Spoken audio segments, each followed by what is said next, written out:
It's constantly 150,000. You're lucky.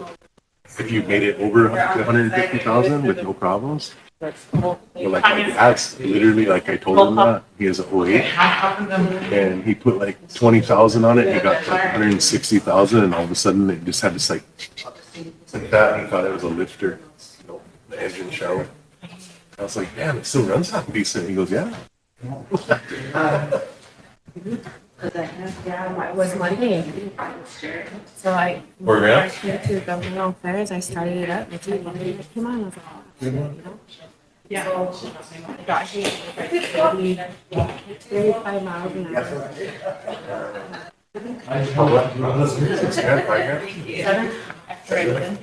Seven. Good morning, council. We'll do our first roll call. Okay, Dolores Holtzwell, here. Christopher Eaglebear, Todd Bearshield, Ben. Rustin Cowboy Wright, Ben. Stanley Woodknife Jr., Sal Hall Hornbear, Bro Yellowhawk, Robert Brandingleaf, Ray Jr., William J. Marshall, Wayne Frederick, Still here from yesterday. Emily Boyd Valandra, Hovind Bearhill Sr., Elvin. Terry Wright Flink, Caroline Wilcox, Here. Lila Kilsinsite, Michael Bolt Sr., William Kindle, and Black Trail III, Oh, Marion Little Thunder.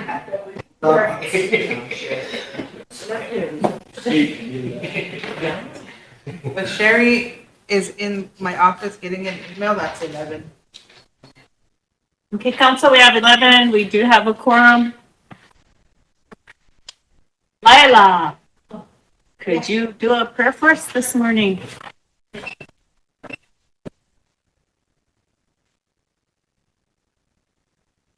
Ya heni washte yo hilai chichapi. Dona tiata nakab na nija a wopilai chichapi anogoptan nakab kila.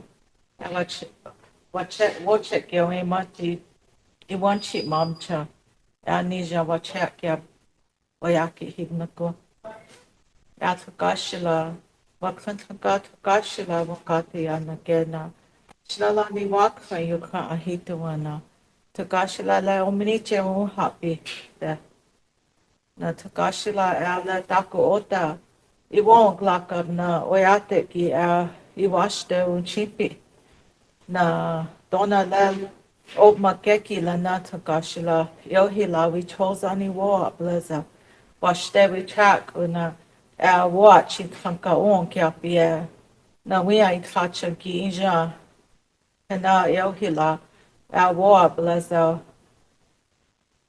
watch it kanka takashila hena inja owi chakia ya takashila na aoyate ki tuktel tiata ya kapi yukha hena yohila inja we chose ani wo ke you have na wakanja tuktel mayapi yukha wangla ke wakapka we talk ya Dako ota wana ibasias na shka cha tukashila hena hechelon chimpich ni cha on kia pia dako washte jela hunka chimpi na wana boite gash tukashila hena na skag eglek dekji yukha wo pilai chiche wana ate ki woite kikchu pi cha wo pilat hunka hecha tukashila akantu shni ija Tukashila hena ahita wana on kia pia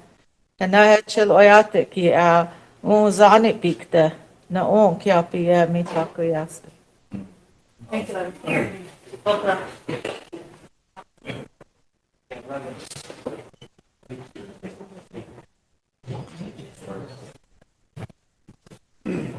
We'll finish up with all of our resolutions that are on our list.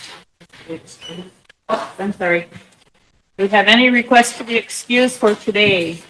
We have Todd Fairfield, William Marshall, Charles DeBrey Jr., Robert Radlingleaf, and Emily Boyd Belandra. Royal Yellowhawk will be late, and Christopher Eagle Bear is running late. Anyone in here need to be excused? No? Need a motion to excuse Todd, Bill, Charles, Bob, and Emily.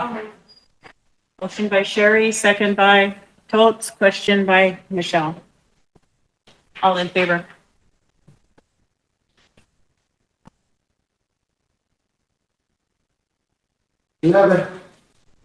Opposed? 0, Not voting? 0. Motion carried. Okay, now, in your binder, the social services.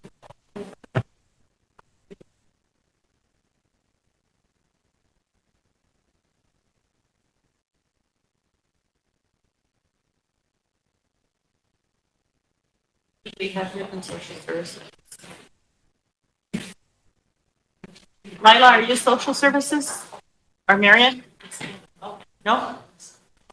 Yeah, I'm on there. You want to read these in then? There's nobody else.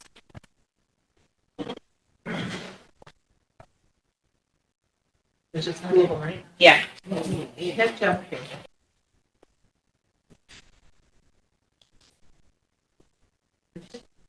Okay. All right. Motion to approve 2025-272. Motion to approve 25-272 elderly nutrition. I need a second. Phil? Okay, Lila. I'll read from the third whereas. Whereas the Administration on Aging, AOA Administration of Community Living has requested from the Rosebud Sioux Tribe an intent to continue funding for the AOA Title, that'll be what, six Nutrition Part Grant, A Grant period, April 1st, 2026 to March 31st, 2028.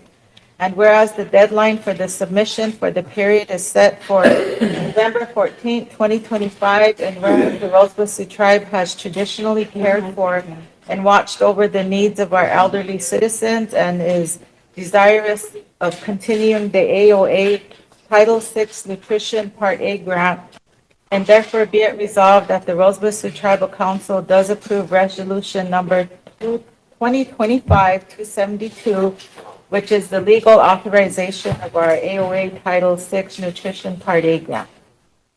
Be it further resolved that the Tribal Council does direct and authorize the office of the chairman to sign all documents and agreements in accordance with this proposal. Any discussion? If not, I need a question. Stan? All in favor?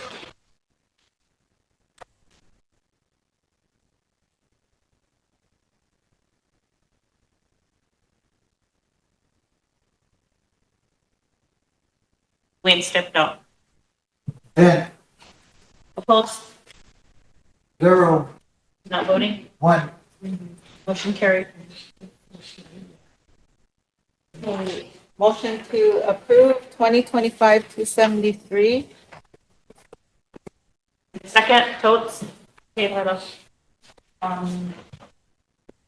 Elderly Nutrition AOA Title VI Caregivers Program Part C. From the third whereas, the Administration of Aging AOA Administration of Community Living has requested from the Rosebud Sioux Tribe an intent to continue funding for the AOA caregivers for the grant period April 1st, 2026 to March 31st, 2028. And whereas the deadline for the submission for the period is set for November 14th, 2025, and whereas the Rosebud Sioux Tribe has traditionally cared for and watched over the needs of our elderly citizens, and it's desirous of continuing the AOA Caregivers Program Part C, and be it further resolved that the Tribal Council does direct and authorize the office of the chairman to sign all documents and agreements in accordance with this proposal. Any discussion? If not, I need a question. Stan? All in favor?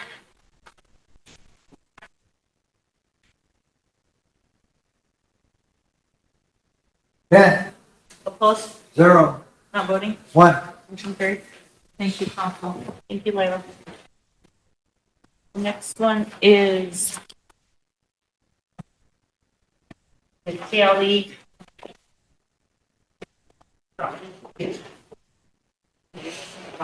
All those TLE ones on that bottom.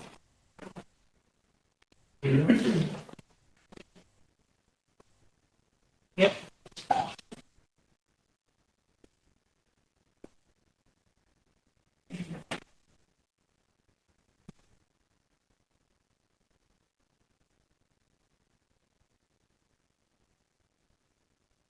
I can do these ones as well. I think I have them. He's handing them out. Oh, okay.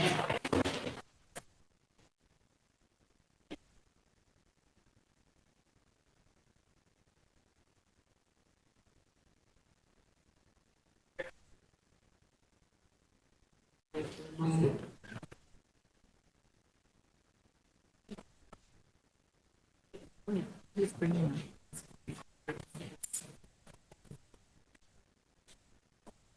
Madam Chair, well, handing that stuff out, the Economic Development Committee made a motion to bring forth a proposal from True Enterprises. And they wanted to do a presentation. I don't know if we'll have time for it today, but could we make some time on the 26th council meeting for that? I think we're gonna have to move that meeting to the day before, on the 25th, because it's the day before Thanksgiving. I granted a half a day of admin leave. Okay. So everyone can go home and start cooking. Okay. So we are gonna move that date? Okay. Sounds good. But yes, can you send me something on it? Yeah. Okay. Well,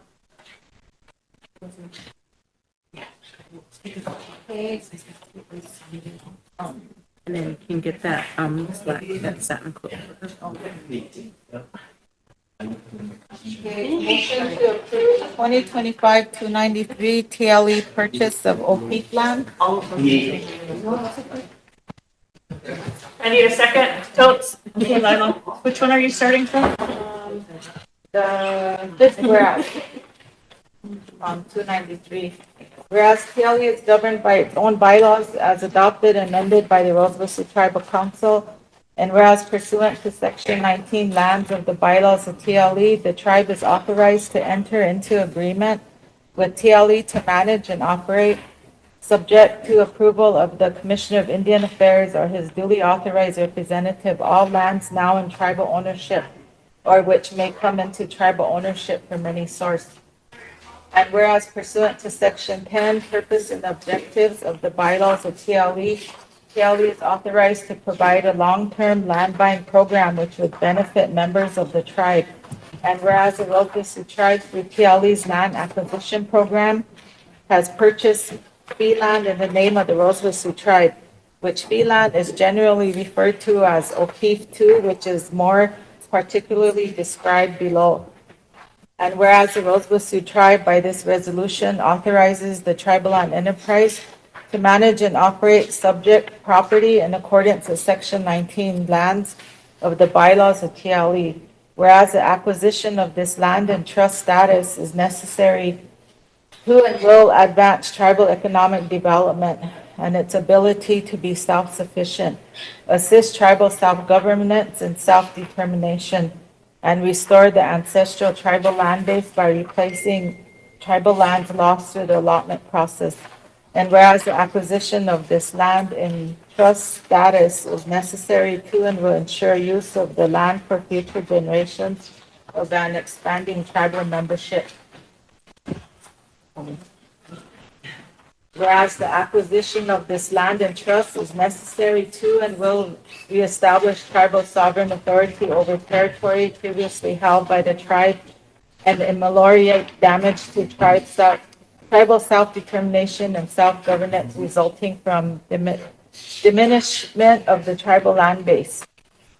And whereas the Rosebud Sioux tribe intends to consolidate fee lands and existing tribal lands into usable parcels, and the use of this land will be for other non-gaming economic development purposes. The parcel of land will be used for agricultural purposes. And whereas the consolidation of fee lands described herein will supplement the existing tribal estate in the vicinity of each property, increasing the economic viability of said land to the tribe and tribal members using the land for other non-gaming economic development purposes. And whereas there are no encumbrances on this property and the Rosebud Sioux tribe desires that this tract of land be put into trust status in the name of the United States of America and trust for the Rosebud Sioux tribe. And whereas the Tribal Land Enterprise Board of Directors reviewed this request and recommended tribal council approval of this resolution at a Board of Directors meeting held October 14, 2025, I'm assigned Board of Directors Resolution Number 2025-014 for the record. And therefore be it resolved that the Rosebud Sioux Tribal Council authorizes the tribal president or tribal vice president and tribal secretary of the Rosebud Sioux tribe to sign to trust documents on behalf of the tribe and directs the superintendent of the Bureau of Indian Affairs to take immediate action to take and accept the following described real estate, generally referred to as O'Keefe 2, and to trust in the name of the United States of America and the trust for the Rosebud Sioux tribe of the Rosebud Indian Reservation under the discretionary legal authority of the Act of June 18, 1934, the Indian Reorganization Act, amended to 25 U.S.C. Section 5108 and the applicable regulations and procedures, north half of the southwest quarter, Section 14, Township 37, north, Range 28, west of the 6th Prime Meridian, Todd County, South Dakota, containing 80 acres more or less. The subject property includes both surface and subsurface resources. South half of the southwest quarter, Section 14, Township 37, north, Range 28, west of the 6th Prime Meridian, Todd County, South Dakota, containing 80 acres more or less. The subject property includes both surface and subsurface resources.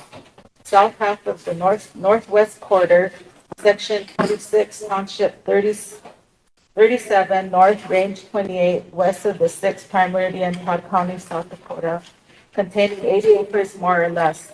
The subject property includes the surface resources only. North half of the northwest quarter, Section 26, Township 37, north, Range 28, west of the 6th Prime Meridian, Todd County, South Dakota, containing 80 acres more or less. The subject property includes surface resources only. Be it further resolved that the Superintendent, Bureau of Indian Affairs, Rosebud Agency shall keep the Tribal Land Enterprise Board of Directors informed as to the progress of the deed of trust transaction. Any discussion? If not, I need a question. Michelle? All in favor?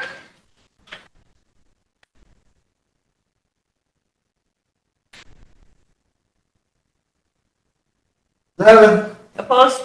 0, Not voting? 0. Motion carried. Thank you, Council. Motion to approve 2025-243. Need a motion to approve 243. I need a second. Votes? Okay. I'll start on 1, 2, 3, 4, 5. The fifth, whereas the following described real estate, generally referred to as the Swift Bear Community Land, was purchased by the Rosebud Sioux tribe on November 17, 2008. Lots 1, 2, 3, 4, and 5 in Block 4 of the original town site of White River, Millette County, South Dakota, as set out in Book 1 Plats on page 3, located in the northwest quarter, southwest quarter of Section 35, Township 42 North, Range 29 West of the 6th Principal Meridian. The subject property contains 402 acres more or less. The subject property contains both surface and subsurface interest, and whereas the Rosebud Sioux Tribal Land Enterprise Board of Directors requested full management and operation of this property through a Board of Directors meeting held June 11, 2013, per Tribal Council recommendation to clarify the purpose for TLE maintaining management and operation of subject property, which Swift Bear Community will maintain a commercial lease with TLE and recommend approval of the resolution. And whereas the Rosebud Sioux Tribe by this resolution authorizes the Tribal Land Enterprise to relinquish full management and operation of subject property and termination of the commercial lease agreement in accordance with item number 14 of said lease. The said property will be maintained and operated by the Rosebud Sioux Tribe in conjunction with Swift Bear Community. And whereas pursuant to section 27, issuance of certificates of interest, A, of the bylaws of TLE, there was issued to the Rosebud Sioux, that was issued to the Rosebud Sioux Tribe, Class A certificates of interest in TLE for the appraised value of land, the management and operation of which is assigned by the tribe to TLE. Whereas the Rosebud Sioux Tribe purchased the land and building and will relinquish the land and building at the depreciated value back to the Rosebud Sioux Tribe for 523 certificates at $96.45 per certificate, plus $38.35 cash balance for a total amount of $50,481.70 depreciated value of land and building. Now therefore be it resolved that the Rosebud Sioux Tribal Council authorizes the tribal president or tribal vice president and tribal secretary of the Rosebud Sioux Tribe to sign any and all documents required to finalize Tribal Land Enterprise requesting relinquishment of management, operation, and termination of the commercial lease agreement of the Swift Bear Community Land and Building. Any discussion? Sherry? So we're gonna give this to the Swift Bear community, so the tribe's gonna have to relinquish 523 shares. Just wanna make sure that I'm understanding this, because I'm not too sure. So now the total cash balance here, that's the price of all the shares? The 523 shares, that's for 50,000? It should come out to that with the 38.35 cash balance.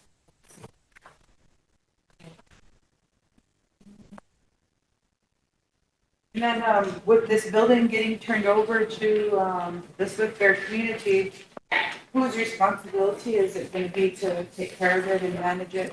Tribes or? Tribe in the community. Tribe in the community. Like the other communities. And it'll be under our tribal insurance? Yeah. The Swift Bear community, we're relinquishing 523 shares to give Swift Bear their land and community where TLE's relinquishing it. It's the one that's 243 for me. I'm just trying to understand it. Usually when we turn property over to the communities are responsible for that. That's what I thought. That's what I wanted to make sure. So after this, we're going to turn it over to the community.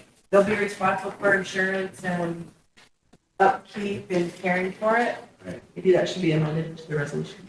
I know. And then does the community know that? Swift Bear? We don't make the communities pay them for this. Yeah, sure. Once it's given to them, it should be the community. The tribe pays for all the community buildings. But we're relinquishing our shares. The big community buildings we paid for, like when you give all those ARPA trailers to them and stuff, they're responsible for their own insurance. Oh, yeah. And that's what you're doing here, you're giving another facility to them. So But add it and recommend it. It's, So they have it's to- not, it's not that big community building, is it? The whole bar. Oh. The old bar. Yeah. Yeah, but we've always been responsible for that insurance. So they will be now. Well, unless you want us to pay for them. I don't think we should if we're relinquishing shares. It's totally up to you guys. Councilman Kendall, is your community chair, community aware of that they're gonna have to take on the responsibility of? Yeah, so then so It's their community building. Or it will be, because it's been used. There probably should be an amendment. yes. Yeah, they can put that in Thank there so it's clear. So are you gonna amend it to include that? We should. Under the last whereas, maybe? Yeah. But the That way it's clear and written community out. is solely responsible for Yeah, the community will be solely maintenance and responsible. insurance. That. Maintenance and insurance? Yeah. And property tax, those are the property tax. I don't know if they will have to pay property tax. Wait, do we pay property tax on that piece? Not trust. It's not a trust. Insurance. I'm getting blinded by. It'll be property tax. Any more discussion? If not, I need a question that I amended. Oh, really? Question? You should probably read back the amendment. Maybe I read back the amendment. And it goes on which whereas, or just to add? Under the last whereas before the therefore be it resolved.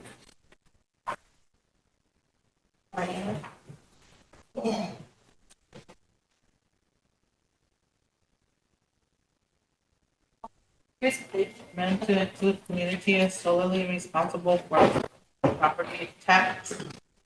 And insurance, maintenance, and. Oh. He's sitting there getting blinded.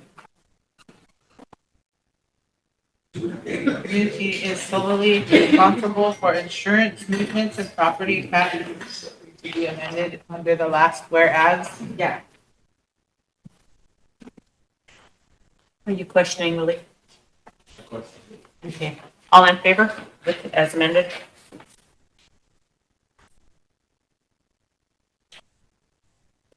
I wasn't. Tammy, are you voting?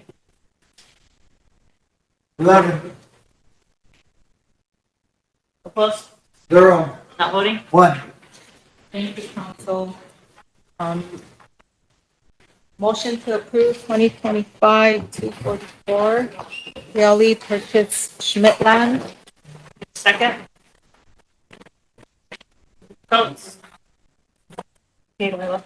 Whereas the following described real estate generally referred to as the Schmidt land has come up for sale in Todd County, South Dakota. North half, south half, southeast quarter, section 25, T39 and R31 west, 6 p.m. South Dakota. Todd County, South Dakota containing 40 acres more or less. North half, southeast quarter, section 29, T39 north, R31 west, 6 p.m. Todd County, South Dakota containing 80 acres more or less. Northeast quarter, section 29, T39 and R31 west, 6 p.m. Todd County, South Dakota containing 160 acres more or less. Northeast quarter, section 31, T39 and R31 west, 6 p.m. Todd County, South Dakota containing 160 acres more or less. The subject properties include both surface and subsurface resources. Whereas the Rosebud Sioux Tribal Land Enterprise Board of Directors reviewed this possible real estate acquisition on September 19, 2025, under resolution number 2025-013, and recommends approval of this resolution. And whereas both the Rosebud Sioux Tribal Council and the Rosebud Sioux Tribal Land Enterprise Board of Directors are desirous of acquiring this real estate.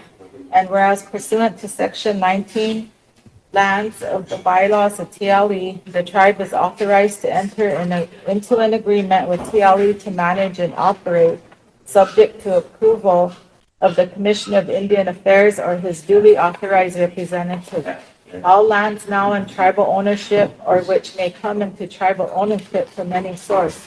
And whereas pursuant to section 10, purpose and objectives of the bylaws of TLE, TLE is authorized to provide a long-term land buying program which would benefit members of the tribe.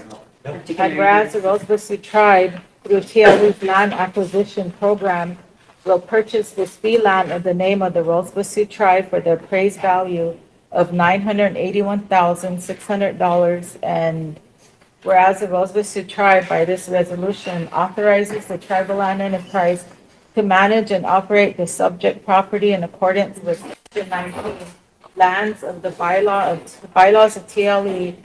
The Rosebud Sioux tribe will direct the Bureau of Indian Affairs to take the above described property in trust in the name of the United States of America in trust for the Rosebud Sioux tribe.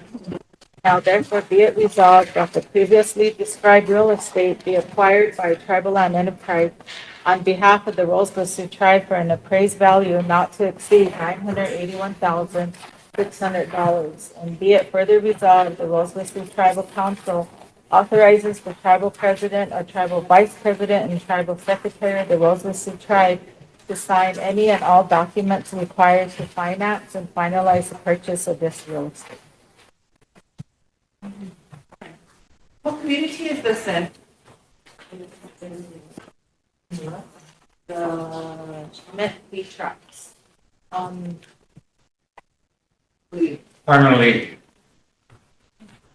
Parmalee? Thank you, please. Any more discussion? If not, I need a question. Okay, sure. Why did the land appraise so high? Is there a lot of, is there water there? Is there, what was the land use prior to purchasing it? Is it grazing or? It's crazy. It's grazing land? Yep. And is there upgrades to it so it appraised so high? Well, the average price right now, and it kind of fluctuates, but in Todd County, it goes anywhere from $1,750 an acre to $2,050 an acre. Okay. So land prices are really up. And these are feed tracks right in and around Parmalee. And so they're pretty strategic. They connect to tribal. Right, so all the green is tribal tracks already, or just the ones that have the T on them? The ones that have the TV. Okay. So that, what about this? That's fee land. Okay. Fee land. And then this is all fee land as well, just this line here? If they have a number on them like that, that's tribal land. Okay, so just open up for that. Yep, so it's pretty strategic that it's on the farm fee. Thank you. If there's no more questions, I'll call for the question. Sherry call for question. All in favor?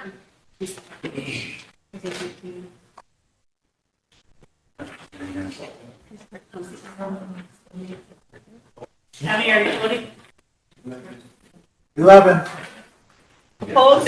0, Not voting? 1, Carried. 2.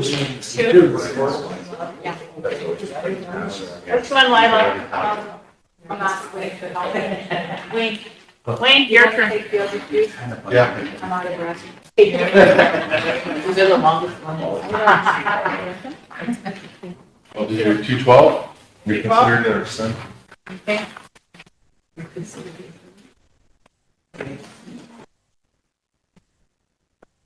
Motion to reconsider and rescind 2025-212, Wayne?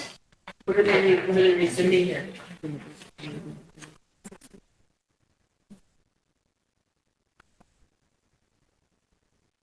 The possible sale, right?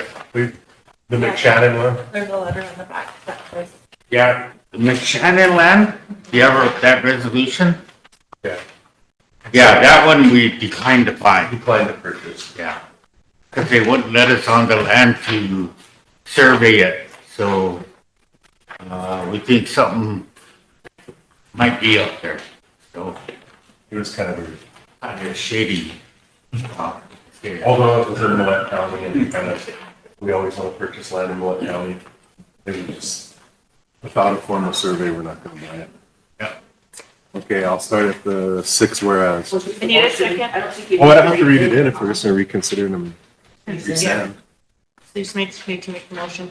I'll make a motion to resend, 2025-212, Any second? Sherry, question Toads, all in favor? August 27th, 2025.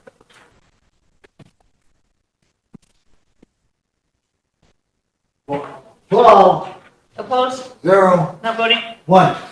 Motion carried. Next one, Lee.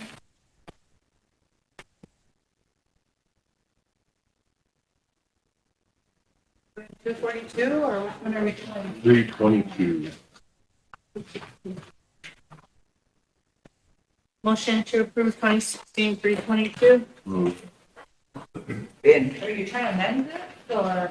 That's what I'm trying to figure out. Reconsider and amend it, says on the sticky. It doesn't say that on ours. Oh, it doesn't? It doesn't. 322. But we need to know what's being amended. Deed of trust. Oh, we're taking all these different properties into trust. It says it on the. And there's a whole page. 322. Yep, 322. Need a second? Lila. Okay, Wayne. 2, 3. All right. The Rosebud Sioux tribe has identified truly owned interests in isolated tracts in Tripp, Gregory, and Lyman counties. Whereas the Department of Interior Bureau of Indian Affairs has certified these tracts as isolated. And whereas the Rosebud Sioux tribe has obtained a loan from a financial institution mortgaging the certified isolated tracts as authorized by the Isolated Tracts Act. And whereas the Rosebud Sioux tribe has used the proceeds of the mortgage to acquire land in the tribe's land consolidation area, which includes Todd, Millette counties of South Dakota. And whereas 25 CFR section 151-10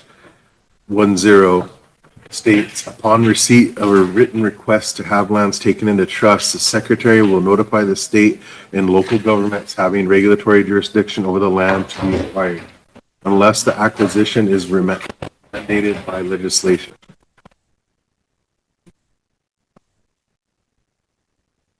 And whereas 25 CFR section 151-10 states, the secretary will consider the following criteria in evaluating requests for the acquisition of land into trust when the land is located within the contiguous to a Indian reservation and the acquisition is not mandated. Whereas 25 CFR section 151.11 states, the secretary shall consider the following requirements in evaluating tribal requests for the acquisition of lands in trust status when the land is located inside and non-contiguous to the tribe's reservation and the acquisition is not mandated. Whereas trust acquisitions made for the Rosebud Sioux tribe under the Act of December 11th, 1963, number 88-196, 77 statute 349, as amended in 1969 by Public Law 91-115, 83 statute 190. 191, also known as the Isolated Tracts Act, are mandated within the meaning of 25 CFR section 151.10 and 151.11. See Todd County, South Dakota versus Aberdeen Area Director, Bureau of Indian Affairs, IBIA 97-106-A, January of 1999. Whereas as a mandated acquisition, the Rosebud Sioux tribe's acquisition of land in the consolidation area from the proceeds of the mortgage of isolated tracts pursuant to the Isolated Tracts Act is exempt from the notification requirements to state and local governments and from consideration of the criteria set out in 25 CFR sections 151.10, 151.11, Todd County, South Dakota versus Aberdeen Area Director, Bureau of Indian Affairs, IBIA 97-106-A, January 1999.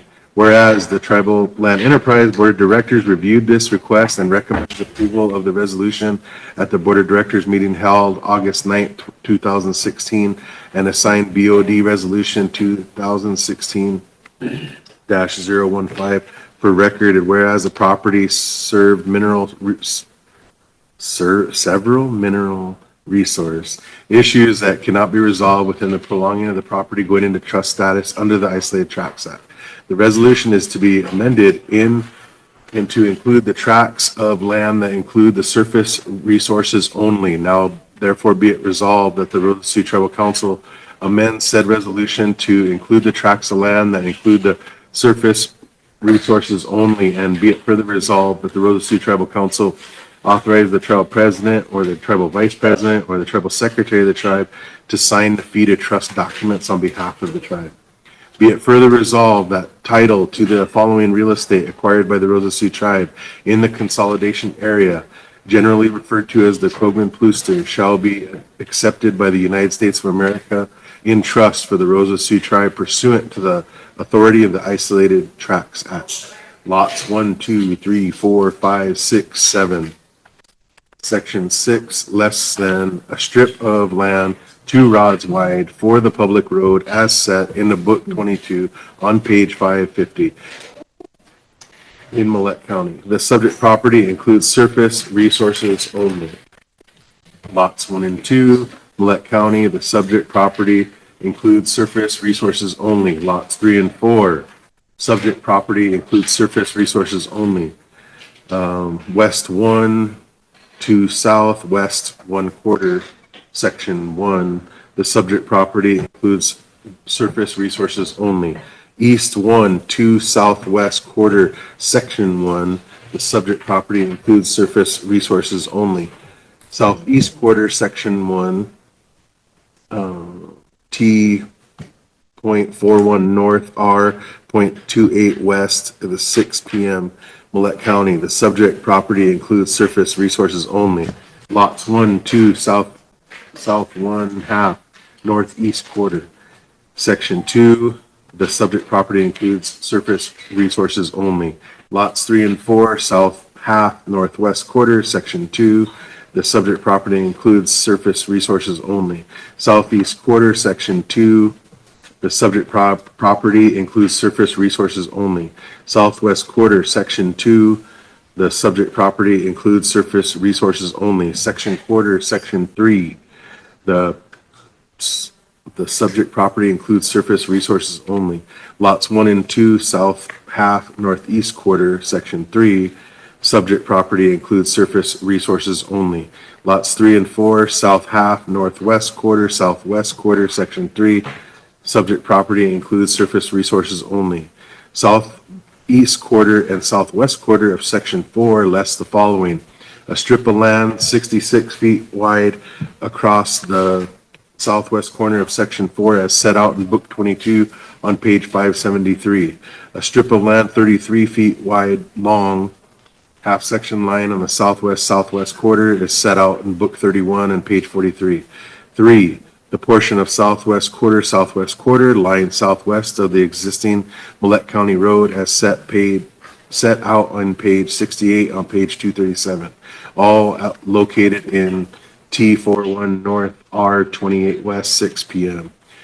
Millette County. The subject property includes surface resources only. The portion of northeast 1/4, southeast 1/4 lying northeast in the existing County Road, section 5, T41 north, R28W, 6 p.m. Millette County. The subject property includes surface resources only. North 1/2, section 11. The subject property includes surface resources only. North 1/2 of section 12, Millette County. The subject property includes surface rights only. South 1/2, section 34. Subject property includes surface resources only. South 1/4 of section 35, the subject property includes surface rights only. Be it further resolved that the superintendent and the Bureau of Indian Affairs and the Rosebud Agency take immediate action to have the United States of America take the above described property into trust for the Rosebud Sioux tribe as mandated by the Isolated Tracts. Eric?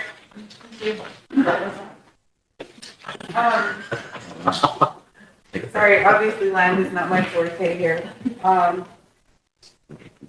So why is, well, first of all, thank you that this is finally going into trust because it's been on our BIA report for the past 4 years, as pending.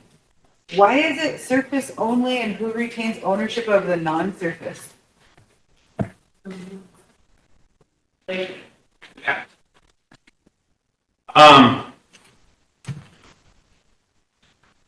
Because there's many owners, and many of the owners have passed away, and so we would have to wait for probates to be done for the mineral owners who are non-Indians. And the solicitor said that in order to put the minerals and the surface into trust, we would need to have all the mineral ownership also. But at this time, it's kind of an impossibility to do because of all the changes in ownership in the minerals. So we do have the surface in fee. So we're trying to put at least the surface in fee, and then maybe later on, we could take on a project and put the minerals in trust. Okay, so what does that mean for somebody who's leasing it? If there's water or whatever underneath it, what does that mean? No mining, They can't, but you have full use over the land.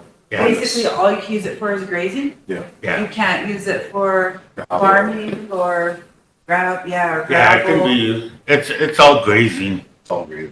yeah.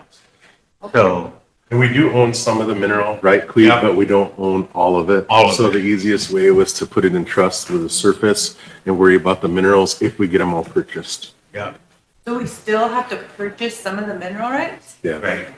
If we want to go that route, Okay, we still own the surface, so. is there minerals there? Is it You know, in permanent? Todd County, there is no mineral activity other than gravel. And if you get BLM to try to do an assessment on gravel, our minerals, they'll say it's nominal, which means there's no activity. Okay, so as a person who retains ownership of surface only, do you have the ability to do that study? To see if there are minerals there? It depends what tracks that you want to do your exploration on.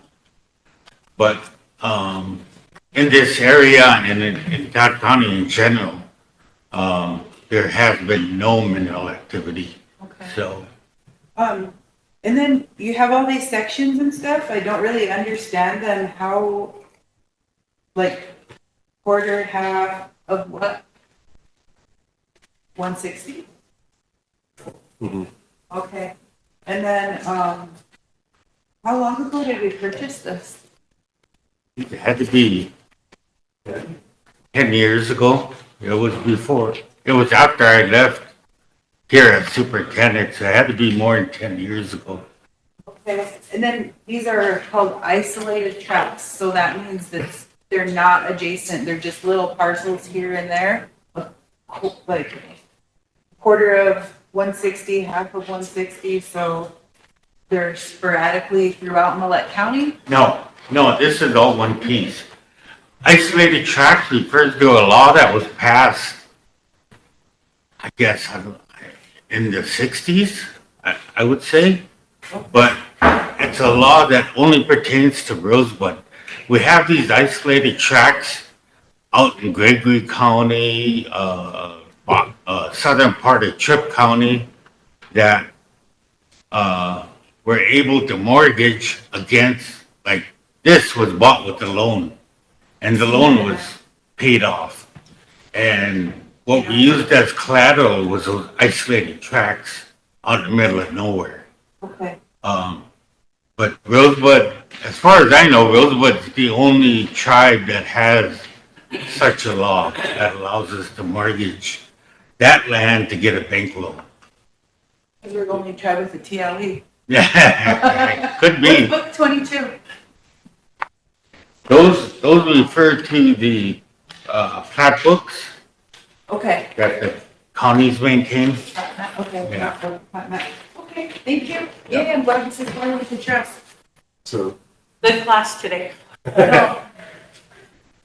If there's no more discussion, I need a I question. got a question. Please, the amendments are the underlined? What? I don't have one that's underlined. I actually think the only amendment is surface only. surface only. Yeah, surface only would be the, oh, I see.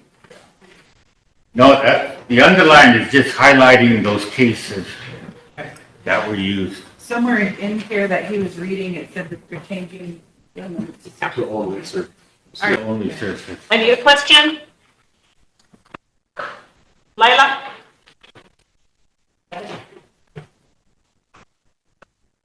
You second. Marion? All in favor?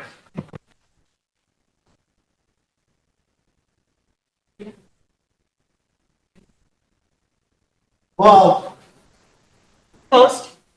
0, Not voting? 1. Motion carried. Next one, Lee. That's it. There's 242, 242, and 212. Wayne, Oh, we did. Oh, yeah. Wayne, you want to do that interaction? Intertribal ag one, I can do that. I have that. I don't have 242. Yeah, 242's left. Ben, do you have a 242 for me?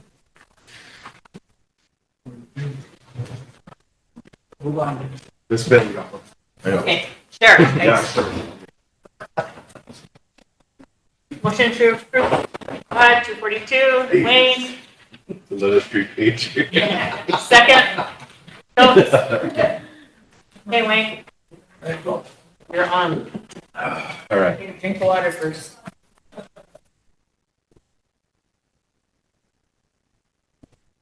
I get mine. 2, 4, 6, 8.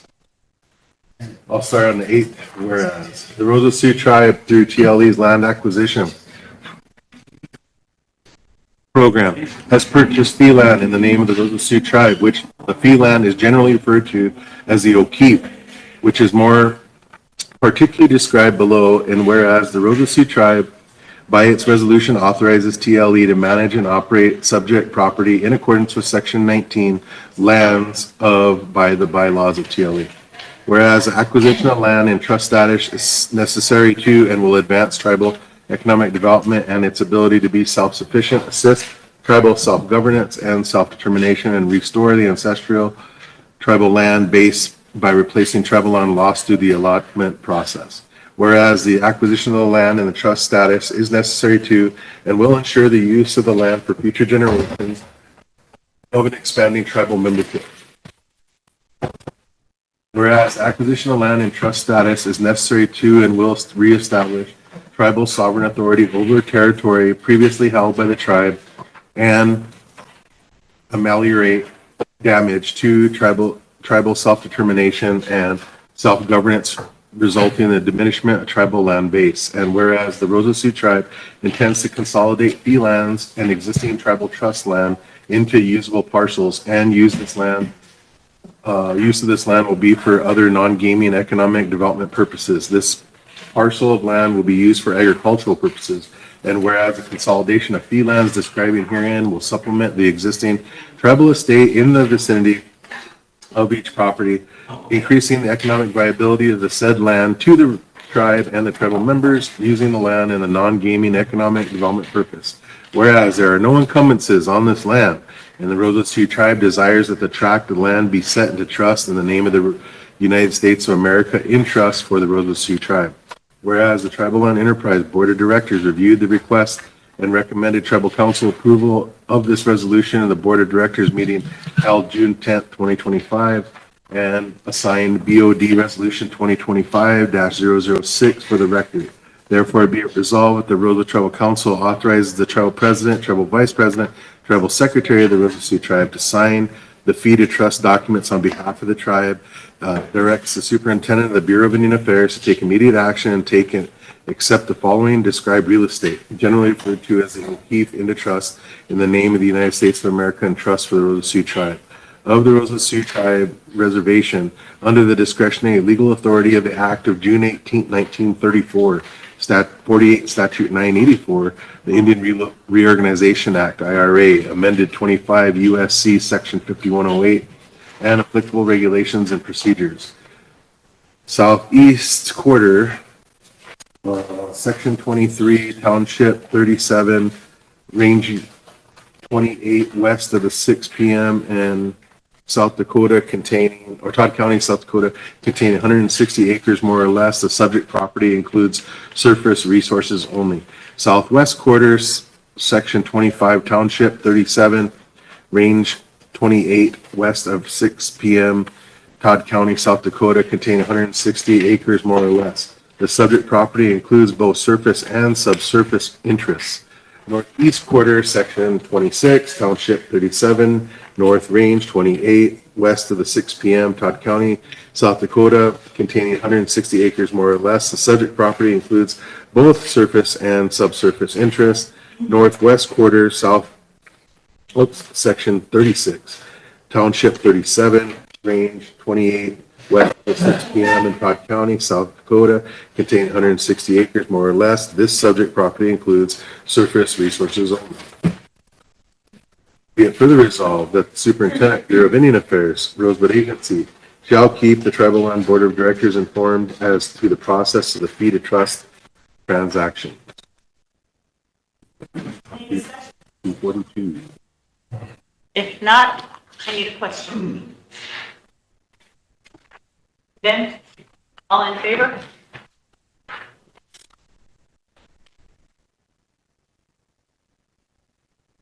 well, Wait, how come I didn't ever have the price on them? well, Both? Opposed? 0, Not voting? 2, Motion carried. That's it for the resolutions, as far as I know, for today. Oh, Sherry? I have the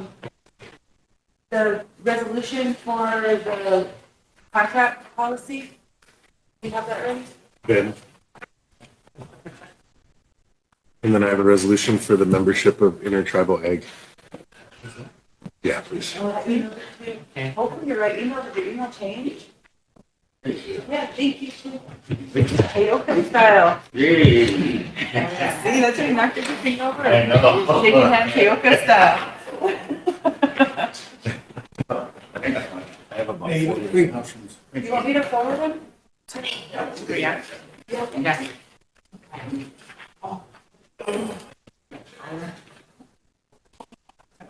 We're not done with resolutions yet. Wayne has one, Sherry has one, and Wayne has 4.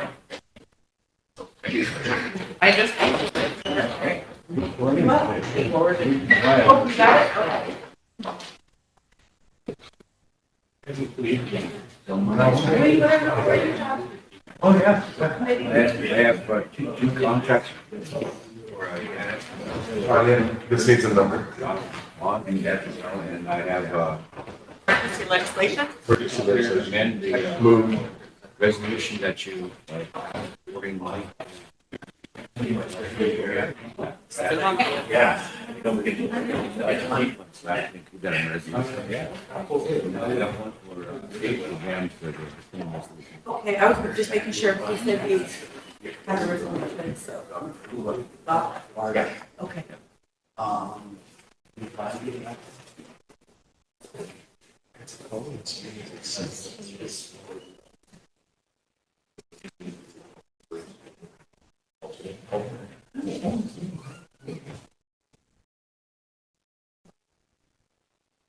Did you leave one for Royal?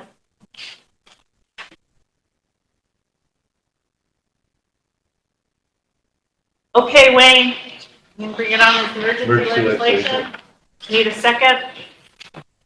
Ben? Second. Oh, number 300. 2025-300, Wayne. Thank you. Oh, wait, question. Sherry? All in favor of emergency legislation?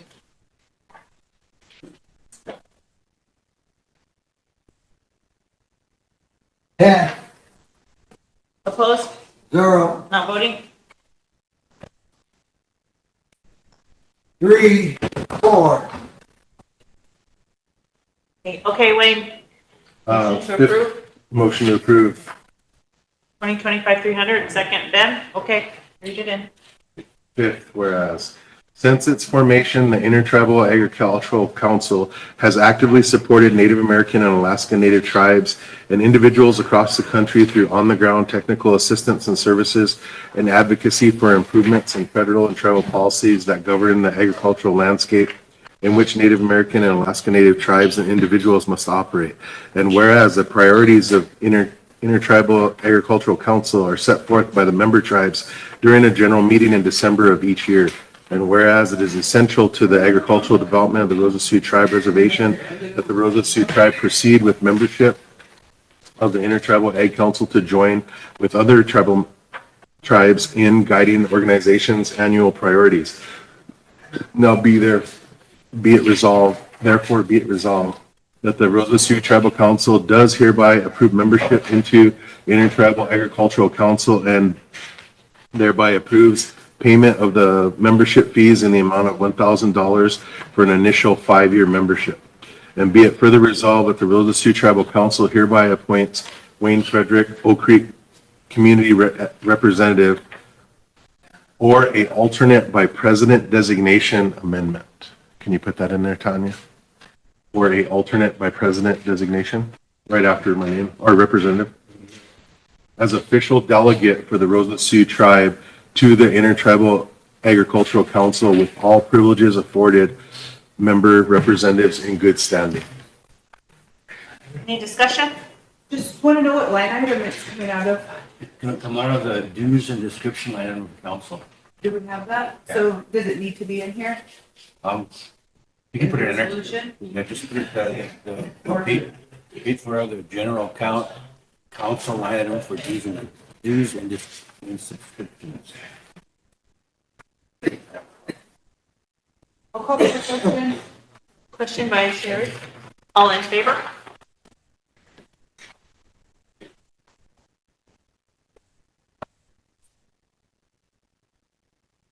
Ryle, are you voting? 10, Opposed? 0, Not voting? 3, 4. Oh, 3.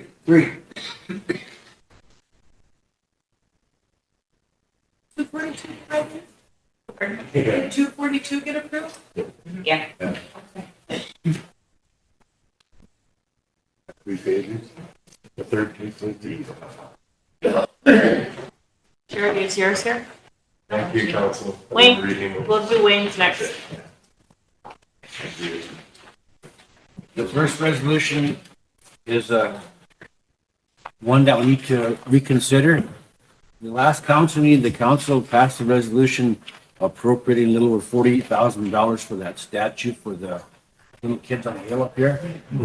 But they said that the treasurer will find funds. Well, I'm recommending that we use LATC funds and we have required resolution, so we need to reconsider and amend that resolution we passed to say the funds are coming from LATC. The amendments are in red on the second page.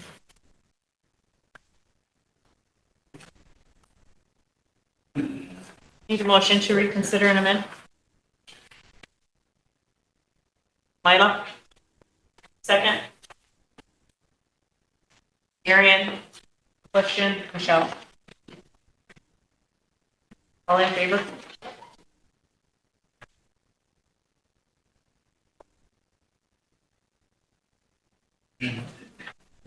Eleven, Opposed?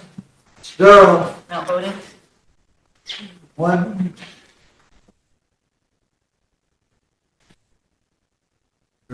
2. Okay, Wayne, next one.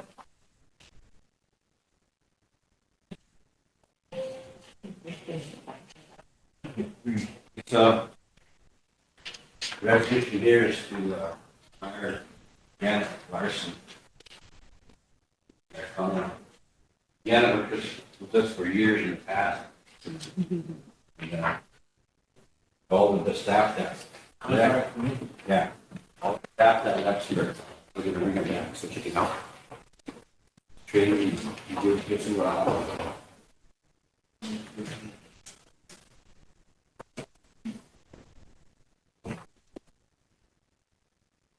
Motion for some eat, hey?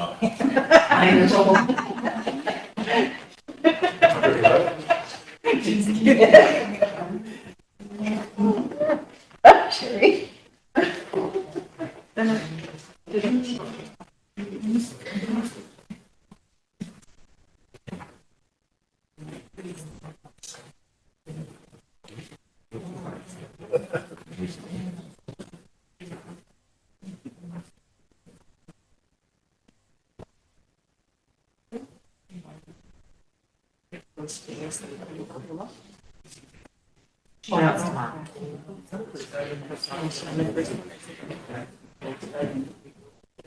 Jake.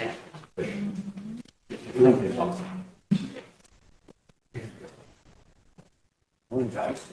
We got, no, we didn't get any yet.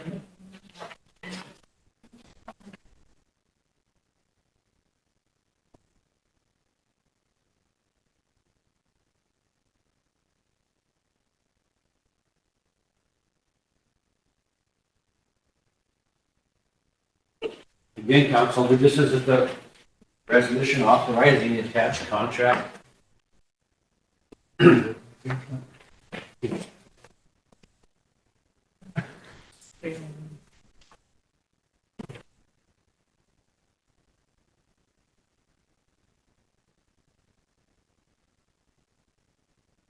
not sure if you all remember her, but first time I was treasurer, she worked with us for about 8 years, doing our mostly our audit type work. And she left for about 4 years, and now with all the staff that was left our office, I'm bringing her back so she can fill in the gaps. Our draft audit came back last Friday, and there's a lot of stuff in there about how we're booking our capital assets, and that's something that she can really help us with. But I'm just recommending that we hire her. So Mike, you want to bring this on as emergency legislation? Okay, 2025-301. I need a second. Codes, question, Lila, all in favor of emergency legislation?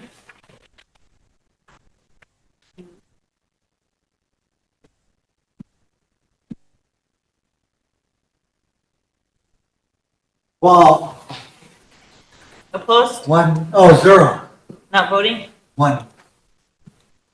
Motion to approve, Mike, 2025-301. I'll move to approve. Second? Chris? Go ahead, Mike. Yeah, Chris, would you do the reading of my cabinet?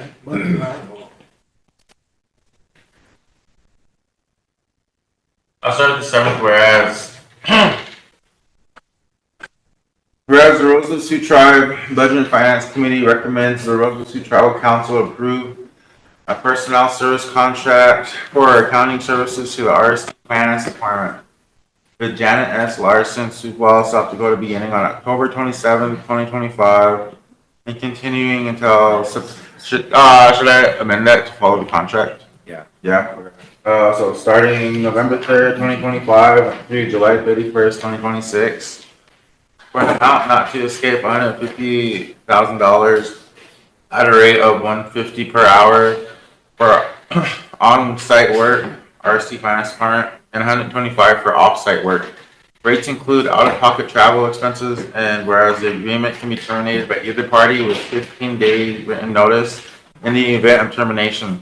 Consultant shall be paid for all work performed up to the time the notice of termination is given.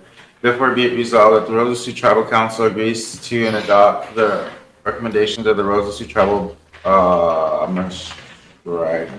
Yeah, to go through budget and finance. I don't think we have to look at finance, no. So I'm strike that. As amended. As amended. For the approval of personal service contracts for accounting services, RC Finance Department with Janet S. Larson, Sioux Falls, South Dakota. And be it also resolved that the president of the Rosebud Sioux tribe or her designee are authorized and directed to execute all and any and all related documents to sign and execute the personal service contract on behalf of the Rosebud Sioux tribe. And this is the text.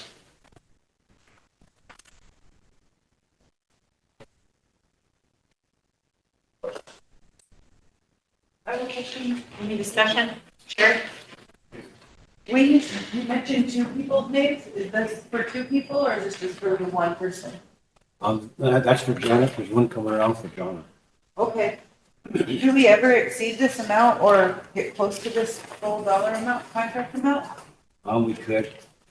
Right now, it's just an estimation. Okay. A lot of that is going to depend on the people that we replaced, the ones that left it, and how much training they're going to need, how much time they're going to need to get caught on stuff. Janet's this year to kind of train those guys and help coordinate things till they'll get on their feet. Mike? Yeah, if I may, a way of correctly stating that this lady performed services for us in the past a few years ago, and she did a stellar job. She's good at what she does. Right now, we need her expertise to get the program apart back there. Any further discussion? If not, I need a question. Wink. Wink? All in favor? You got to, you need enough copies? Three more. One. 10, Opposed? 0, Not voting? 4. There's one here. I don't know why they didn't make the copies. You need one? Yeah. That one. I give her one. Motion carries.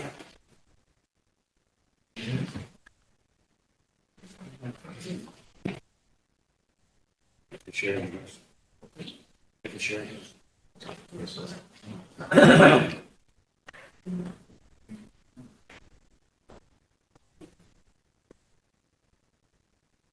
So this will be 302.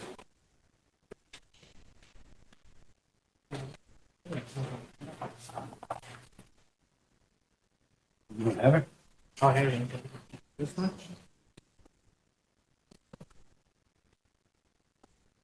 Okay.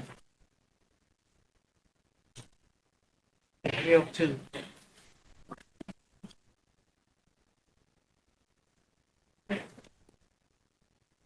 Which one is it, Wayne?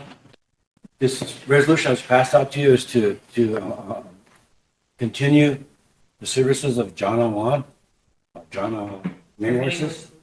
She's on a contract basis and she does a lot of our CFA work, but we're going to need her for another year. This is a contract to do another contract with her for until September 30th. Do you need to bring this on as emergency legislation? Second. Mr. Snyder? Mike, second. Question? Question? Chris? All in favor of emergency legislation?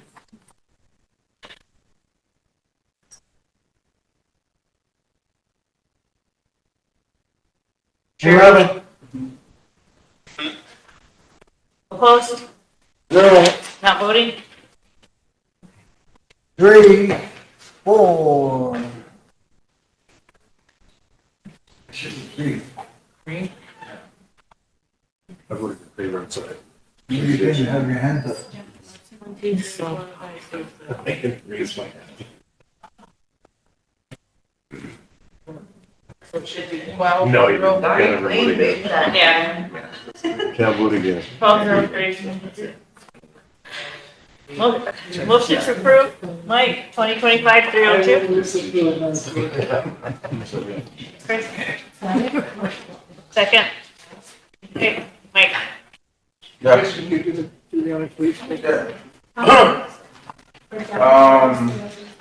I'll start with the seventh, whereas. 301. Whereas the Rosebud Sioux Tribe, both council approved personnel service contract for professional services and to assist in accounting services. John and her mini horses, DBH, Scotia Ska Services, Mission South Dakota, beginning October 1st, 25, and continuing until September 30th, 25.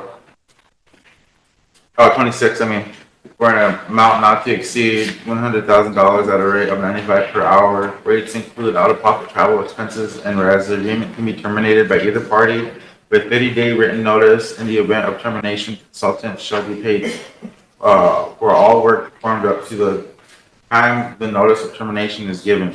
And therefore be it resolved that the Rosebud Sioux Tribal Council agrees. Strike that next part. The Social Ska Services in Mission, South Dakota, beginning October 1st. Therefore be resolved that the Rosebud Sioux Tribal Council adopts approve the contract services for Jonna, for mini horses, DBH, Social Ska Services, Mission, South Dakota, beginning October 1st, 25, and continuing until September 30th, 26, for an amount not to exceed $100,000 at a rate of 95 per hour. Rates included out-of-pocket travel expenses, and it also resolved that the president of the Rosebud Sioux Tribe or her designee are authorized and directed to execute any and all related documents to sign and execute the personnel service contract on behalf of the Rosebud Sioux Tribe. And therefore be resolved. You have a question? Yeah. Okay, discussion? Michelle? Are we backdating these contracts? Are they already working? Because they're, looks like they were signed in October.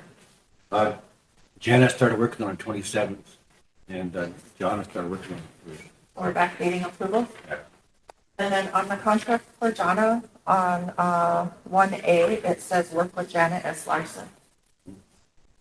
Oh, so she's working with her. Yeah. Sorry, I thought it was just, her name. So she's working under Janet? She's not working under her, but she worked with her. All right, thank you. Any other discussion? Tammy and Mike? I was gonna ask the same question Michelle asked, but I also got the other question too, is, are we gonna continue to allow people to work without an approved contract? No, So we're making an exception for this, we already have a contract with Jonna. She's with us for over a year. okay? This is just offered her a new contract. Okay, and then Janet, Janet started working last week. without approval. Yeah. I brought her on because of her audit stuff, but I brought her on last week without approval. But you have to remember, I have the authority up to $25,000 to do that. So if you guys didn't pass it, then I'll terminate her at $25,000. This contract exceeds $25,000. That's what I'm Mike? Yeah, Wayne, under the contract services document, item F, the organization exempt from sales tax. Can you explain that? She doesn't pay sales taxes? Are we hiring her as a contractor, as an employee? I'm a little bit, Contract. so why is she exempt from the sales tax? I don't think she's ever paid sales tax in all of her My contracts. point is, should she? I don't know. Question, I guess, Mike. Well, I think we ought to, Yeah, I'm not wanting to hold a contract up. Yeah. I believe that, all that conversation. I mean, our revenue department ought to be able to tell you, whether or not she's liable for sales taxes. Okay. And if she is, she's gonna have to be required to pay. Of course, that's on her, Yeah. but she needs to be aware of that, because this says she's exempt, I don't know about that. Okay. Yeah, she's not a nonprofit, so. No, Any further discussion? More questions? Totes? Sherry? Madam Chair, what number is this resolution? 302. Sherry? Mike, I believe, sales tax has to do with the she's providing a service, but the sales tax, that she would pay, she can't tax the tribe. So whenever No, you, this is, the sales tax is on the consumer, or not, yeah, let's see. the business doesn't pay sales. Oh, yeah, tax. you're right, I got it backwards, yeah, you're correct. The tribe, because the tribe is Exempt. yeah. Yes. It would be easier understood if it was stated that way. Any other questions? If not, I need a question. Wayne? All in favor?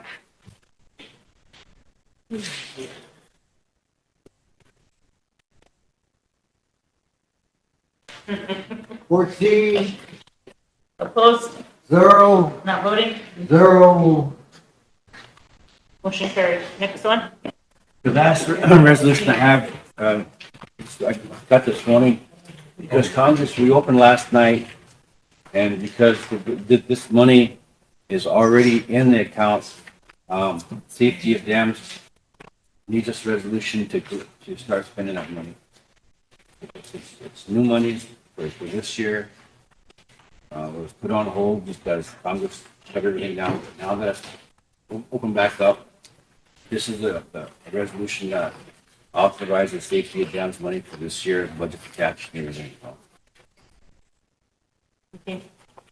Want to bring this on as emergency legislation? That is natural, right? It's Bill 3.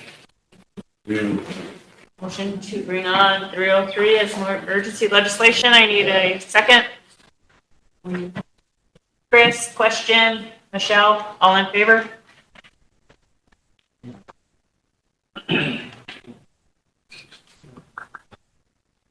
Glad they got funded again. Yeah. 14, Opposed? 0, Not voting? 0. Wayne, motion to approve 2025-303. Need a second. Chris, go ahead. Fourth, whereas the Rosebud Sioux Tribe Safety Dams Program has proposed the attached scope of work, budget, and budget justification to support the submission of Public Law 93-638 contract proposal for safety of dams operation and maintenance, O&M. Funds totaling $367,000 under Fund 12,500 Dam Maintenance of Safety of Dams, SOD, work on Sully 2, Ghost Hawk, He Dog, Indian Scout, Parmalee, Ponca, Corn Creek, Rosebud, South Oak Creek, and Antelope Dams. And whereas the Rosebud Sioux Tribe Budget and Finance Committee has recommended that the Rosebud Sioux Tribal Council approve the authorized submission of Public Law 96-638 for the safety of dams operation and maintenance, funding total $367,000, and now therefore be it resolved that the Rosebud Sioux Tribal Council and authorizes and submits PL 93-638 contract proposal to the Bureau of Indian Affairs and Safety of Dams Operation Maintenance, funding totaling $367,000, recommends and directs the tribal president to sign it, and be it further resolved that the president of the Rosebud Sioux Tribe or her authorized as amended authorized delegate is authorized and directed to sign any and all related documents to support the tribe's request for modification of PL 96-638 proposal for the continuing operation. Any discussion? As If amended. not, I need a question. Sam, all in favor?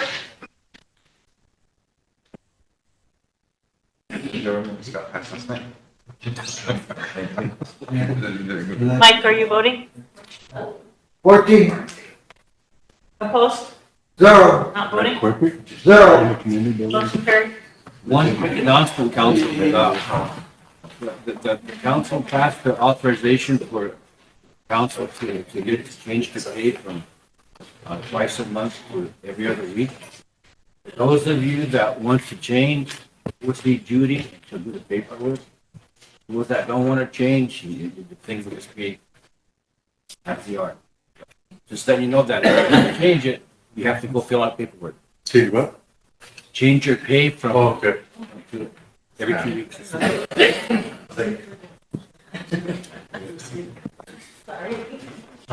What's this wrap? What's this wrap? Big chunks of equipment spillings.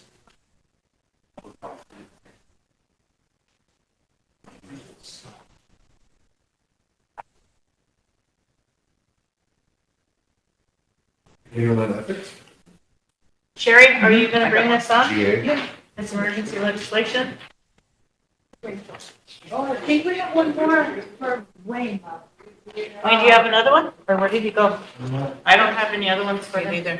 Unless I didn't get it. Did we do the boarding school or the statue one? Yep, yep. Gee, where was I? All we did was just amending, so it's quick. Blacked out. I know. Sorry. What did I say? I blacked out. Southwest is for. So is this coming from, government affairs or where's it coming on from? From personnel. Personnel.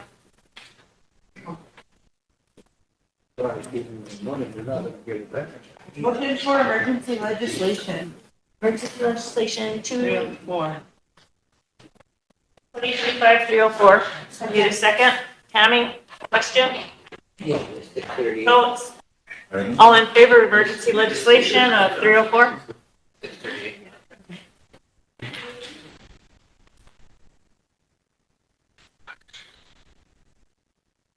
11, 12, 13, 13. Motion to approve 25 Hold on, Sherry. Oh, opposed? 0, Not voting? 1. Motion carried. Motion to approve 304, Sherry. Need a second? Tammy, go ahead. I'll start at 8, whereas the procurement policy and procedures require that all contracts over the amount of 25,000 require a tribal resolution and tribal council approval. Whereas RST ordinance 2003-05 establishes a code of ethics, an ethics and code of conduct policy that requires all employees and council members elected or appointed to avoid transactions resulting in a conflict of interest or raising reasonable question of conflict of interest. Whereas the hiring by RST department director of a direct relative such as son, daughter, husband, wife, sibling, parents, or aunts and uncles can be considered a transaction that poses reasonable question of conflict of interest for both supervisor and the supervised.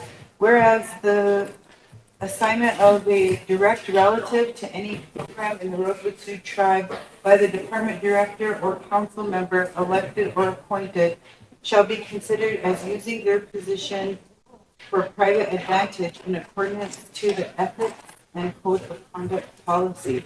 Therefore, it be resolved that the Rosebud Sioux tribe adopts the following policy pertaining to contracts to be included in the procurement policies and procedures manual in order to support the ethics and code of conduct policy in ordinance 2305 and other applicable aforementioned legislation.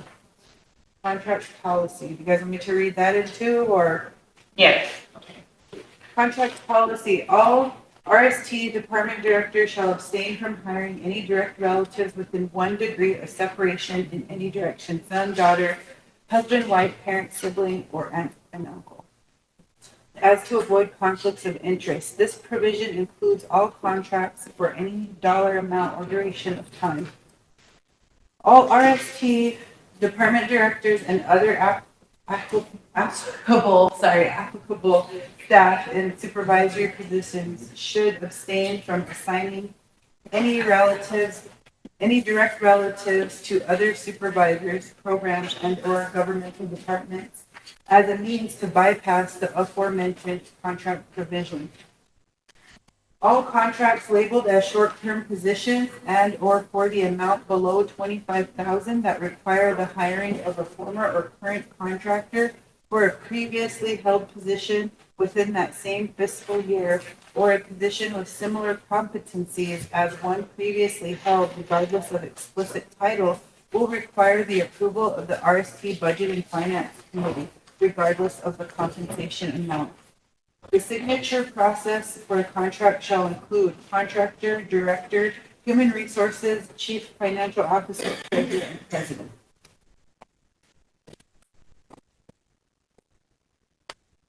Any discussion? Chris?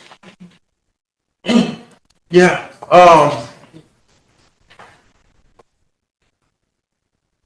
a few things. Just one, for clarification, the last part of this contract policy and the third part at the very end, will require the approval of the RSC Budget and Finance Committee regardless of the compensation amount. And so with that being said, like just this instance that we had with, the treasurer doing these two contracts, one started last week, and he said that we allowed him to, cause we approved him to have 25,000 and under to hire contracts. So with that being said, he will no longer have that authority to do so with this policy being in place.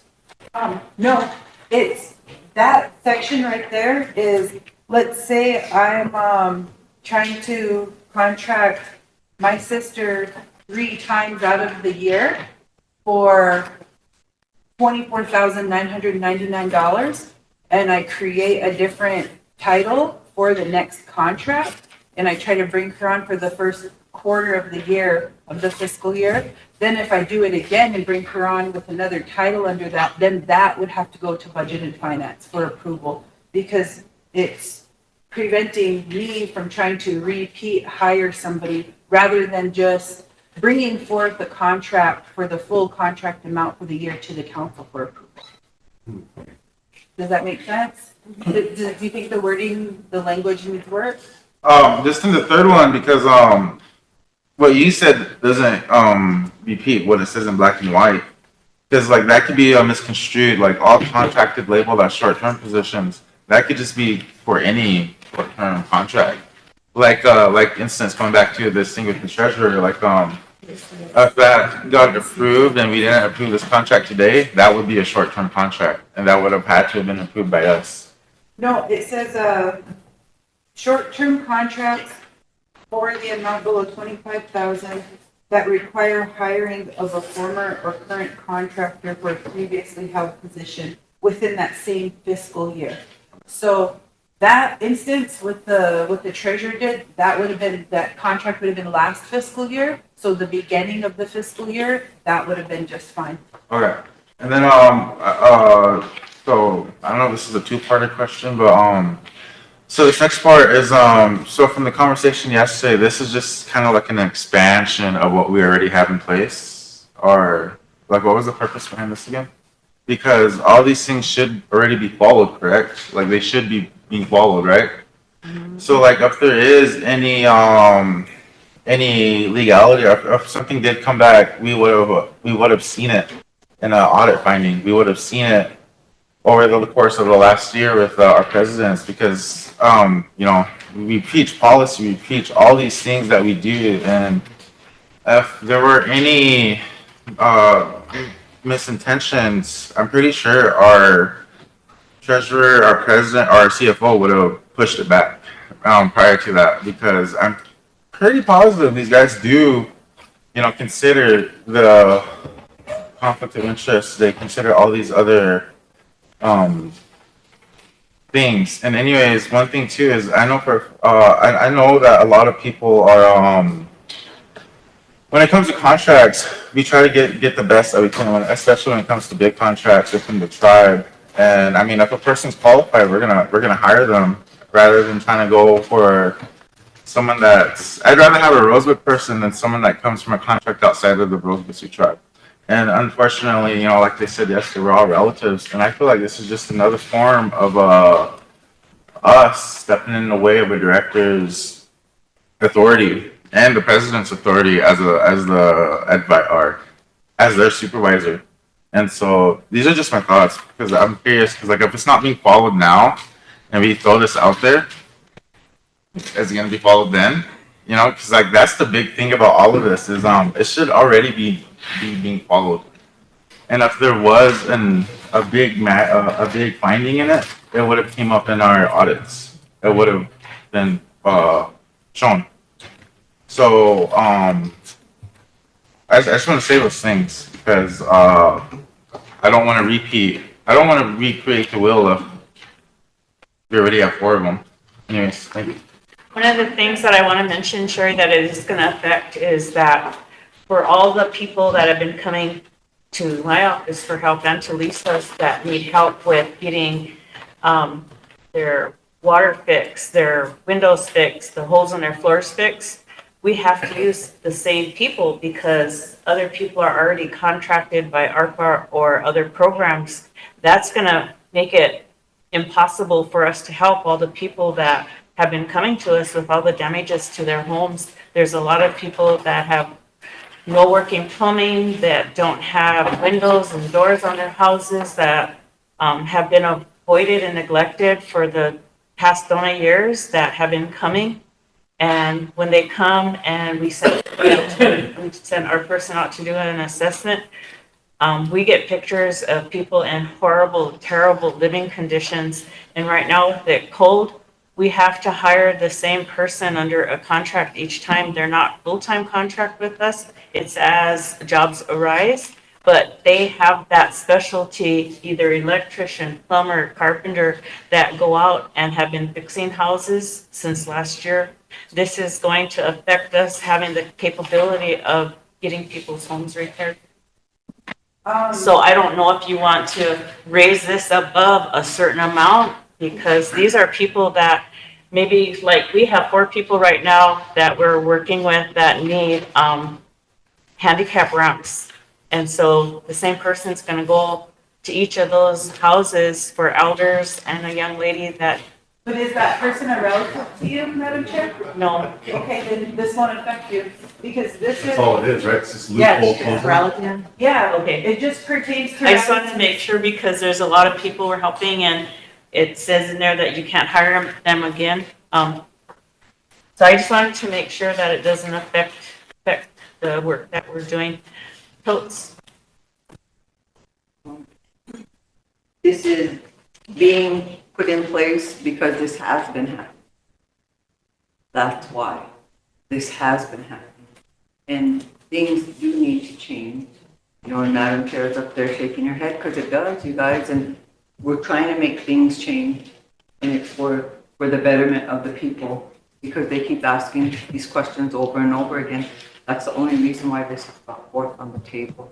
And yeah, it doesn't affect anything as far as your maintenance crew, because they're not related to you or Madam Weiss. But this is this is in other situations pertaining to contract work. And we can't bring forth anything on the floor either because it has to do with personnel. But this is a way to address it, if that's all. Yeah, it's been going on for a long time, and I do want to mention that not all of our directors do this. I mean, we do have directors that have that integrity not to, and for decades it didn't just start. And we have to have that confidence that they do have the integrity not to manipulate the system. But thank you. Mike Foltz? This resolution, I guess, is one of dealing with a conflict of interest. Correct? Yep. Can I put it that way, Sherry? Yes. You know, now, conflict of interest, in a code of conduct and ethics, I don't know if that's under the purview of the Budget and Finance Committee. But it's dealing with contracts. Right, I understand that, but it's not a matter of money necessarily. It's a matter of relationships. Right, I mean, if it's under, anything over $25,000 has to come here anyway, right? Right. So in those instances, it would go through Budget and Finance anyhow. This deals with contracts under 25,000, which the programs have discretionary authority to spend. So again, conflict of interest, code of conduct thing, I don't know if that's the purview of the Budget and Finance Committee. I'm not trying to weasel out of it or anything, but I think it's an honest question. Well, the reason why we put Budget and Finance Committee in there is because the Budget and Finance Committee is usually the committee that brings forth any contracts to council, since council approves of contracts. Right, when it comes to procurement, that sort of thing, yeah, that is our purview, but this is not a purchasing thing that's per se, it's a conflict of interest thing that You're right. happens because of, a purchase. All contracts need to come to tribal council? all contracts over 25,000. Maybe we should lower the 25,000. Pandora's box, Mike. Yeah. It was lowered, moved up to 25. I have Tammy, Wayne, and Lila. I agree with what Sherry's trying to do here simply because we have directors that will hire their family for certain projects, pertaining to their program.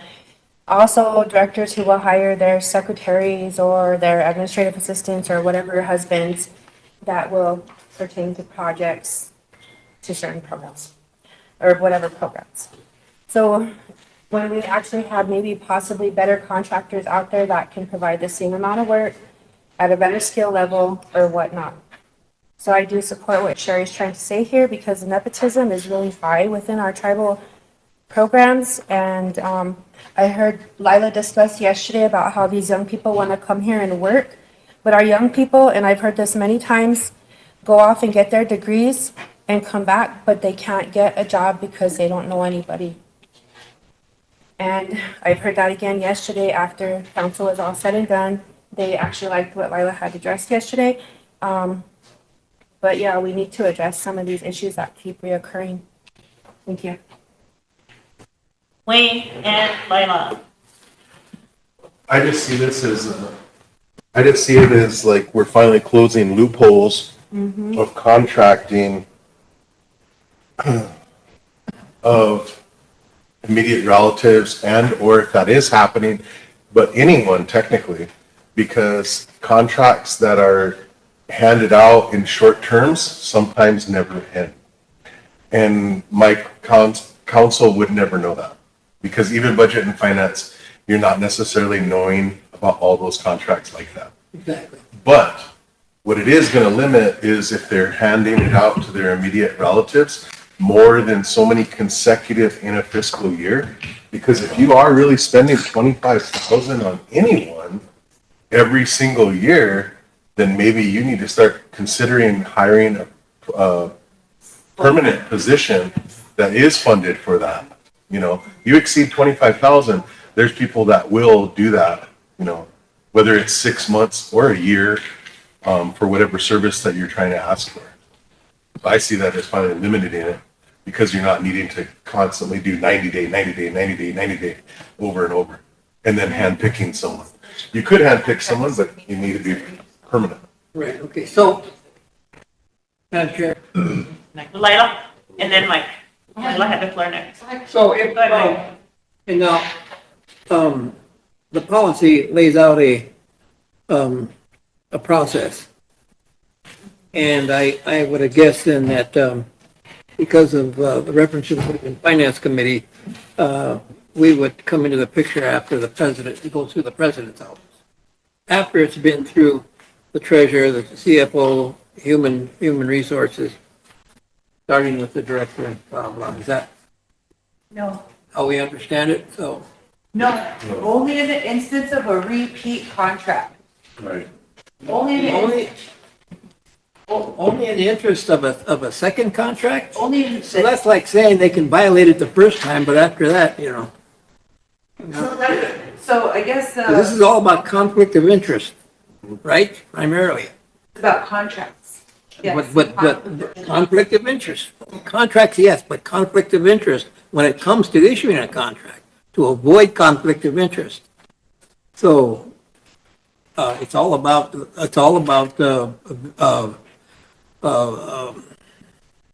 vetting relationships Do you think to we should- ensure that there's no contract, irregardless of the amount. That's the way I read it. We should remove the third one and work on that a little bit more and go forward with the other two, the top two. I feel like that's what's confusing everybody is the repeat contract portion. We'll do the top two. And then you might want to look into the personnel policy. I don't mean to hold it think up. it's Why don't we just limited amend it here? How long a contract can run. So you want to withdraw? I don't want to withdraw, I just want to make an amendment to the contract policy to the third paragraph where it says all contracts labeled as short-term positions. I'll remove that portion because that feels like that's what's making everybody a little bit nervous and confused regarding specific contracts. the intent wasn't to make all contracts go to budget and finance. It was only to have this signature process that isn't in Well, we place. wouldn't get to budget and finance unless there's, I mean, if it passes muster through all these other departments that there's no conflict of interest, then it comes to the committee. Right? That's the way I understand it. Only if there's a second contract for the same person. But again, that's like saying conflict of interest doesn't apply to that first contract. So a person. And it couldn't. There's no vetting for, when it comes to conflict of interest for any contract that is for the first time. That don't make any sense to me. Okay. When the issue is about conflict of interest. It is. So if you hire me for 24,000. Right. Okay, and then, And you're related to me. yep, and then, or even if not, Well, no, if you're So related to me, because it's about conflict of interest and avoiding conflict of interest, this is, isn't it? okay, so then you hire me again. Right now, none of you on budget and finance ever know that. You could hire me 3 times in 1 year for $24,000. Yes, you can right now, you can. And what this last portion does is it allows the budget and finance committee to become aware that somebody is continuously hiring another person for the amount of 24,000 or under 25,000. Yeah, but at what point does that scrutiny begin? After the first contract Okay, is so the done, first, second the one first starts. contract doesn't apply. So i.e., there can be conflict of interest. That's what that suggests. It doesn't, Because the first time is what's the word? that's why I'm saying I'll Not a strike freebie, this. but it's We'll strike this third one and then I'll bring it and maybe I'll present it to the budget and finance committee before we do an amendment. I'm assuming it applies to all contracts. That if there's a suspicion of a relationship, then it gets put into this process, right? Yes. Lila. Mike, are you done? Yeah. Lila. Okay, so, the one thing we didn't, it's, like I said, it's touchy because, first of all, those things shouldn't happen. It shouldn't. And we entrust our directors, we give them that. When we hire them, we're giving them, okay, you got the program, you do what you need to do to make this program run and take care of it. And I thought about this a lot last night, and it shouldn't happen, but it does. And it's been going on for a while. But where? You know, how or who's been doing this, you know? So we're having to discuss this. The other thing is, it says, oh, let's see, wait, 1, 2, the third whereas up from the bottom, it says, I'll read this, and RC ordinance number 2003-05 establishes an ethics and code of conduct policy that requires all employees and council members elected or appointed to avoid transactions resulting in a conflict of interest or raising reasonable question of conflict of interest. This is where I think I have an issue with that because council don't always know that stuff. But do we need to know? Do we want to be in control of everything? Because we're taking some power away from a director. That's what I'm seeing. We're taking some power away from the director. And in here, I'm being included. All required employees and council members elected or appointed to avoid transactions resulting in a conflict of interest or raising reasonable question of conflict or interest.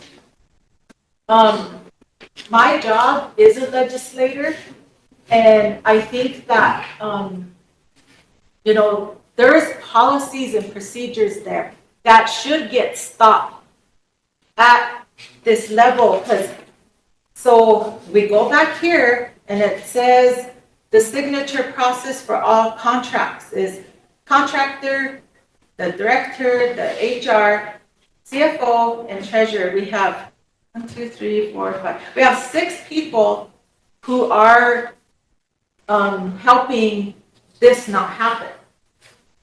It's not in place. It's not in place for contracts? No. But it is for... Have you been? For everything else, you know? Sherry's first.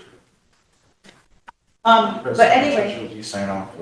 Yeah, oh, okay. So I'm just trying to clarify. I'm not saying I don't want this to happen, because we're at that point now where having to step back and make these decisions that do I really have the right to do? Yes, these positions, you know, have those things happen. And, you know, the integrity of our Oyate should be there. And I think people entrust us here when they put us here that those things won't happen. But we're talking at the director level. You know, the director level, they know their programs. And this has to be put somewhere in, let's see. Remember yesterday, Sherry, we talked about consequences. So if this happens, the consequences need to be in there. So it clarifies that, you know, are we gonna, you know, it says that, what, you know, what's gonna happen. So if somebody tried to do that, you know, it's not, if this passes, you know, it's gonna cut that all off. But what are the consequences? Does that mean that this person, say they have a CPA, like her daughter does,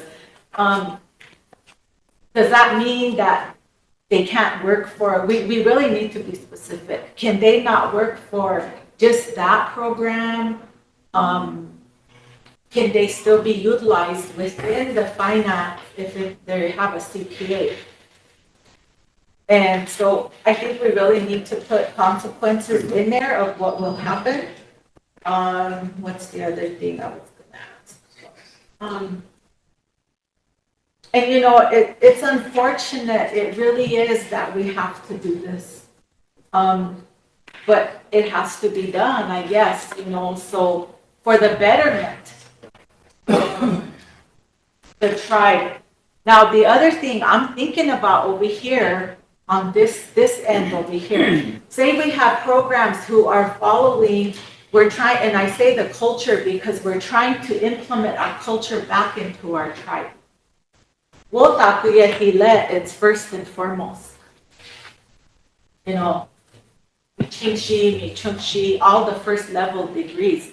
So when we're asked to do something culturally, we might have to think about it and see how we're going to make an exception for the programs that work with the culture.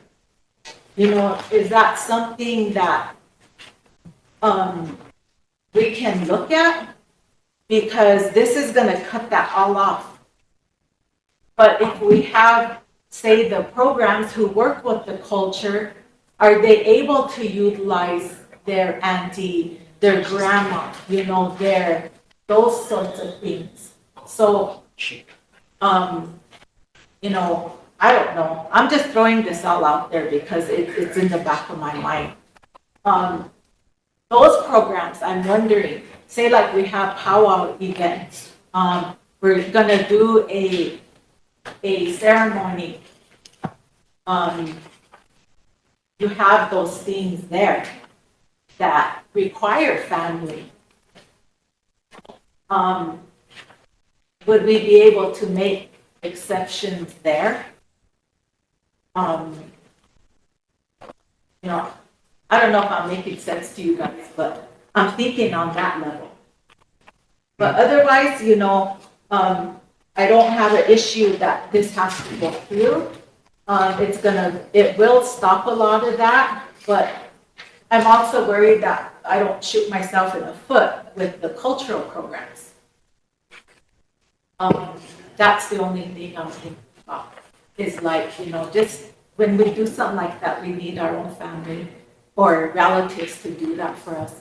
But that's the only portion I'm thinking it would affect.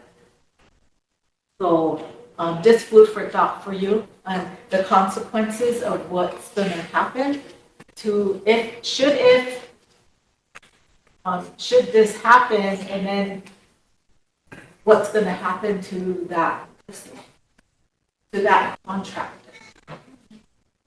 So those are just two other things that I want to put in there.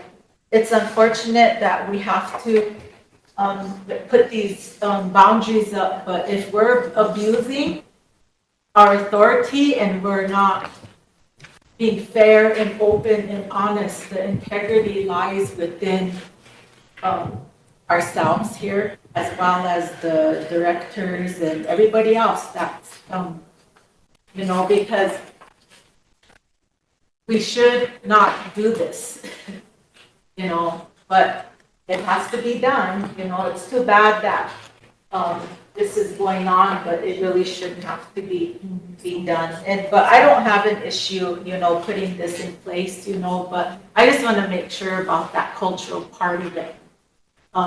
Would there be an exception to that? So I don't know.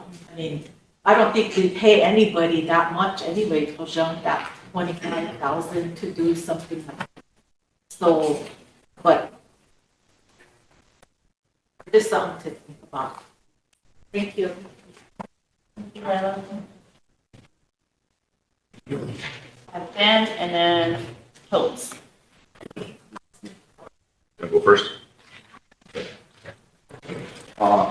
I guess for me, thank you, good morning. I was just kind of, I know we brought this up last night, and there was just some discussion on it, and I guess, you know, I thank Chris for bringing up the one with the treasurer's contract, where almost the same thing, it's just different, I guess, I see it, because again, there's somebody who's been hired already, and then they're gonna give them another contract for the same thing.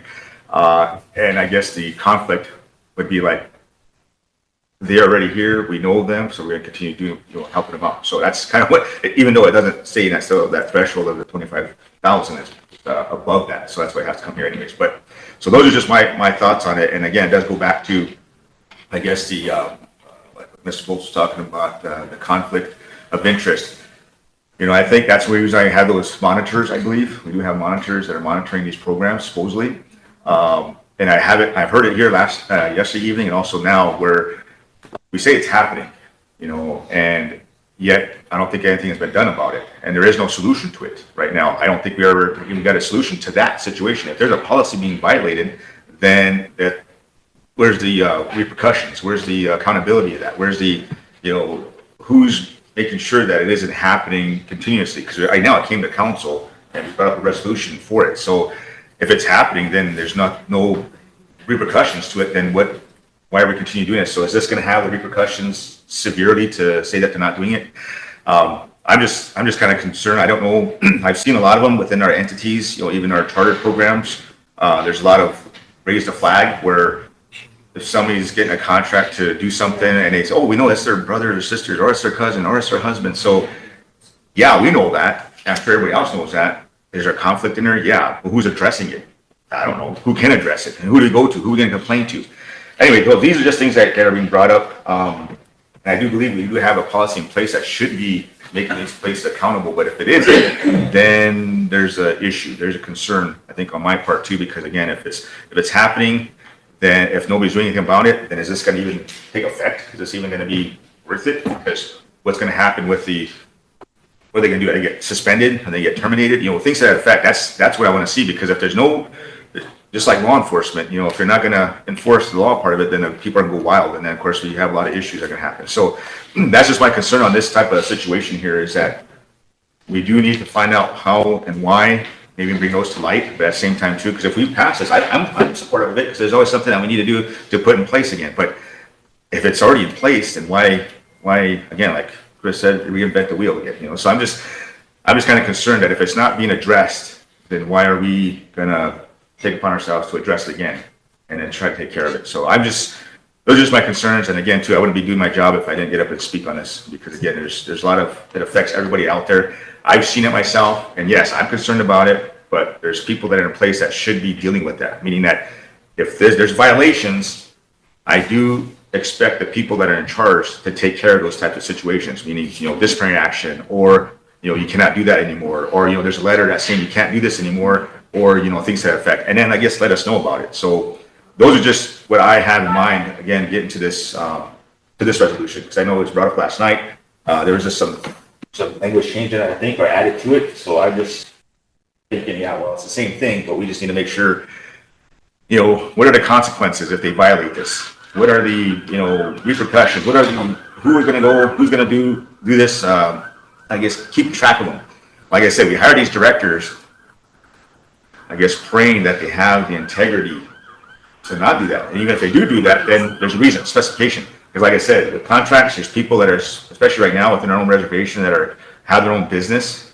And I don't know, I guess given a reissue of another contract, you know, maybe they didn't do a good job, or maybe they did a good job. I don't know. But so these are just my concerns on it. And putting it in play, I guess I should have some backing behind it. I guess some resources. I mean, just like if there's some issues out there that is being violated, I see it, you know, in other entities, but how do we categorize that? Because how do we say, like, with case law, I know we just read some land issues, and there was case law that said, we referred back to it.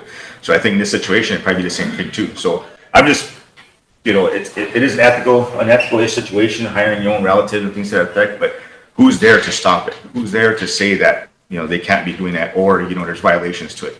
There's nobody saying that, nobody anywhere. I mean, it's in a policy, it's in black and white already, but if we're not enforcing it, then why should we put more stuff on black and white to say, oh, well, here's another thing, if you don't do it, this is what's gonna happen. So, I mean, I'm just kind of confused on this, so I'm supportive of it, because again, it's something that's gotta be put back in there apparently.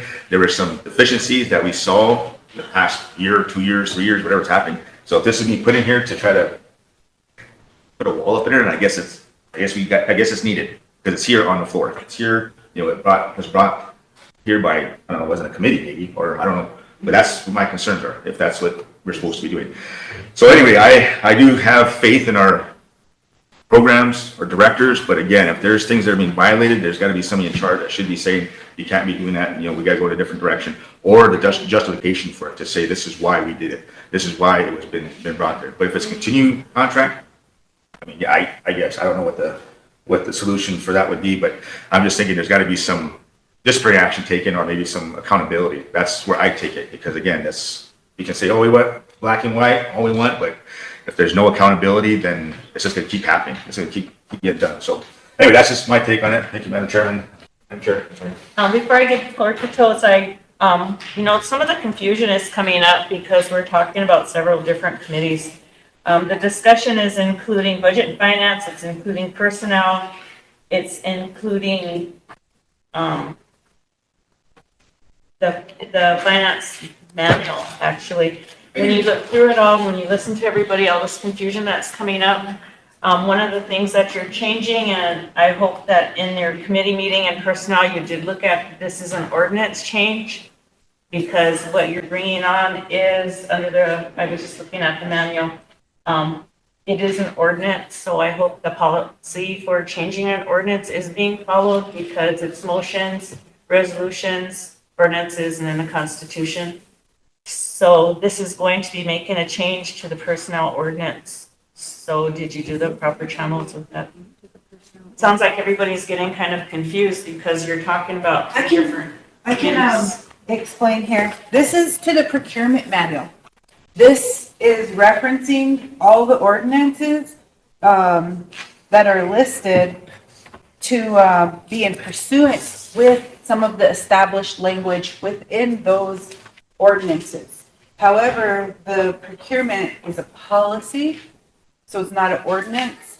And all the confusion here in the third one, I'd like to amend and remove that I wanted to make some clarification that right now, the contract, the director and the president are the current signature authorities currently for contracts under 25,000. The included ones on the list were never included before. I will add in another bullet. Violation of this policy will result in disciplinary action.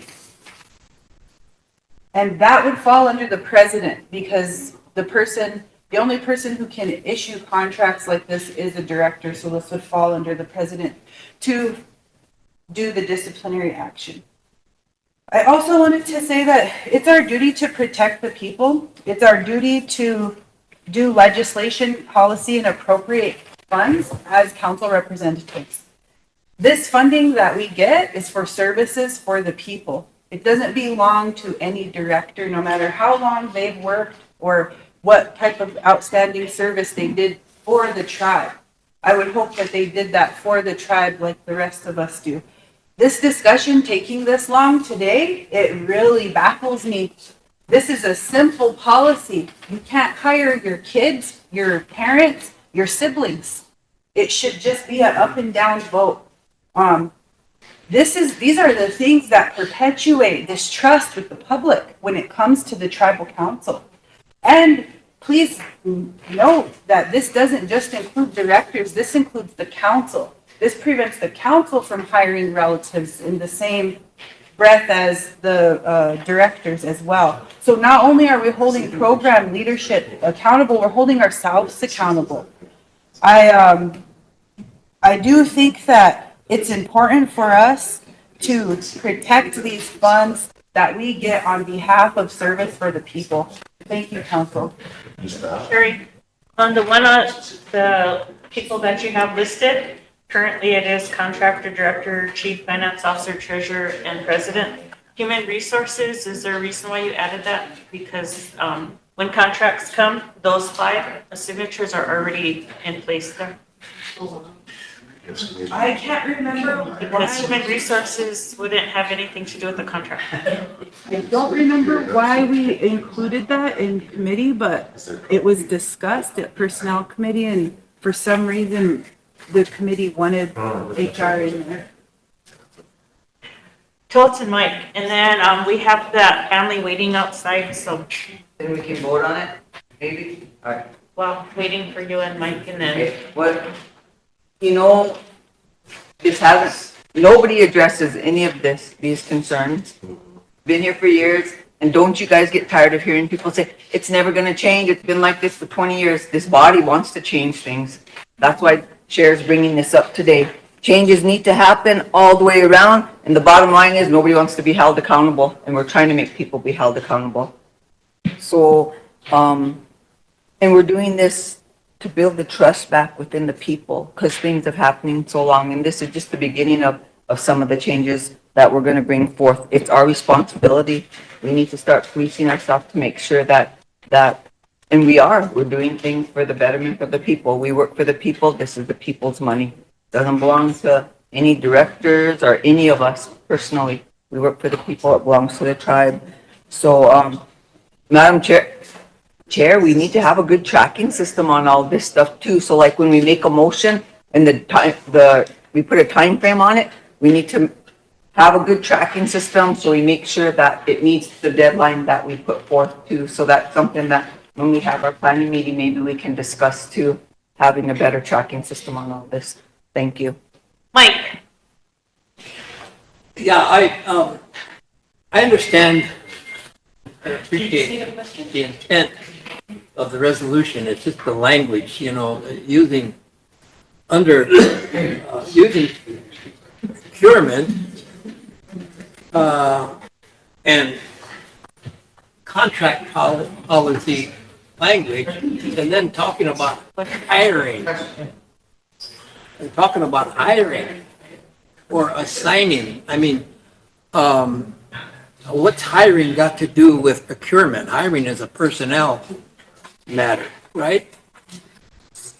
Like, is this having to do with hiring and contracting?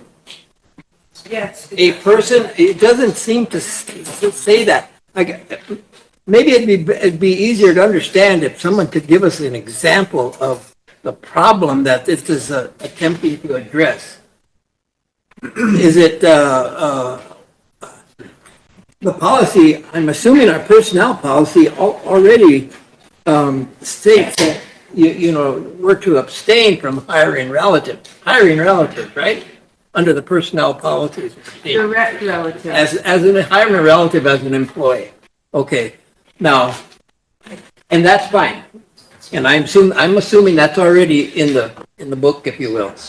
Now, have people been circumventing that by bringing a relative into their program under a contract? Is that the problem? Yes. If it is, then it should be written so it's understood that way.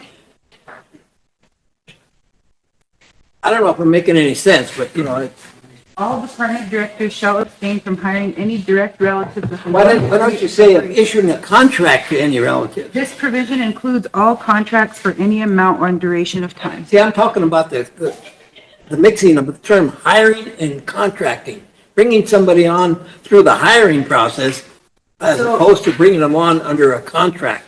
Okay, so Into a should job. abstain from contracting any direct relatives. Okay, that makes sense, yeah. So it's, and that fits with procurement then. Okay, thank you, Mike. And where would that? Contract policy, the first paragraph. Michelle, are you done? Yeah. Call for the question and we'll vote yes or no. There's no more discussion? Any question? Joe? All in favor?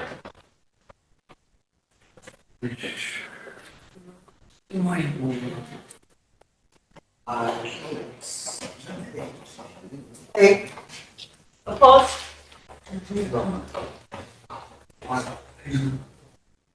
Three, four, Not voting? one. Motion carried. Going to, take a break. We have that, it's lunchtime, that young lady is here. We're going to honor. Yes, Madam Chair, when Dale comes down, would it be possible to have the director of the ED come down also? Because we've been having, message already. awesome, thank you. No one there. And diabetes is having their wellness fair today too, their health fair, if anybody wants to go up there. 3 o'clock, yep, right now.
her up there. They accepted her as one of their own. They took care of her, they looked after her as their little sister. And that night of the championship, they were waiting for her to come in the last quarter. Boy, you hear the crowd saying, Luna, Luna. They're all cheering for her, calling her name. And she comes running out. And she got to play for 3 plays. She got to be out there and do what she loves. She loved this since she was a little girl. Like you said, she was the first Native American female to win a state championship there in the Dakota Dome in Vermilion. Happened to be a Sichongu here. I'm proud of her. Everything she's doing. And our family is going through something tough right now, but we still wanted to continue to do this for her. Show her that our people, Sichongu from Rosebud, care about her. They want to honor her and her achievements that she did. I want to say thank you for doing this for her. It means a lot. Yep. So with that, I'm going to award you with the certificate. And you're going to help me, Mom? We're going to gift her with this star quilt. Congratulations for doing what you're doing and being successful at what you're doing. And we're really proud of you here at the tribe. So we stuff.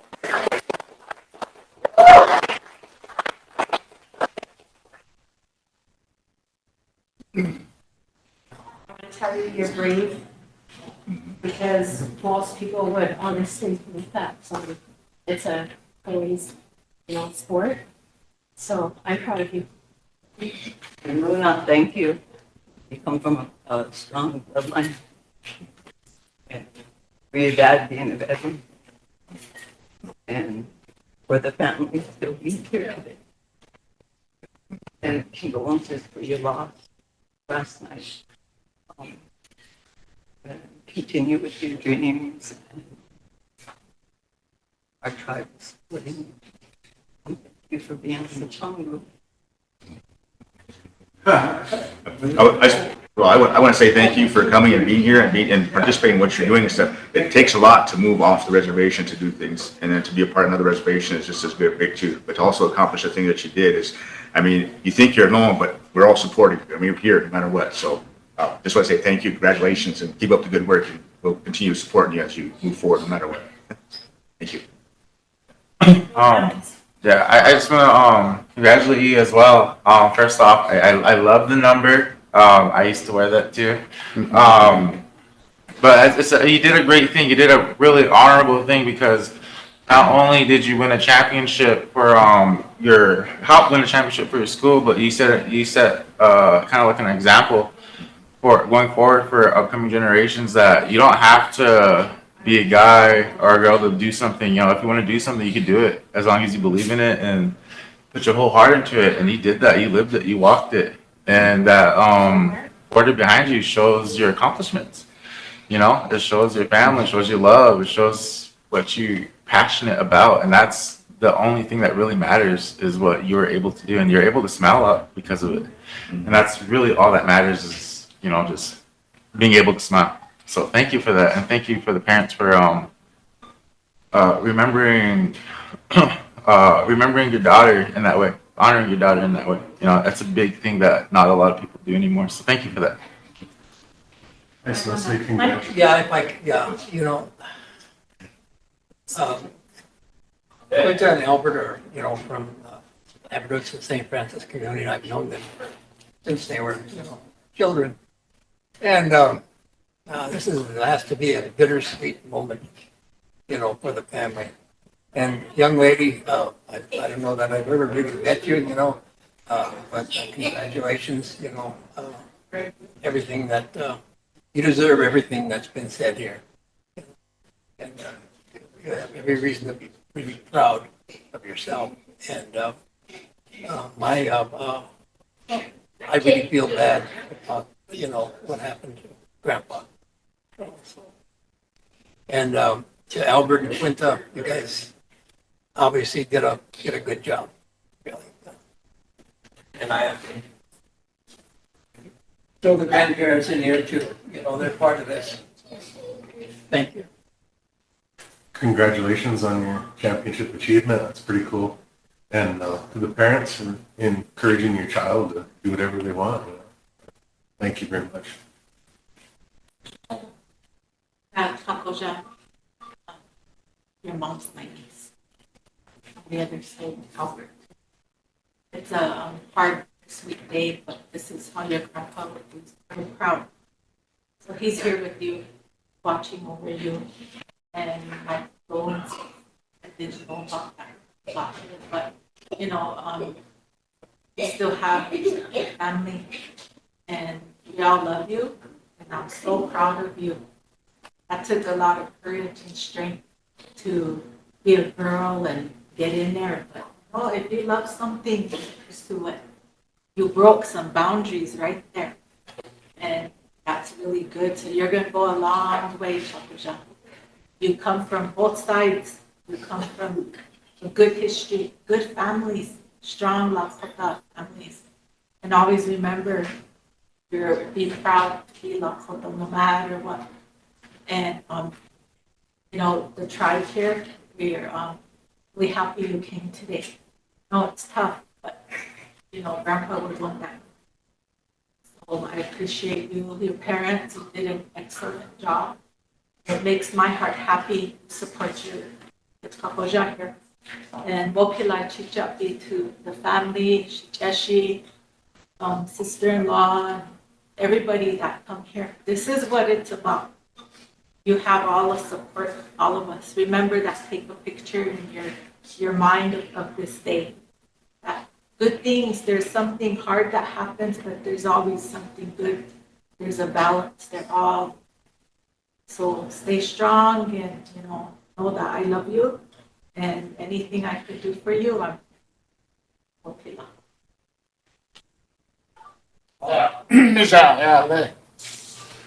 We teach a lot to learn. Let la ta chua you call hectare is a grandpa is a chone egna copy you call hectare is a taco was stay chua you call hectare yok pies a ke yok shile after he is a Layla it won't allow was it watch up in hectare we teach a lot to let ta chua we talk to is a you have yet you can let we talk to is a talk was there check hey ogna cha hector can let at this time I want to honor the young lady receiving the star quote and having that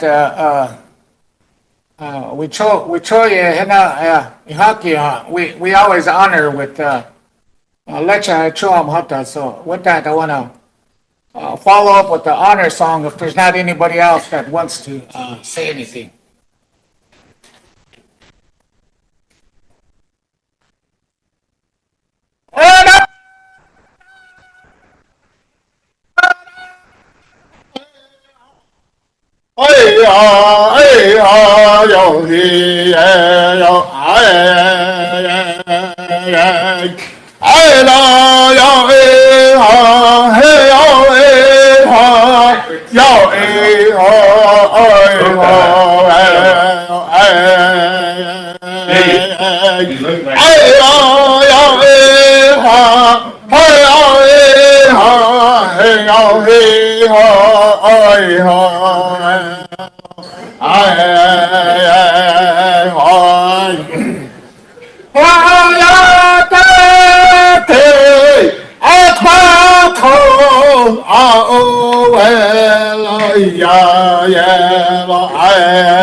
ya ê ơi ha lo hai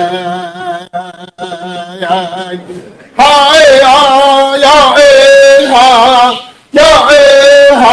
hey ya ê ha ai ha lo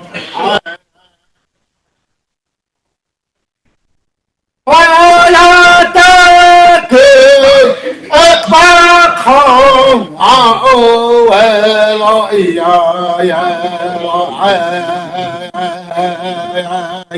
ba pho ta we ya ok ya ô lo lo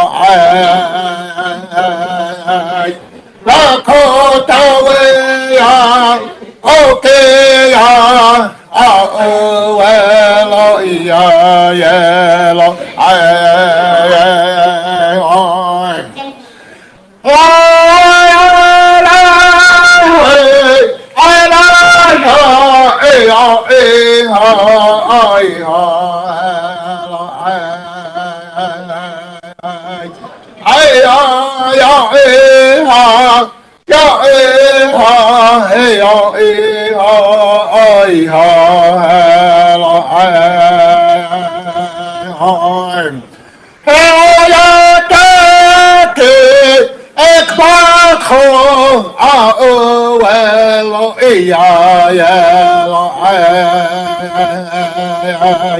Dakota way ya, okay ya, lo ya lo Gloria.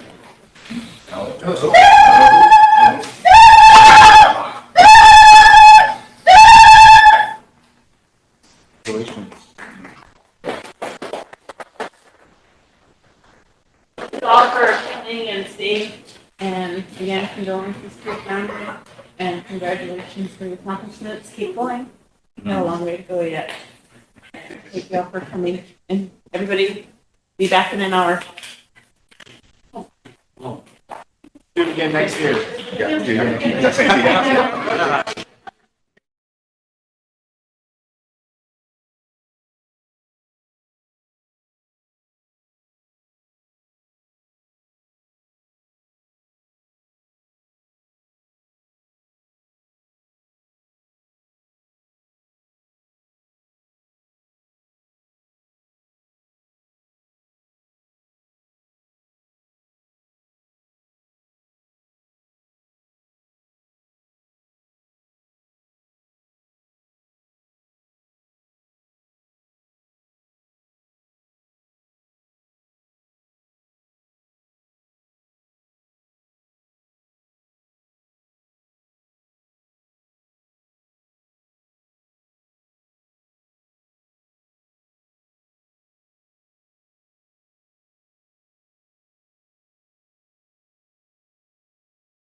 If you want to get those done, Tammy, because I want to get these, appointments done for Okay, just- committees. Real quick, so when we were all standing here having our discussion on, what was passed before our break, there was a lot of concerns that I got. But my first motion, is motion for a legal opinion when our employees submit complaints or the general public on an employee or a director and the process isn't followed. On the personnel level, up to the president and committees, when does tribal council step in to ensure the complainant's rights to due process and process of the policies are followed? What are the repercussions, consequences on the individuals who are in place that fail to follow the process? That's my first motion. And that's in reference to the contracts, because that's No, what, this is, in regards to personnel issues, and I say that because I've asked this stuff in the personnel committee. I've asked, Cher, she's done some motions in personnel committee, but they have never gone So anywhere. you're asking for a legal opinion to be drafted? okay, you're gonna have to either give it to her or do it I can give slower. it to you. Okay. So Did that's the council first all motion. hear her motion? Repeat it? Can you repeat it slower?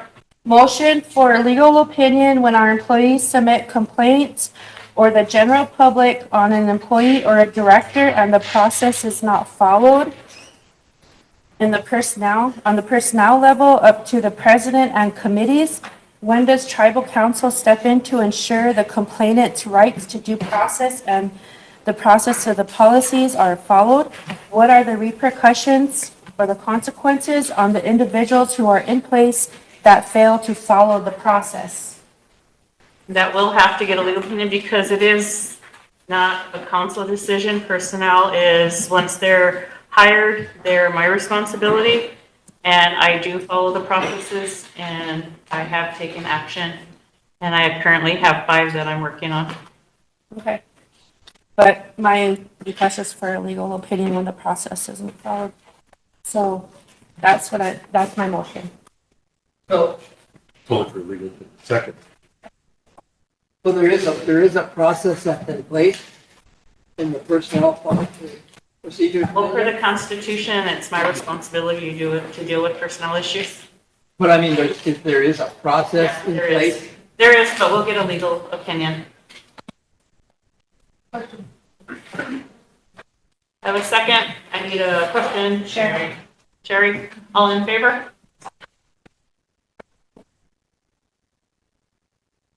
Once that's done, nobody make a complaint. Personnel actions that I'm ready to take. 11, Opposed? 0, Not voting? 2. Motion carried. Next Thank one. you, council. Second motion, motion for legal opinion on the grievance policy when the process isn't followed as described in the policy to include the timeline of the hearings when the grievant is not at fault. What are the consequences and who does that fall on? That's, Give me an example. so example, you remember months back I asked for all the information and for the secretary's office to redraft the policy or get that information to put it back to a grievance board? Because these hearing officers are saying I can't do it or the director says they can't do it or personnel sitting on it or something. There's timelines in that policy that said within so many days, this will happen, yada, yada. Well, when we're not doing timelines like that, then what? Because it's not the grievance fault. Whose responsibility is it? It's supposed to be personnel's. But if they're not following the policy themselves, then what? Because sometimes these grievances take a year to happen when they shouldn't be taking a whole year to happen, or even 6 months. They should be done right away. And you do need to put the grievance policy back into place. There isn't one right now, and that's why it goes to personnel and they have a hearing officer. There is a grievance, supposed to be a grievance board. Yep. And it hasn't been in place for a long time. No, because they hired a hearing officer. But the grievance is an ordinance and it was only temporarily taken out and it should have been put back into place and it never was. It was just, temporarily removed. I mean, not removed, but I can't remember what the terminology was in it. That was like years ago and it just never, no action was ever taken. The hearing What's the officer, lifetime the problem? hearing officer was put in place because the grievance board was suspended. That's what it was. But she's asking about, so if it was one person as a hearing, so if it was one person as a hearing officer, and that should have expedited and made things fall within the time frame faster, why is a hearing officer not hearing complaints that are filed? I'll second her motion, put it back. Okay. Is the hearing officer not hiring anyone? You'll have to address it to the personnel office, HR, because they're the ones that work with the hearing officer. We can't deal with the HR people. Right. Council can't deal with HR directly. I mean, for that opinion. I mean, for that I'm response. just asking for an opinion to who the consequence falls on. Does it fall on the HR director? Does it fall on the person that is not doing their job? And because sometimes you'll have like the director say, well, that date don't work for me, reschedule it. Mm. And then it leads to the hearing officer saying, well, I can't do it on this day. And then, but how many hearing officers do they have that they can call in right away? So I want, just that legal opinion on that. What you're saying. Legal opinion. So I have a second. I need a question. Votes, all in favor?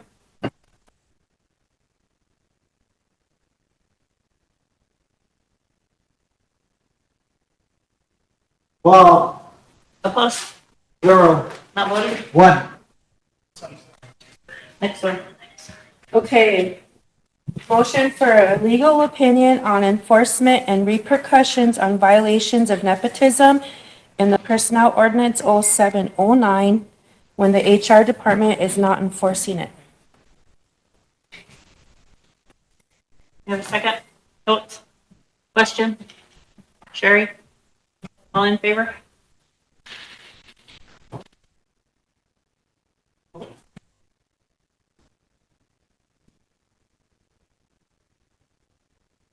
And Opposed? 0, Not voting? 2.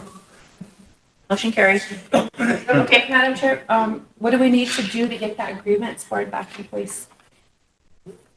We'll have to have her look it up to see what it was. I think it was suspended, but we'll have the secretary's office research it. Yeah, because remember, and the prior secretary was supposed to have gathered all that information back to us. Can we do that by the next meeting? Okay, thank you. Sure. Thank you. So the grievance board wasn't suspended, their terms all ended, and the policy and procedure manual was adopted and changed. And in the manual, it states that there is no longer a grievance board, that there would be a hearing officer.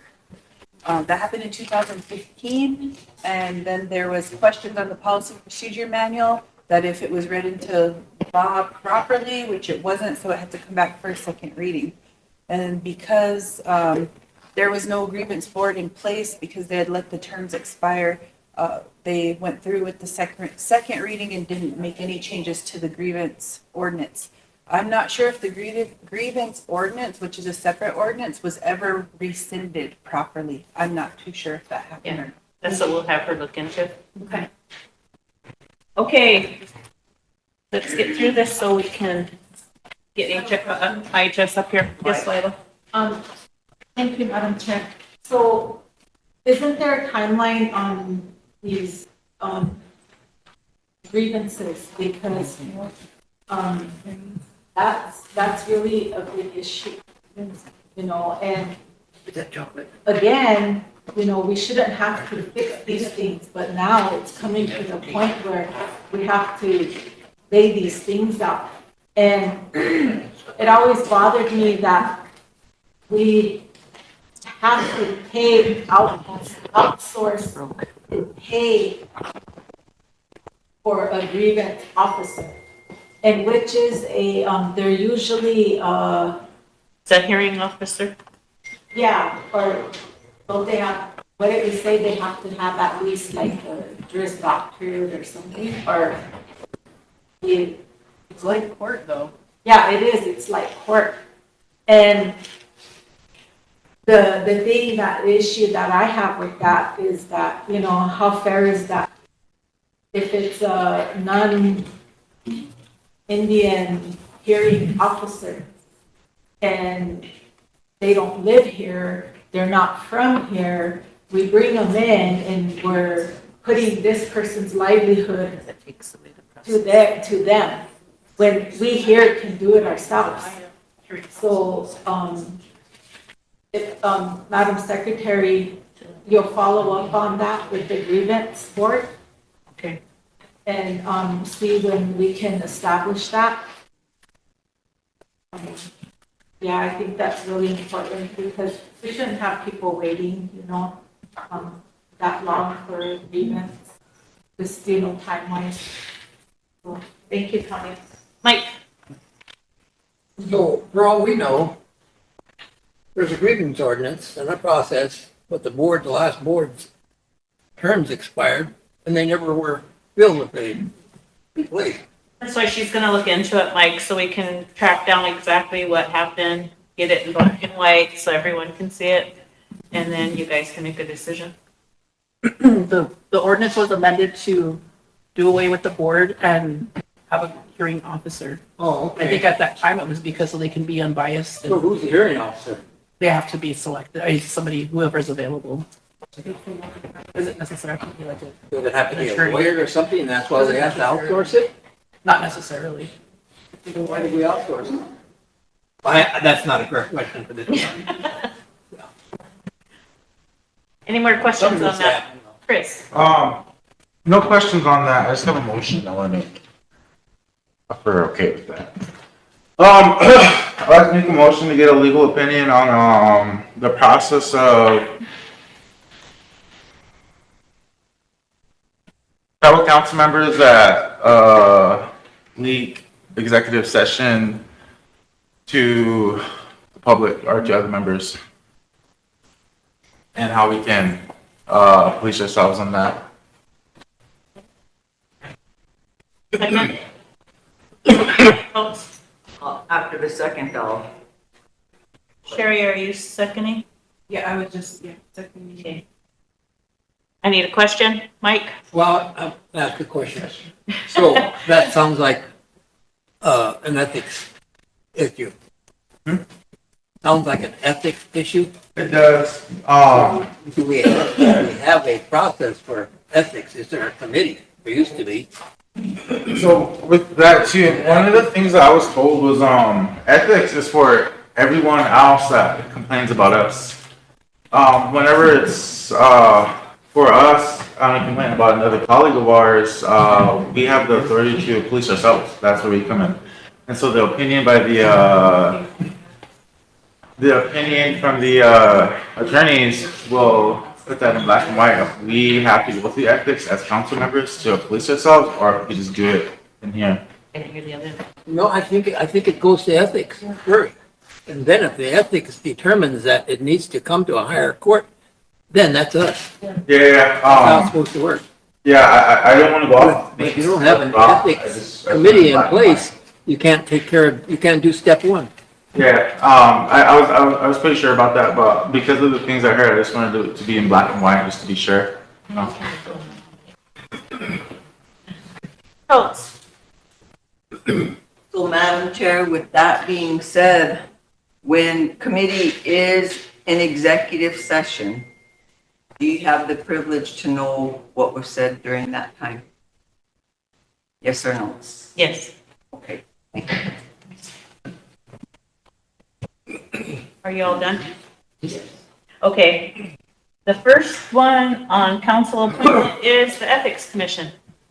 You need to pick a person for the one position. The motion. Oh, I'm sorry. I missed your motion. Second. Did you get a second? And I need a question. I have a question. Okay. Sorry, processing everything. As far as the ethics deal and the executive session, does it state in there that if there's a committee in exec, then a council rep that's sitting on that committee can't share that information with another council rep? Or is it just for the public? For the public. Non-elected. If you're So you elected, can you're share the trying. info, like if I'm on a committee and something said and I share it with you, if you're not on there, then that's not an ethic violation? No, because you're all the same All body. elected. Okay, just for clarification. Thank you. Council activity. Yeah. Thank you. I need a question for Chris's motion. I have a Okay. second. Mike, who's second? Sherry. Okay. And my question, all in favor?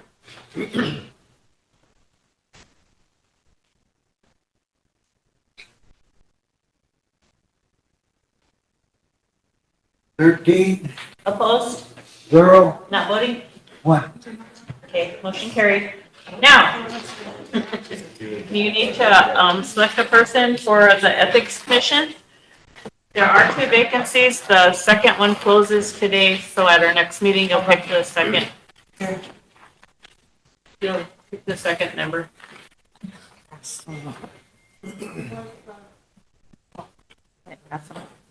Looks like Michelle. The application.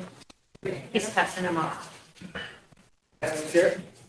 Yes, Mike. So, we have a candidate or? He's passing them out. He's passing them out, Mike. Okay, can we be, informed as, informed as to the qualifications criteria? I'm gonna give you guys an application. Tanya's Slow your got horses down. blank folders for us. Mhm. So we select 2? No, one. Only one, because the other one's not, it closes today. Oh, okay.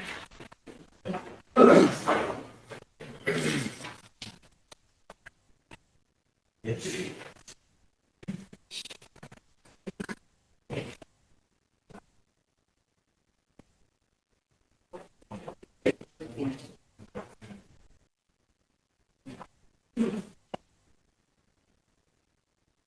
you put this on purpose?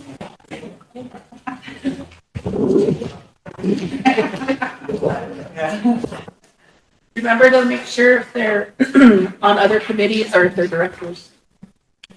Can they? No. If they're on Your ethics, honorable says. if they're on ethics, can you serve on other ones? Well, you can't remember, you can only sit on 2 committees, and directors can't sit on 8.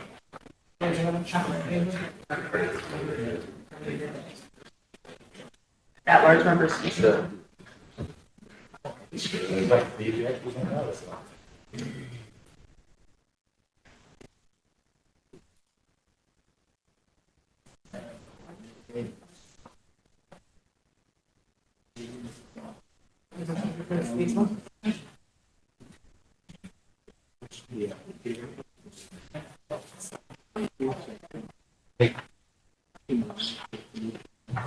Are you gonna help him?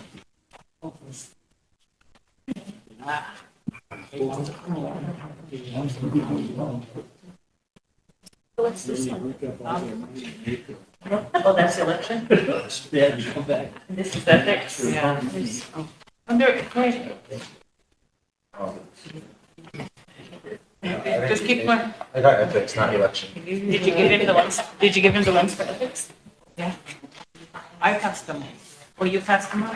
Yeah, you guys, I got, he just, I get the election. At large? Yes. At large? Sure. As a secretary. I'm supposed to only be on 2. We're supposed to only be on 2. At large too, but. Yeah. Aren't they made aware of that? They're Because supposed there's to. some in here that are already on to. I know. That's why it's got that up. And there, because there are, like, I know of one that's on 3, like 4. Some of them were grandfathered in though, just finish up with them on another board. And you know, while we're picking these 2, like, Howard Bear just said, you know, there are a couple that are some that are already on. We need to also look at those that are on committees right now, at their attendance that they've been having also when we choose these, Yes. Yep, me too. Remember to think about that too, if they've been attending. Me too. You go out there and have a discussion about it. You know, make sure you don't give these applications out, because somebody got just one application, but those are at the back for our one. Our information. Only give them the things that are stabilized. The year before last, who can sit on the committees and what your terms are. Not just those ones, give me them election. Yeah. With that, with that one? Yeah. Okay. Yeah, I don't.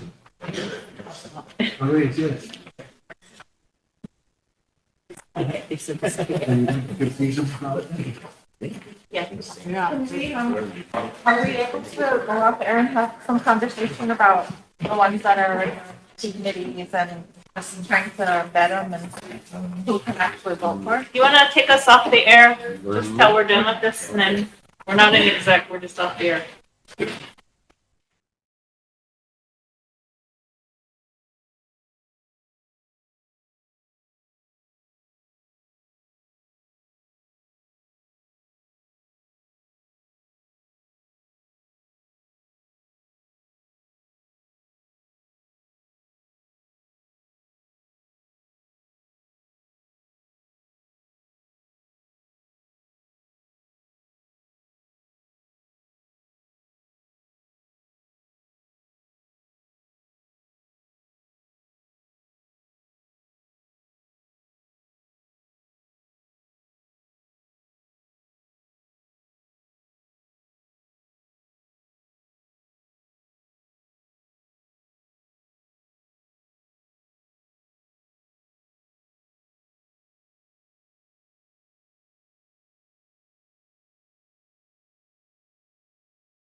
Madam Chair, any word on the director for the ED? Will he?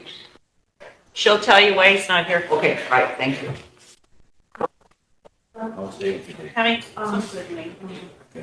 So the discussion we had on the resolutions and whatnot, and then I just, are we gonna discuss those today as well, or? Not Tasha gives me the things so we can do a synopsis on it. Michelle? Also, on those, when we did that motion, Sherry's not here, but because she was the one that did the original motion to do the testimonies from the, enrolled members regarding IFS. And I'm not sure, I should have asked her before she left, but I got a notice or a text saying that it was nothing like they expected. They were just put in a little room and, told to fill out a paper. So they weren't given any verbal testimony as to what they wanted to tell. It was They just, were. The only reason they were put into a room is because it's patient information, so they couldn't discuss it in front of everyone, so they did take. but they weren't given the opportunity to discuss it at all. They were just given a paper and saying, here, fill this out, write your statement, and that was it. But I thought it was like actual testimony. Yeah, they were supposed to, give their testimony on what happened, what the incident was, and so that we can compile that in order to take action with it. Okay, and then can we have a discussion about that after? Like what our next step Only is? take 2 minutes, not. Are we gonna have to go after regarding that? If we're gonna file something, we should be talking about it on the air. Oh, after this, can we have that discussion? Totes. That's what I was gonna ask about, if we could get a report on how that turned out. Yeah, I just told Tammy, asked the same question. I told her as soon as it's all compiled and given to me, then we can get a report how much and everything. Because it's going from there to here. They're still doing the draft of they typed everything up. If there's people that didn't get a chance to be there on that day, can they still bring those forward to you? Yeah. Yeah. They can send an email Email to Kathy Yep. or Skylar. or you? No. Yeah. Okay, you guys, are you ready? You want to give your report, Gail? Sure. It's gonna come put it up on the screen, or should I just, email it to him and he'll bring it up? Okay. We told me if you're gonna go on. I didn't hear what you asked. Oh, I'm sorry. I had emailed the report yesterday. I wondered if they wanted to put it on the screen. You want me to wait until he puts it up there, or go ahead? You could go ahead and start. Was it emailed to us? I emailed it to Kathy and Tanya. Tanya went to get the copies. Do you want me to email it to full council? Do you have it, Kellen? I'm waiting for her to email it to me right now, then I can get it on here. Okay. You guys all need a 3-minute break. Yep. Sure. Yep. Sorry, Gail. Just go ahead and have a seat for a minute. Everybody go take your really quick break and then, while they set up the computer. Yep, you hung in there yesterday, almost all day.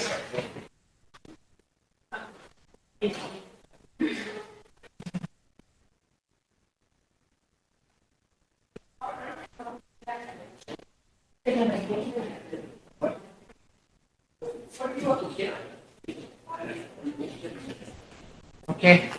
Did you get it, Kellen? Did you get it? Right? Depends on phases. Oh, okay. Hey, I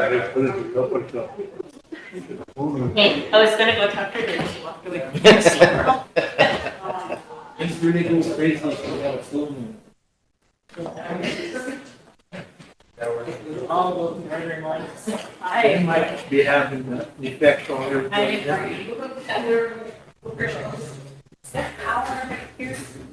Is that what? Over there. Power.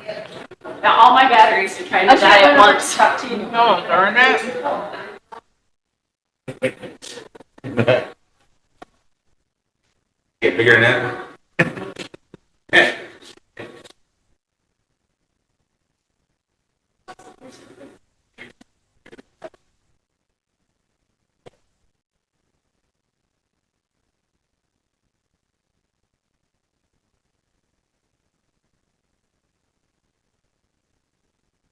Put some in your mouth so I can then greet you.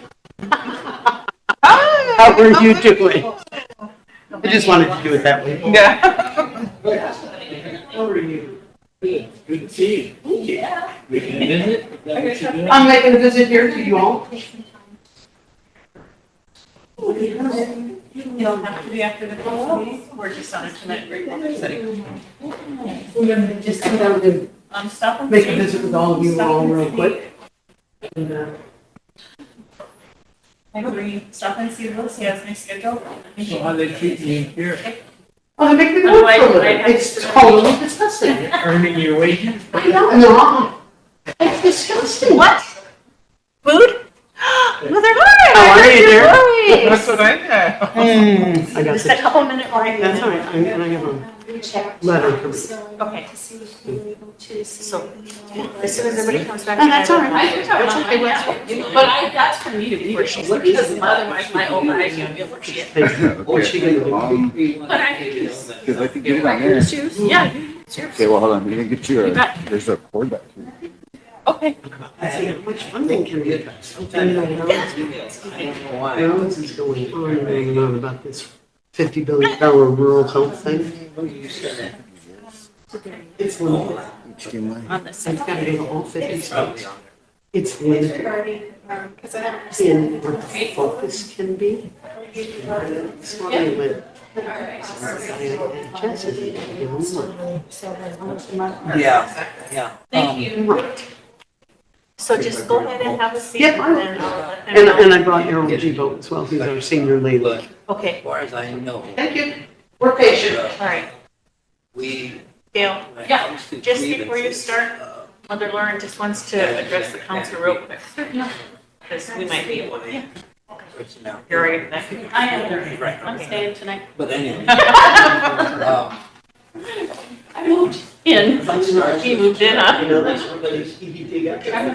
Then human resources. Here in Rosebud? Yeah. Oh, wow. Well, Is the front any closer? Is the front any closer? Back and forth. so if I don't care, he's What do you guys do all the time? I drive back and forth to Dakota on that Belfield Road. Oh. Norris is my interest road. maybe. Just me and there. I live in Norris. Do you really? Yeah, I grew up. Did you? Also, Yeah? No. my family is all on my mom's. Oh, it was in the. Yeah.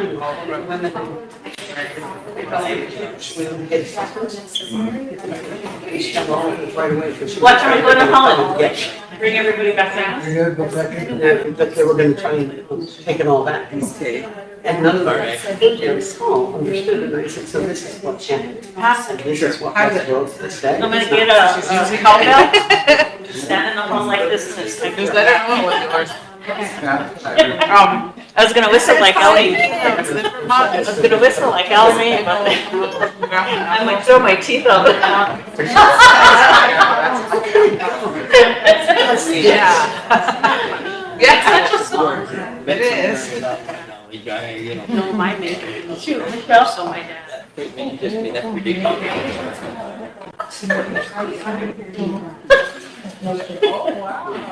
You know what I'm saying? I'm not saying that two board members got together and talked like that, if somebody overheard it, you know.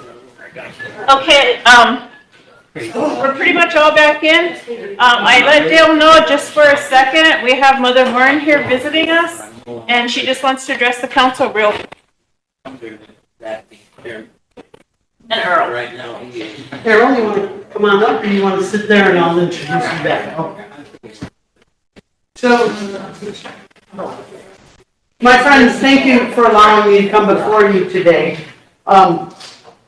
It's been really hard these last 43 days of the federal government not doing their job and not taking care of the people. And so, I have a letter that I would like to read and then a presentation, Madam President. It's actually addressed to you. Dear Madam President, grace and peace to you from God our Father and our Lord Jesus Christ.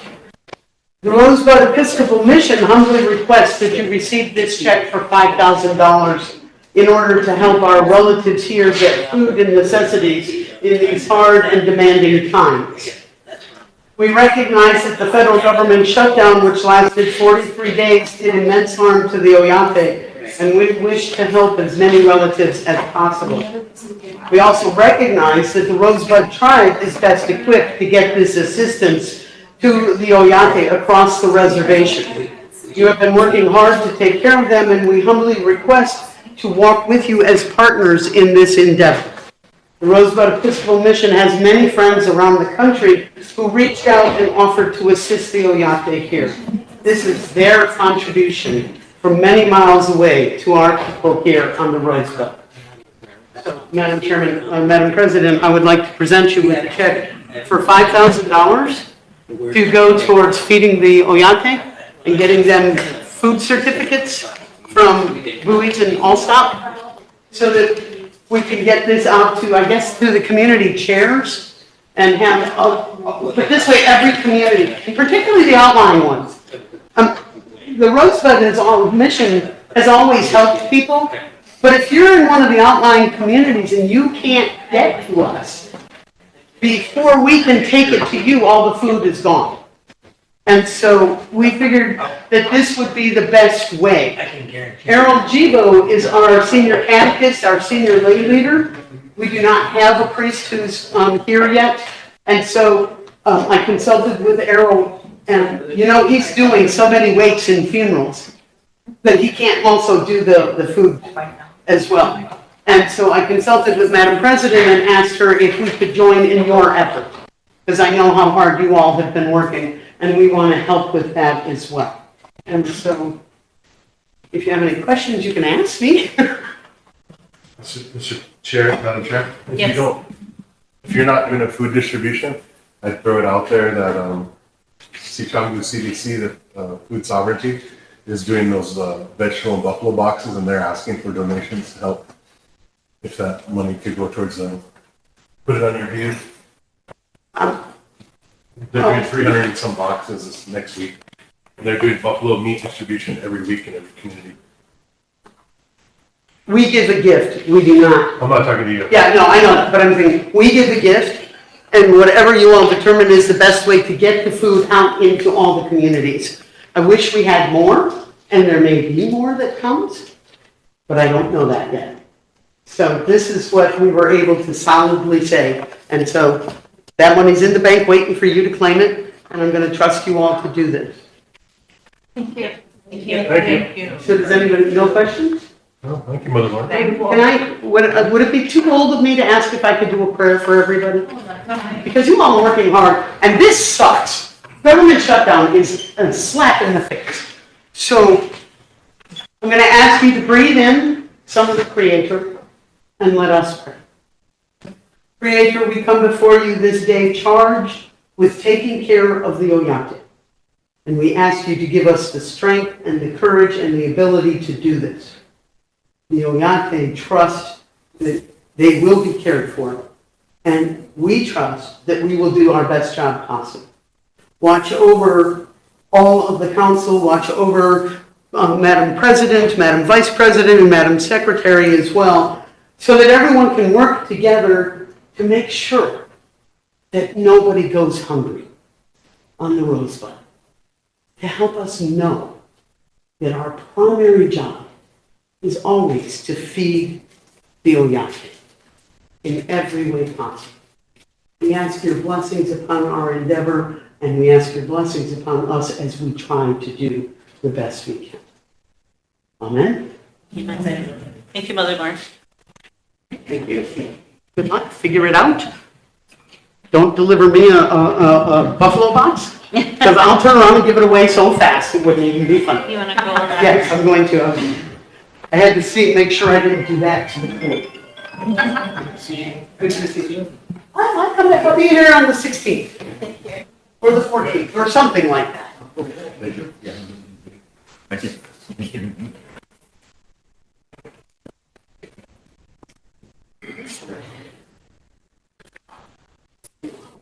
best we can do so far. And I know that if you all are handling it instead of just people who can call me 24/7. Yeah.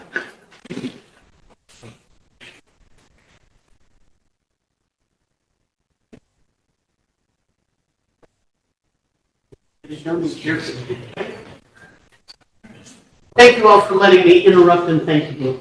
Thank you. Have a safe trip back. Thank you. Okay, Dale. All right, well, thank you for having me today. Can you all hear me okay? All right, so I did want to go over a few things, just so that the council always has a report from the CEO of the Rosebud Hospital. Our accomplishments and collaborations in the last few weeks is we were able to attend the Tribal Health Committee meeting, and we have a rail action. That's still pending with me to send some updates to that committee, and we're working through some of our rail items, and those will be ongoing for the time that I'm here. And we can add to and take away as things move along. Our Rosebud staff were participating in the SDPI program with immunizations, cooking demonstrations, and dental. I believe that was held today. We also had some vaccine audits from the state of South Dakota, which are routine. We go through annually for public health nursing in our outpatient department, and those were successfully completed. Many of our supervisors completed a supervisor training refresher in September, and we do have some public health service officers detailed here on 120-day turnarounds to support nursing, pediatrics, and administration. Specifically, one is assigned to assist in PRC. We are going to have our full governing body next Thursday on the 20th, and our open session begins at 1 p.m. And of course, you are invited to attend that. And then we are planning on that same day to have some employee appreciation and awards recognition prior to our governing body meeting. So we'll be doing that in the morning. Performance improvement, quality, and culture of safety. We have implemented some leadership rounding based on our culture of safety and Joint Commission leadership rounding recommendations in every department. We continue to hold monthly supervisor meetings and weekly staff huddles. Those staff huddles are always first thing early in the morning on Thursday so that we can keep all staff updated of any upcoming events or anything that's going on. We did complete an on-site Joint Commission mock survey where we invited Joint Commission resources to come in and review us because we know we're in our third year audit cycle. So we expect Joint Commission to come sometime before April of 2026. So this is something we did to prepare for that. And they were here October 28th and 29th. And so we just got our full report for that on Monday, and we'll be doing routine processes to make sure that we comply with some of the things they found and pointed out to us. There are a lot of new Joint Commission requirements for 2026, and that is what they reviewed us under were the 2026 standards. Yes. Yeah, Michelle, go ahead. Was the Joint Commission here on site, or was this just the mock that was done? This one was the mock, but we actually had a Joint Commission surveyor come for one day. Are we going to get can we know the results of that as well? We had one finding that we have a 60-day response to. I don't know the answer to that, but I think the answer might be yes, so I'll find out how we can get that to you. Okay, thank you. This is a summary of our finances. That's our annual budget, our total actuals. I believe this was through November 5th. And our actuals expended, and then it goes through the status of our third party for Medicare, Medicaid, private insurance, and the VA. And so it shows we set goals to meet by the end of each year. Sometimes if we're ahead of collections, we'll modify those goals to make them even more stringent, but you can see where we're at with our variances. We're still quite a ways from meeting those goals, and this was as of November 5th as well. And then we go into a really detailed financial report for all locations and departments during our governing body meeting. So that information can be further, will be further discussed during that meeting. Here's an overall, yes. Sorry, one more question. I see the VAs on there. What type of VA services are offered up there? So what that is that we actually can collect for VA from the VA if we're seeing patients that have VA benefits. So if they're coming to us for primary care instead of the VA, we can bill the VA. Oh, so you don't actually have like specific VA services, you're just billing? Right.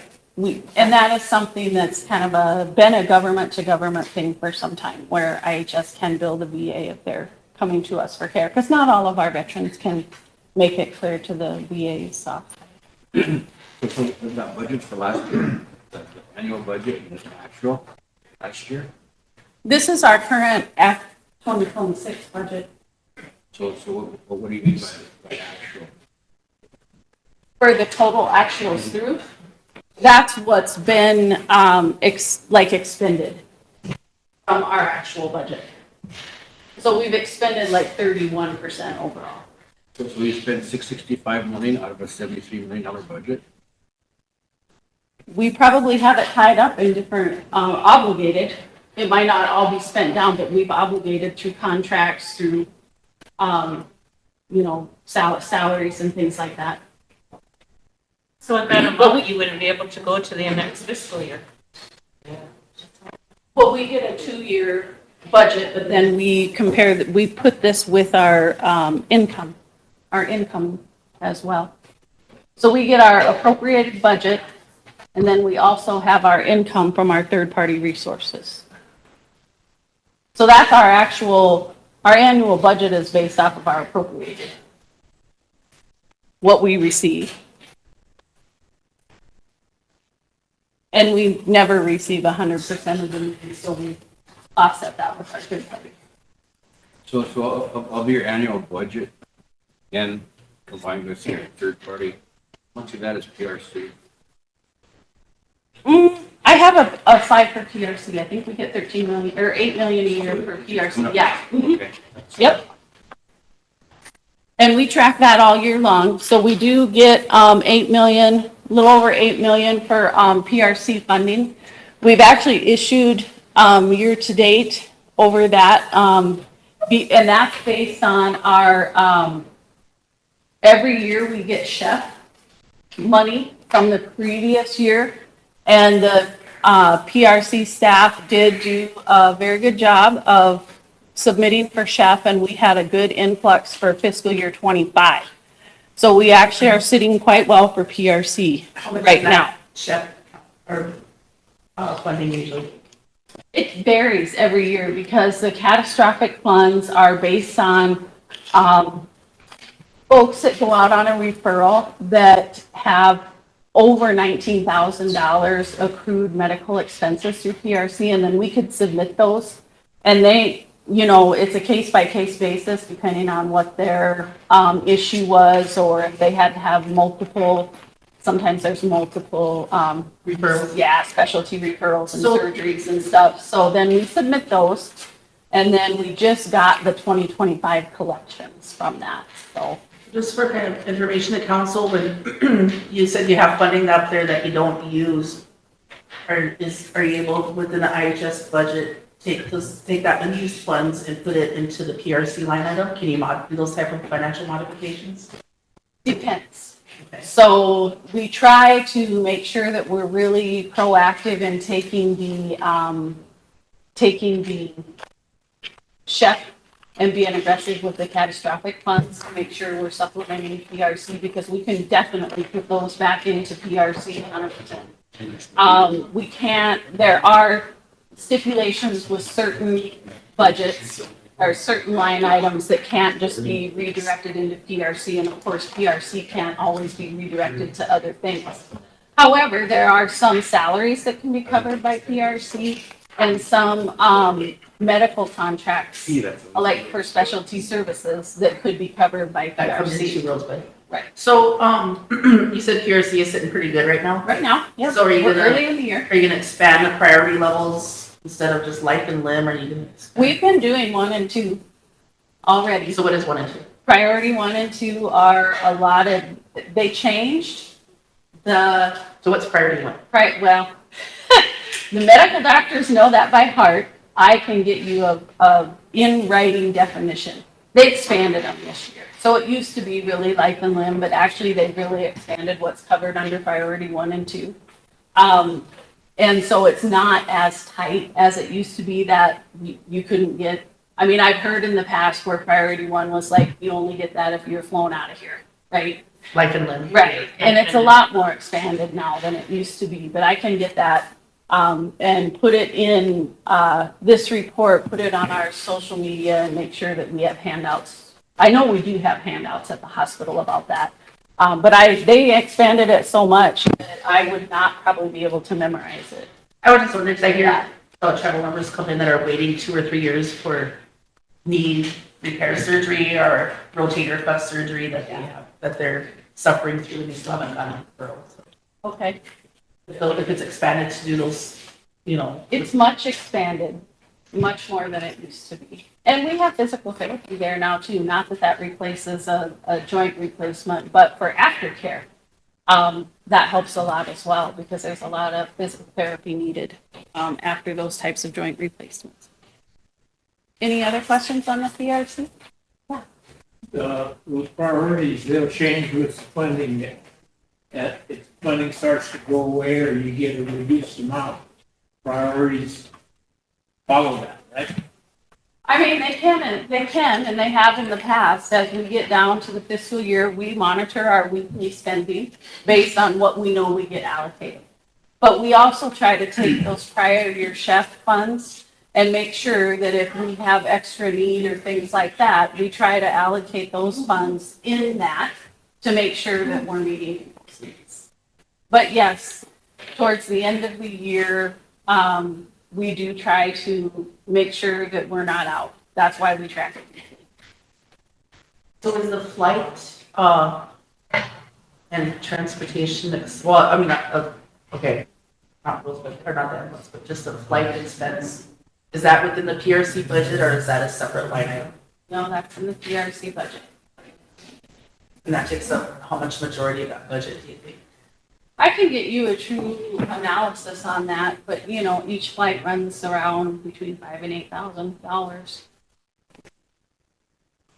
But I can get you percentage breakdowns on that specifically. My council wants it. Okay. As I mentioned, our Joint Commission accreditation CMS certification, that's all in good standing. Our lab accreditation is current. Our 3-year cycle is due by April, and that does include PCMH, which is called Patient-Centered Medical Home, which is really our foundational work that outpatient does to make sure that our OYATE have consistent provider teams that they're assigned to so that their care team can meet all of their needs. And we are in good standing with CMS. Yes. I have one question. I understand CMS was here like about a week or 2 ago. Not CMS, Joint Commission. Joint Commission? Yep. Okay. They always send, because we are accredited by the Joint Commission, which gets its authority, deemed authority from CMS, they're the ones that come in. Okay. Not that CMS can't come in, because CMS can always come in, but they have not been in. Joint Commission was. Okay, so when Joint Commission comes down, are we supposed to be notified of that? Not that I'm aware of. Okay, but when CMS comes down, council is supposed to be notified of that, or?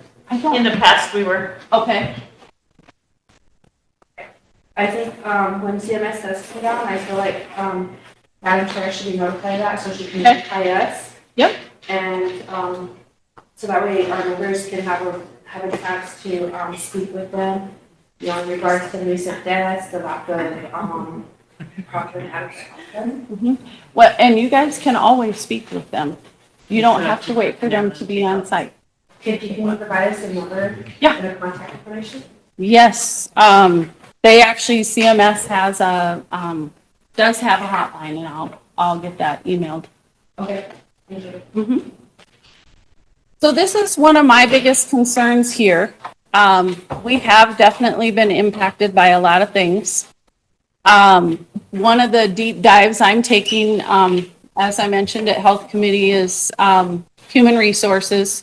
We have a total of 352 positions in our electronic tracking system, and it shows that 172 of those are funded but vacant, which means we have a vacancy rate just under 50%. We do make up that difference by having staffing contracts and things like that into place, and we have a lot of those in place, as well as our relationships with entities that provide clinical care. But we are doing a deep dive to make sure that our electronic system is the same as what finance and our organizational chart show. And that electronic system is called EHCM. And so we do have a small group of folks working with our headquarters HR to make sure that this information is current and up to date. And then we're still under our hiring freeze for certain things and working through those processes with our new requirements with OPM approving every hire. And we have seen. Michelle, excuse me. Yep. At the last meeting, there was talk about trying to have somebody set up to help people go through the application process. Where are we at with that? For that, we haven't implemented it yet, but we do want to have a location where people can come if they want to apply for positions, because we do understand that the USA staffing process or USA jobs process is a difficult process, and that's where everybody has to apply for positions there. So it's a work in progress. Been for about 2 years now. Well, hopefully we see some results soon. I will have an update for you on the status of that with my next report, my next time, or at governing body on the 20th. Yes. Chair.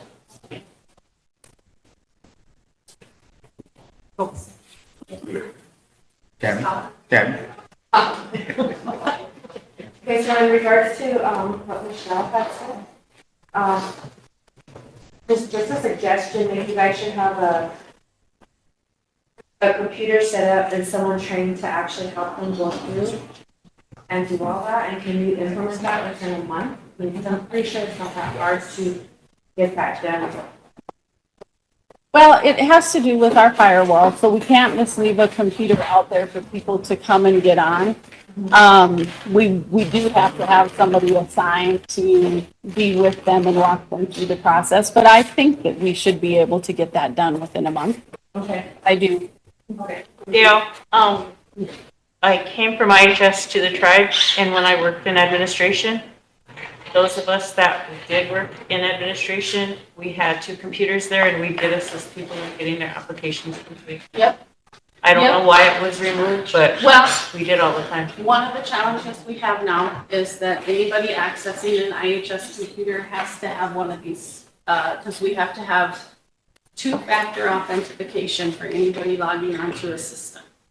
And so I remember those times as well where we used to be able to do that, and it was very seamless because we had the computers set up in admin. But now we actually have to, because our staff would be the ones that would have to log in. We have looked into with IT the possibility of trying to have some type of a machine that would only go to just that site and nowhere else, so it could be protected, but we haven't quite gotten that figured out. So for right now, it would be having to have like set hours. I mean, I kind of envision it of having like somebody assigned to be set at a location where people could come in, we could advertise Well, maybe those you hours. can meet with the health administrator and set something up over at health admin's since Sure. it's right next to the hospital, to Sure. assist the people I if think they're not that would be allowed to great. get on without their card. Yeah, I think that would be a great option. Thank you for suggesting that. I'll go and try that. That was the request when it was initially made, like 2 years ago, that they have some sort of advocate to help. It wasn't just to set a computer up and let people use it. It was Okay. to have somebody there to help. To do hand, Yes. yeah, at the elbow support. Yeah, so just for clarification purposes, it wasn't to just put a computer out and let people have access. It was for somebody to be there to type in and help them. I would like us to be able to have a computer where people could access that, because there's a lot of younger people that are way more computer savvy than you.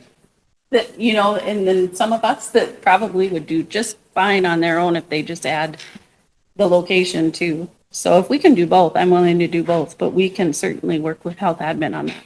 Ben? Yeah, I was just kind of curious too. I know the BI Forestry does the same thing too. They were requesting to have people come in to help them apply, and a few of them have got hired right away as assistants of them, so it wasn't taking forever for them to do a lot of this stuff. So, I mean, I guess it's working, so if we can actually help it, it would be beneficial. So, but yeah, I say same time too, I do understand like the firewall and, you know, just so that it doesn't get abused. So, but anyway, I think it is happening, just a comment. Great, thank you.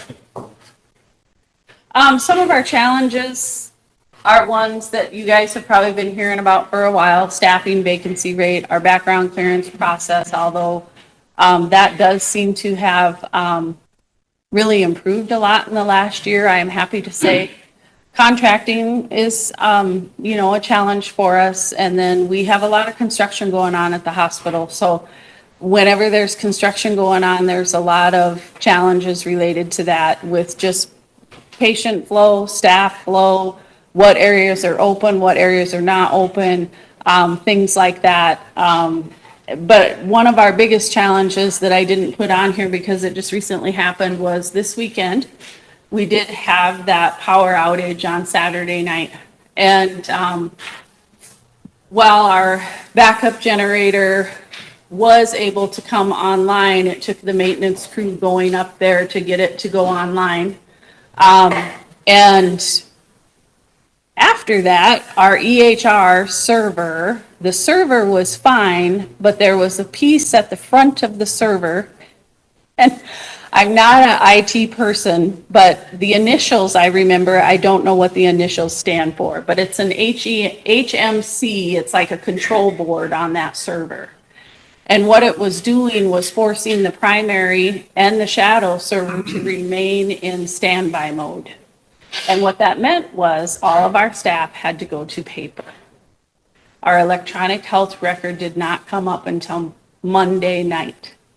And the hospital staff, we tried to get extra people there, you know, just even filling out patient name labels for the ER, because everything had to go back to the way it was back in the 90s when I came and we didn't have computers. But, you know, that was a big challenge for all the staff. And I'm proud to say that the Rosebud staff always step up and rise to the challenge. And we got extra people there. We had extra people helping out in different areas to make sure that we could keep patient flow going. But that was probably the longest outage we've had on record in a while, where we had to go back to paper.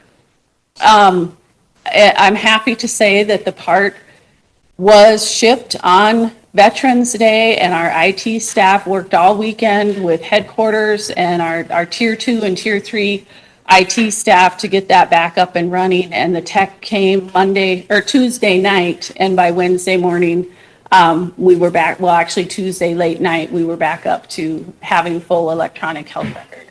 But that was one of the biggest challenges that we've had.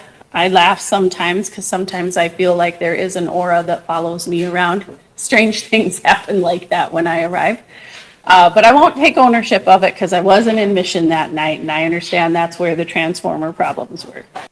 But that was a great challenge to the staff in the ER and everywhere, pharmacy, everything had to be done by hand. But they did a great job, and we're coming back out from under that, but it was a big challenge. So things sometimes happen outside of our control, And we have to modify and keep patient care going. So we did have to go on ER diversion until, for CT and stroke Saturday night until we were back on full power. And we got back on full power, I want to say it was around 4:30, but that might have been mountain time. And so we were down for a few hours. Yeah. Yes. Another question.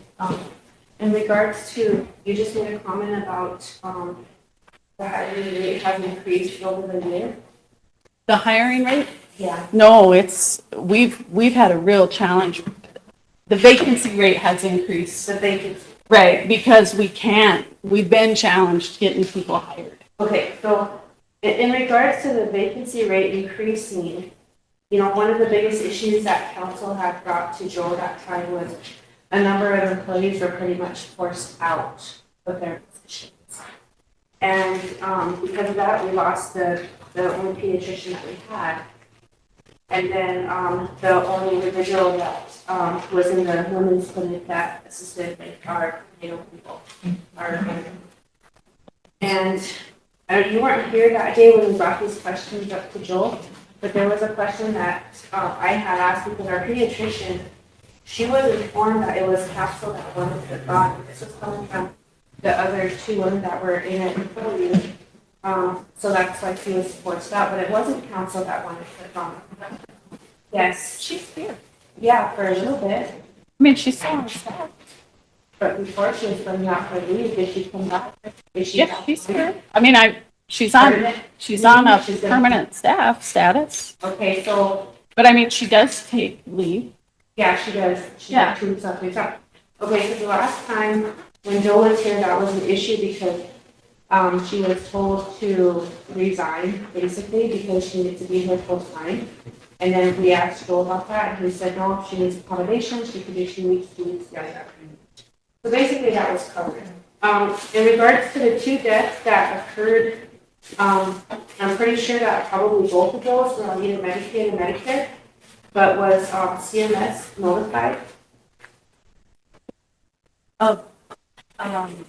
I'll have to get the actual dates of those deaths from you, but we notify CMS.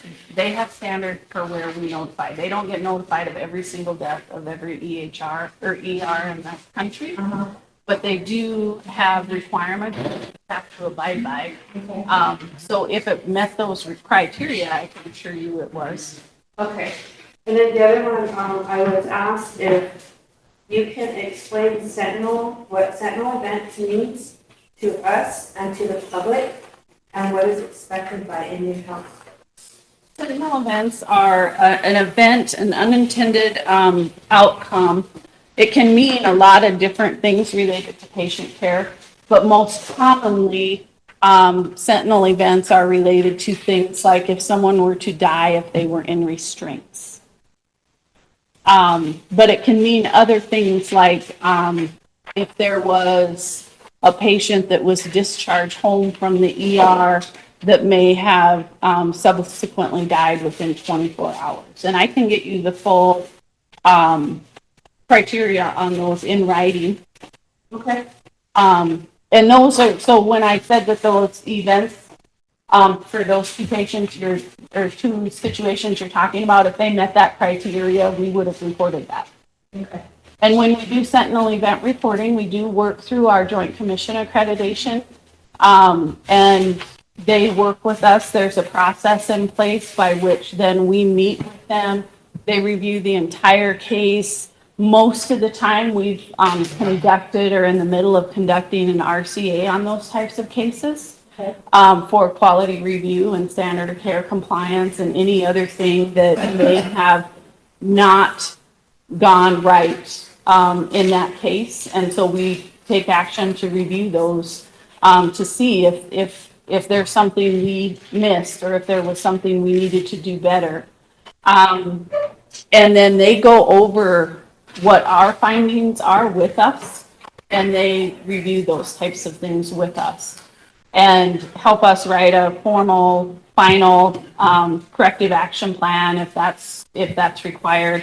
And most of the times it is a requirement because we always identify ways we can improve.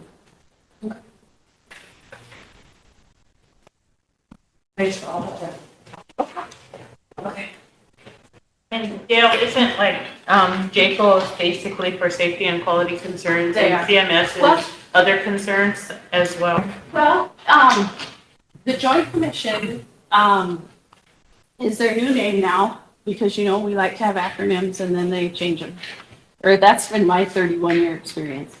But they are given deemed authority, by the regulatory agency of CMS to make sure we are in compliance with not only Joint Commission accreditation, but also CMS compliance. And at any time, CMS can do and we've experienced this in the past, back in the teens, 20 teens, with multiple locations. You know, Joint Commission can come in and do a survey, and CMS can always come in and do a validation. Because one's on quality of care, patient safety. Yep. Quality of care, patient safety, standard of care is met, standard of medical compliance, all of those conditions, the CMS conditions of participation. Yep. And at any time, any patient that has a real adverse situation that they're not satisfied with, then an individual can go to CMS or Yes. JACO and place a complaint. They absolutely can. And those numbers are listed in our patient care areas, including the ERs, the waiting rooms. So at that point in time, either CMS or Joint Commission can come to do a review of that patient complaint. The reason I'm bringing that up is because after the last time that we had everyone here, maybe a week or two after that, I did meet with Joe and I asked him about, because I got a phone call saying, do you guys know that the Joint Commission's here and they're doing a review? So I called to ask about it.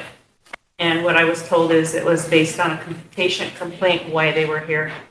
We had a complaint-based survey. They don't, on complaint-based surveys, they don't always tell us, they don't tell us specifically why they're there, because they don't tell, when people are calling them and making the complaints, they don't tell us what those are. What they do is they look for very specific things. So they were there for one day for about 6 hours. One surveyor. Yeah. And it was the Yeah. Joint Commission. Yep. Yeah. The reason I bring it up is because a lot of people assumed that the whole facility was having a review done at that point in time, but it was not. It wasn't for that day, but see, we had already scheduled that mock. So we call it a gap analysis. Yeah, so we had already had that scheduled and they came the 28th and 29th. That was pre-planned way in advance to help us, you know, always stay in a state of sustained readiness, accreditation readiness, which we're prepared. Yeah, because that's one of the reasons why our year got shut down in the first place, was because of a review and all the findings. Yep. And it was not up to standards. Yep. And that's how all this mess with our ER began back in 2015. Yep. I remember those days well. Yeah, too. And one of the last things before I let you get back is, in the event of any diversion, in the past, we always inform the tribe. Okay. We let the tribal president and the health administrator know that we were going on diversion. Okay. The president did inform the council that the hospital was on diversion, because a lot of times families are in a state of panic when all of a sudden the ER isn't taking patients and the patients are all being sent out at that point in time. So if there are any future diversions, I would ask that we are informed. Okay. Is a text adequate to you and Skyla? Okay. I do want to be clear though, we have lots of different kinds of diversion. So the stroke and CT diversion, when we go on stroke and CT diversion, it's because the CT machine is down. And when the generators, when we're on backup generator for power, it's not enough for our CT machine.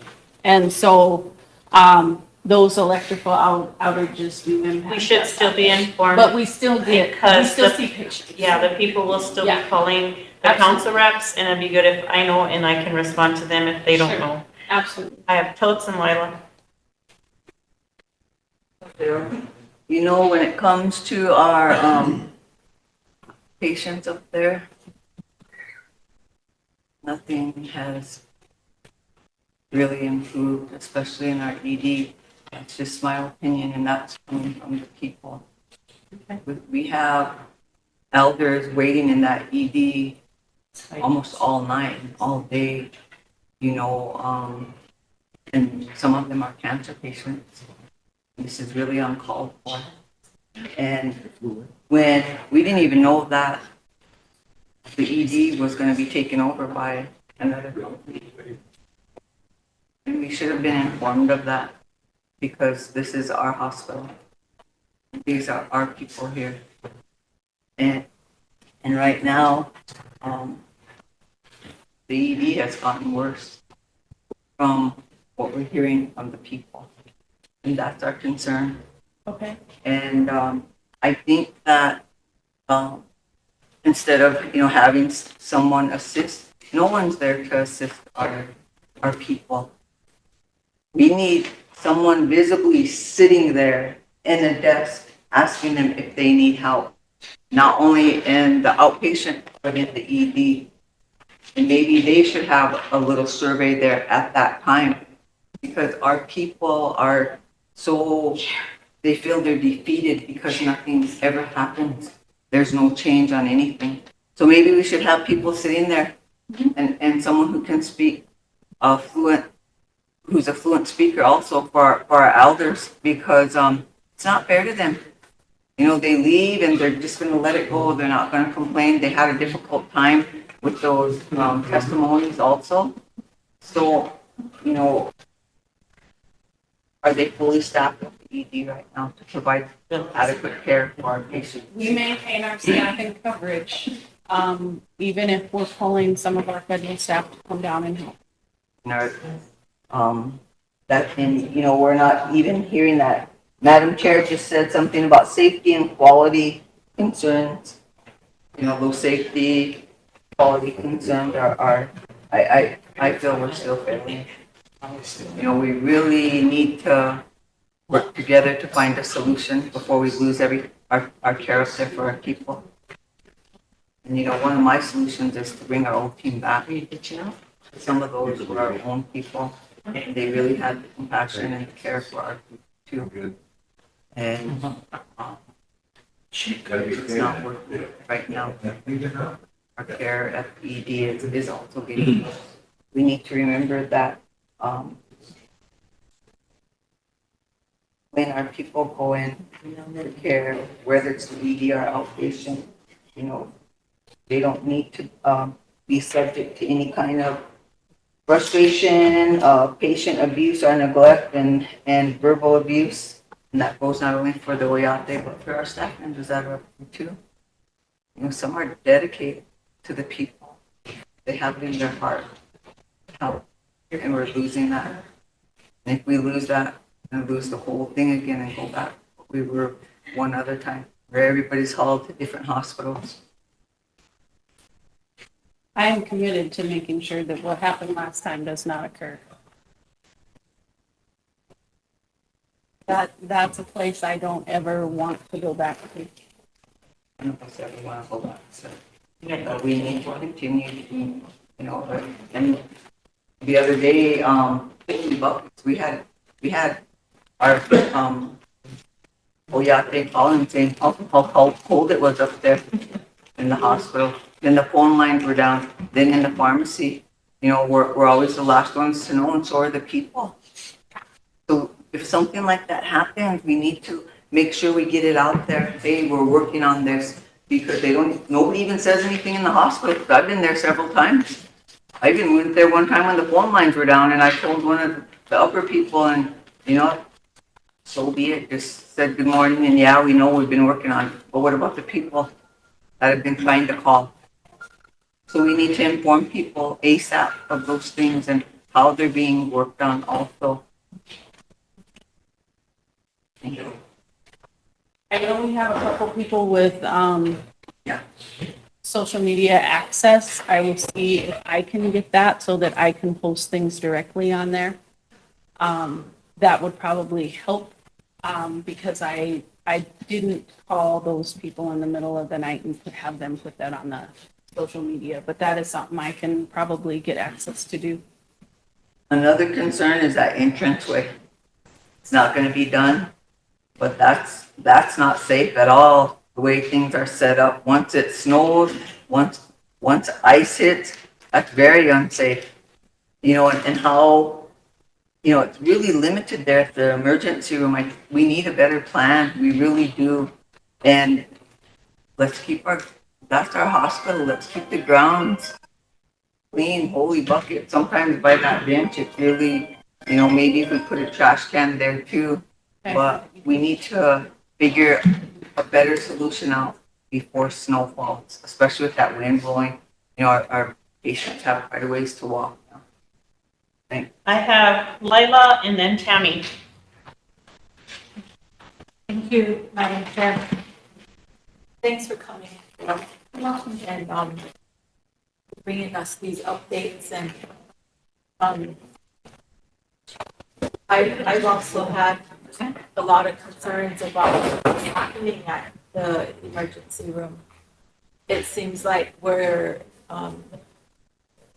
back to unprofessionalism. Waiting time has been longer. It's been needles laying on the floor, things like that. And it shouldn't be that way. And our people go and they sit there. They shouldn't wait longer than that. They get triaged 15 minutes and then they check them based on the need of the patient. Our elderlies are a priority. And a lot of them don't like to go to the hospital as it is. But when they get them there, you know, fly them out. And the reason why we need that communication from you, that's so important, is all of us sitting here, we help our people. They call us. And we need to kick in our resources because we don't know I mean, you guys even send people to Wyoming, Montana, Norfolk, I mean, everywhere. So that way we can get our relatives where they need to go. But I just needs to understand that is a really big hardship for this area and for just with the poverty rates. And it's good we're out there getting our care, but they need to help too because they are the ones referring us up. And it's not by choice, you know. And we do our best as the tribe with our health administration and the two offices here and here to give resources to our people to come home or go after them. So that's helpful. But we have had so many years of bad communication, bad. And I think, you know, anything you can do, these women need to know. I'm still traumatized from that diversion back in, you know, when that happened. I sat here. We had a whole meeting. Mr. Kendall was our chairman. He had no idea that the hospital was shut down. And, you know, I don't know why, because we're the ones who run this tribe. They're obligated to tell us things. And otherwise, we wouldn't be harping all the time. And it gets bad where we don't want that kind of relationship with IHS. We want to sit down and communicate and be honest. They think that we're whining, you know. A lot of times, you know, it's, wow, we've gone through so much life, limb. They get to decide how they take care of us. And the biggest concern for me right now is what is happening to our infants, our babies, the unborn. They don't have a voice. They don't have that voice to say, hey, you know, it's sacred to us. They come for a reason. And we don't even have adequate women health. So how are our women supposed to feel good about ourselves? How are we supposed to bring our babies into this world with love and care, kindness? And, you know, we did say, you know, that is an act of genocide, and it is. And, you know, do we have anybody here now to do women's care? Yes. Okay. We do have a contracted midwife and we're working very hard to bring another one on, so we have 2 full-time. Okay. And we do coordinate, based on the woman's desire of where she wants to deliver. We try to coordinate early, with those referral entities based on, where she wants to deliver to make sure that we're coordinating that care. Primarily, a lot of folks choose to go to Valentine because of proximity, and so we have a real good working relationship with them, to try to make sure. But we did have some concerns that were brought up at the Health Board Committee. And so we're looking into those concerns related to C-sections as well. Yes. Because I was not aware of that until we came to committee, so I appreciated that dialogue that we had that day. We had a relative here that went through something horrendous. And I don't ever want to see that again or hear about it again.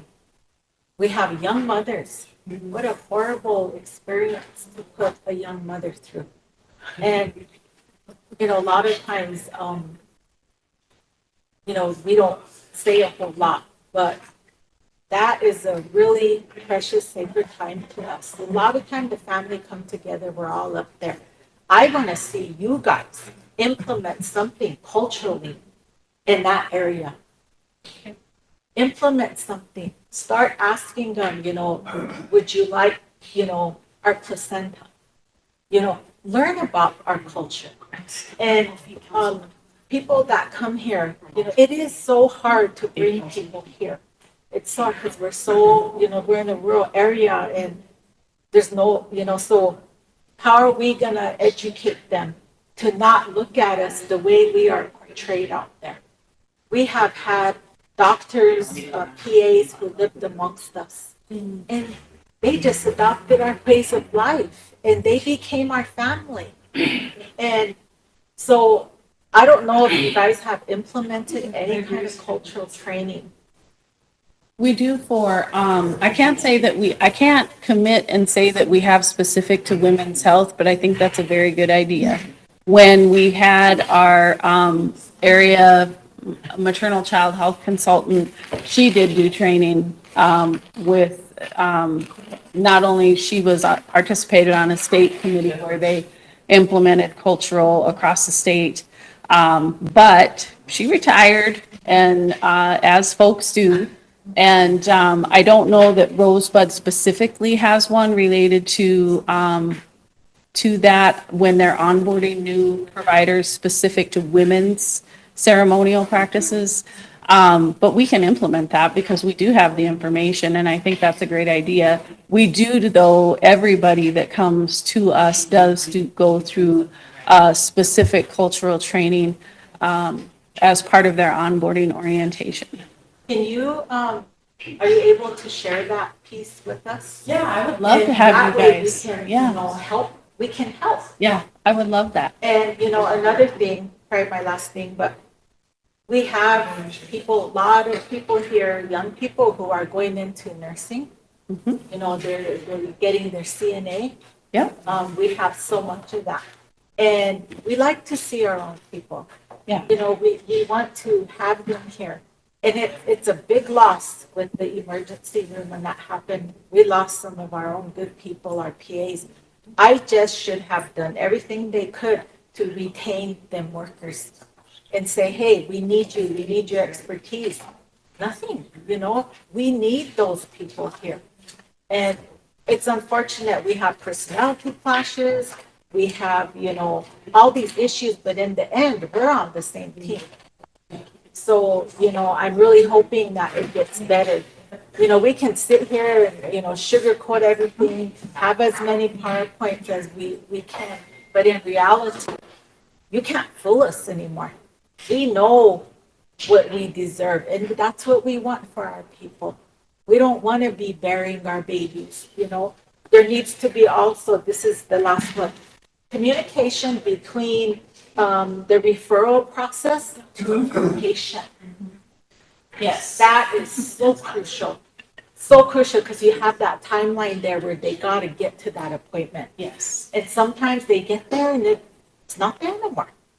You know, so Well, if we made the referral, it should be there. And we are doing a lot better job in the last few weeks of making sure that our PRC staff are participating in that referral process, not only engaging with the patient, but also the referral entity, and making sure that those bridges, those connections are made, and that we're keeping notes when we can't reach those patients, so that we're circling back the next day and trying to meet and you we the can next day. find ways to help with that too. Yeah.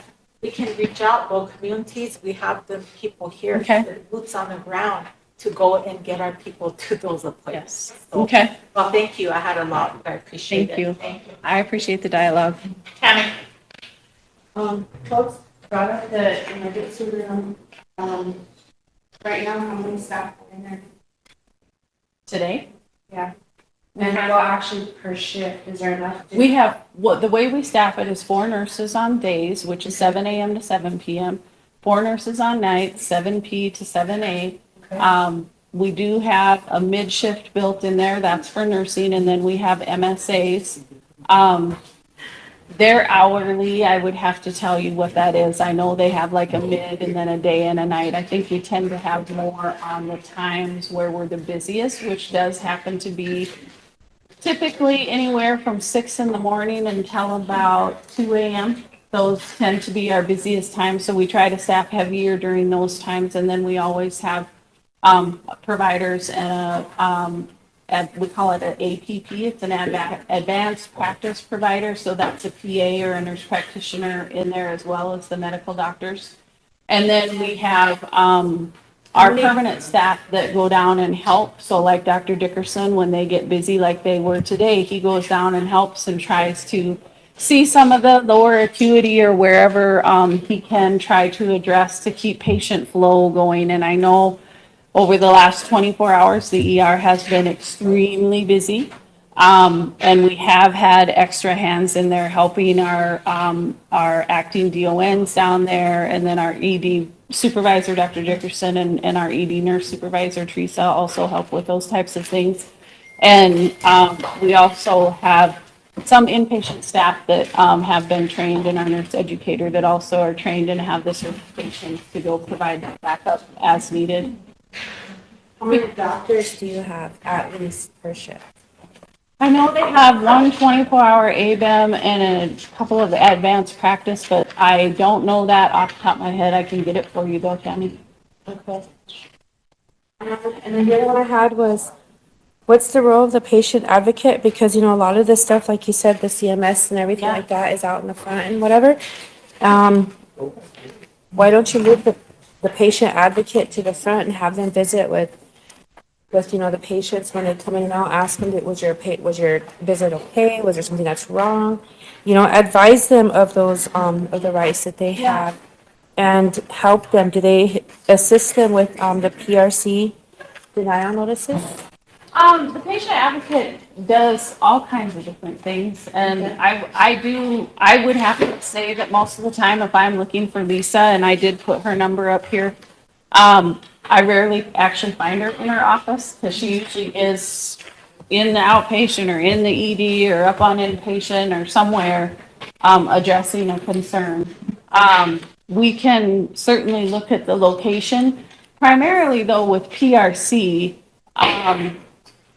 she can certainly get folks in contact with the right people that can address questions, you know, because she doesn't actually do the full PRC process, and we do have people assigned to that, but she helps to the denial. Yeah, yep.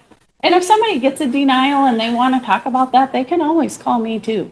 Okay. Okay, because we, you know, the denials largely are for third party, like alternate resources, because IHS is a payer of last resort. I do know there's still some patients that when they receive that denial letter, they assume that it's a denial of the referral. And it's not a denial of the referral, it's a denial of the payer source. Okay. And so if anybody receives a letter like that and they're not sure, they can always call us and we'll help walk them through that. Once in a while we deny because we have the service available, but. Understand. Okay, so I don't know how to ask this specific question, But do you guys have, or I know you do, a trust responsibility per your policy to report, contagious diseases to the state and to the tribe? Do you have to report those to the tribe? Depends. And the specific answer is that yes, there's the state of South Dakota, every state has reportable communicable diseases that we are required to report. Now, some tribes do go through the public health authority. There's, okay. You guys had one case of something that we haven't had here. And I was just wondering if, if you followed the process and if that was reported to Madam Chair to allow us to at least take precautions on it. Can we talk after this so I can make sure I know what you're specifically talking about? Can I say it?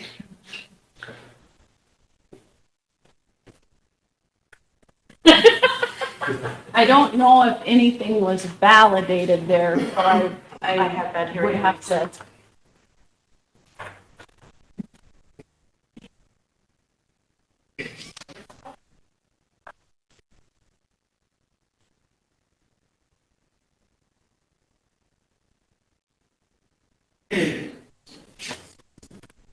Oh. We have it here.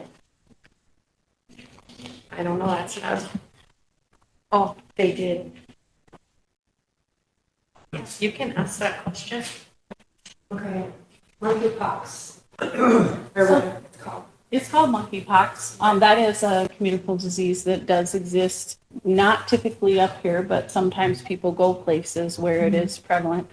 I'll have to validate that. Okay. To my knowledge, there's not a validated case. It doesn't mean we didn't test somebody for it though. Okay.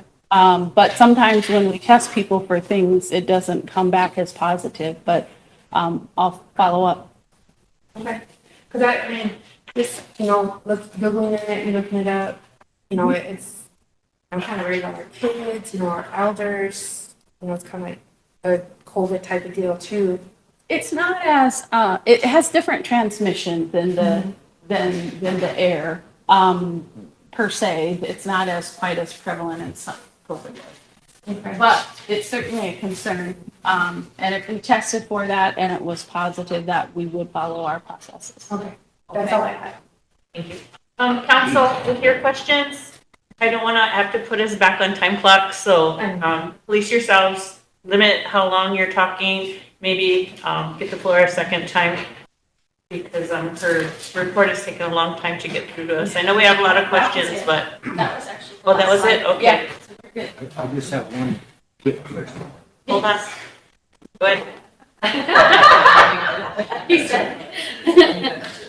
I'm a little confused on our JC, our joint commission visits.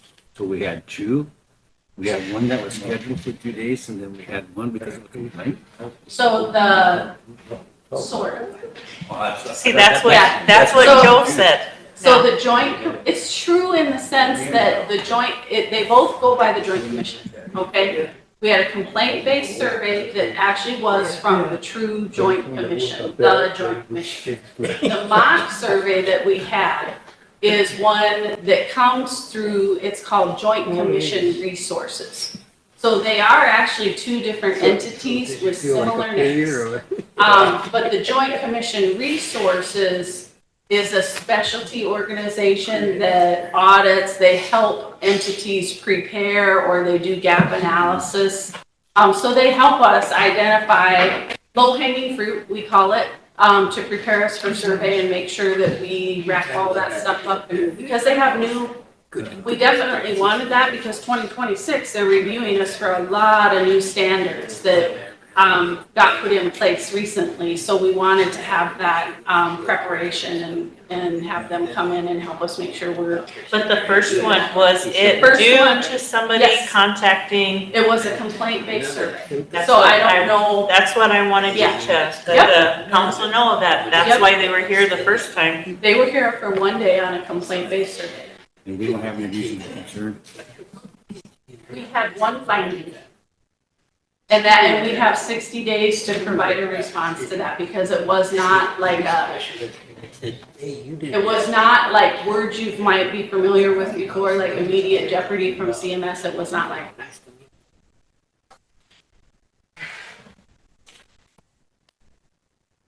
All right, and I'm still looking just over your budget. Well, come to our full council or our full governing body because we do have a whole finance report that goes When is your into next governing body the meeting? 20th. The 20th? At what time? And the open session starts at 1. And we talked at the Tribal Health Committee about that at the health board. What do you mean by open session? Do you have one privately and then one where people can come? There's a closed session where we go through things, specific area of directive things that we can't move in a public forum.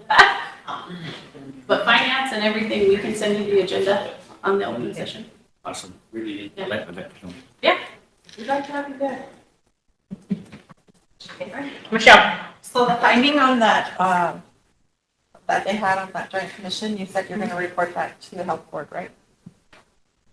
I have to find out what I can report and what I can't report in the level of detail I can report.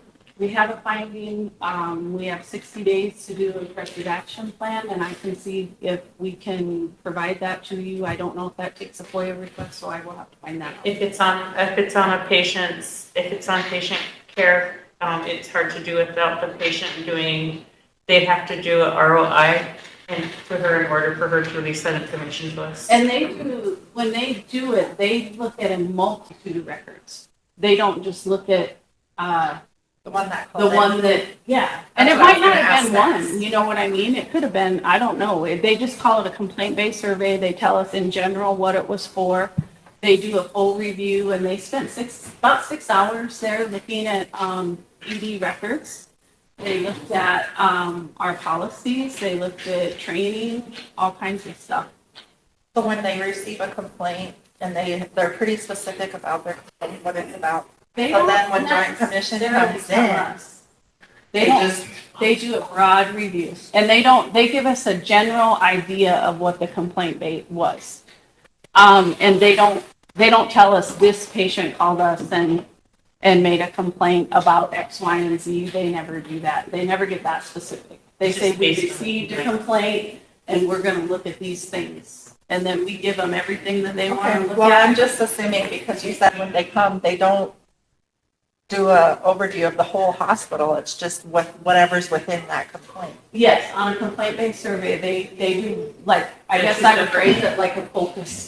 So if someone had issues in separate areas of the hospital, then it would take multiple calls in for them to come and Not review those necessarily. departments. Sometimes Sometimes they send multiple surveyors depending on what those complaints are. Okay. So this time they sent one, she was there about 6 hours. She looked at a lot of different things. And then she left and she gave us a report. And I'll find out if I can provide that report. Like when they do their CMS review, when they did it in the past, they have to have corrective action plans that go with it. It's a really thick, long packet because CMS would do the entire hospital from top to bottom. In any area that they found discrepancies that were in violation of the codes in patient care, patient safety, etc., then that form also has a corrective action plan column. The hospital is required to come to standards with that deficiency. And once that's done, then they make another determination. Once that's all done, as long as it's desensitized, in the past, the council did get a copy of it. I don't know if everything has changed there, but in the past, we did get a copy of what the findings were in the corrective action plan. So at what point did it change? So right now, she's saying they only do whatever complaint in that area that they receive, but you're saying in the past, they did the whole hospital. Or CMS. For CMS. They're two different, They're two different branches. Okay. And so CMS has not been in the hospital lately. They can come anytime they want because we bill Medicare and Medicaid. So if they get complaints, they could come. Or But sometimes. Joint Commission also has the authority to pull the accreditation, right? Yes, they do. Yep, because CMS is. But they're the just regulatory. focused on. Yeah. But that visit I talk about in April, That's when they come. When they come in April, they'll do everything, every top to bottom. That's a 3-year accreditation So cycle. they do that annually? They do that every 3 years. 3 years. Every 3 years. But Unless they anytime- get a call and Right, then they just show up. anytime in between. Do they give you warning that they're coming or they just they show just up show one up. day? They just show up. And even though we know our survey window is open for that 3-year one, they won't tell us when they're coming either. They'll just show up. Yeah, Yeah. yeah, exactly. That's what it's intended to do. Because if they're told ahead of time, if there is anything discrepancy, if there is a discrepancy, they'll quickly clean it up and then have it, and then we go right back to what it was before. Sorry. I experienced that. Sneak in. Folks. 2 minutes. Just kidding. We still have people asking us about the billing. They take it in. What is the process there? Because some have been getting reported, you know, and it's affecting their credit. And some of these are young people who are just starting out, you know, and Anybody who gets a bill needs to bring it to us because I don't want anybody. they have been, yep, they have been, but they're just saying it's still not being paid in a timely manner. So I've had several call and, you know, they're young parents too, and they just want to know. Yeah, we want to help them Process, because you know. the process is that the purchase orders, so Rosebud IHS, we don't have anybody there paying the bills. All of IHS goes through what's called the FI, the fiscal intermediary. And that's the office, I think it's based in Albuquerque, that pays out all the purchase orders for PRC. And so I would want to, you know, first thing we would do is look at that bill and see if there was a referral and we had a purchase order in place for that. We would contact that vendor, that place where that person went to see if they submitted a bill. Sometimes, and we do have to work with our vendors on this because not all of our referral entities submit electronic claims to the FI. They fax them. And when they're not submitting them electronically and they do it by fax, we know or we have seen that time frame takes longer. But our staff can often see stuff in the FI that vendor can't. So I'm just going to use Valentine as an example. The Valentine business office can't log into the fiscal intermediary and see, oh, yes, we received that claim. Yes, there's a purchase order and it's in the process of being paid. They can't see that, but our PRC staff can. And so that's why we really like to have those bills or talk to those individuals one-on-one so that we can log in there and see what we see in the fiscal intermediary. Because if we don't see a bill in there that vendor submitted a claim, then we know we've got to reach out to that vendor and see what they're doing. Did they submit it? Did they mail it? Did they fax it?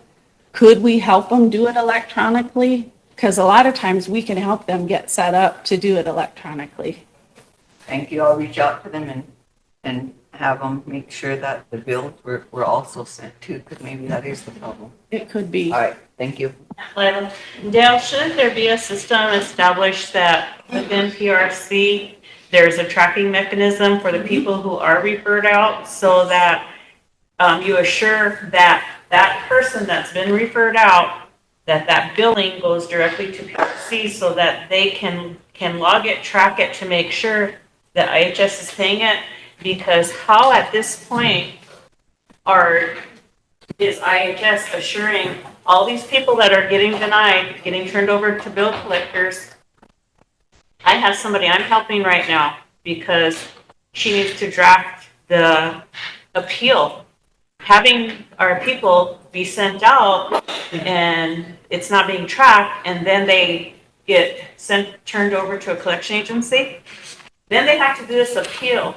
But after that point, since it's not that individual's fault, how is IHS making sure that Lila's bill got paid and the person that contacted her with her bill rectifies that so her credit isn't ruined? There's no follow-up to that process, and that's why so many people are getting frustrated.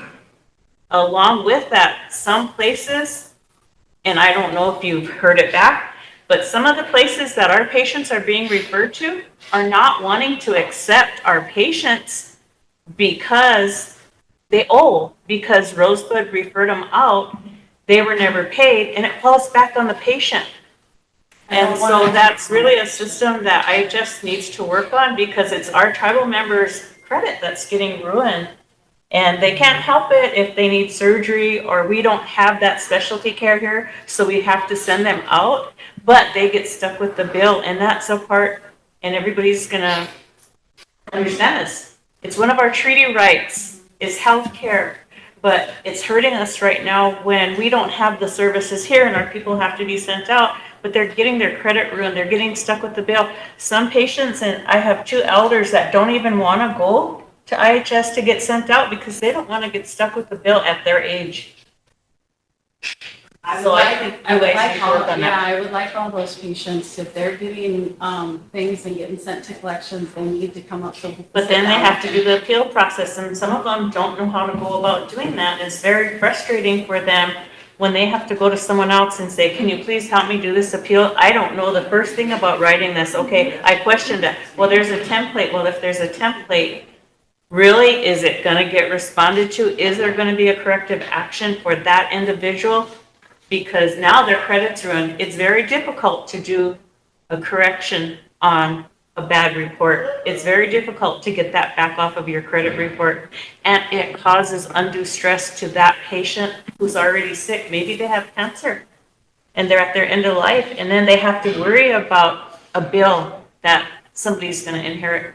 I'm sorry, Lila, I took your time, but go ahead. I forgot this issue, mental health. You guys are in telehealth right now. Do we have counselors here now? Do we have face-to-face counseling, or is it just all telehealth?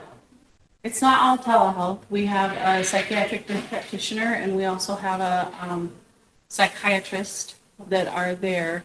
We do have some social work positions that are open and still trying to get those hired. And so some of those individuals, we are utilizing our Great Plains area telehealth, behavioral health specialists to address some of those. Okay. Do we still, you know, if our people have suicide and ideations or anything, do we still go with Avera?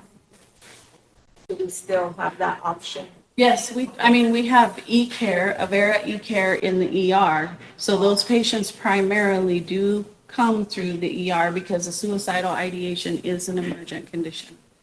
And we still have, we've never not had Avera e-care available. Well, they call it Avel now.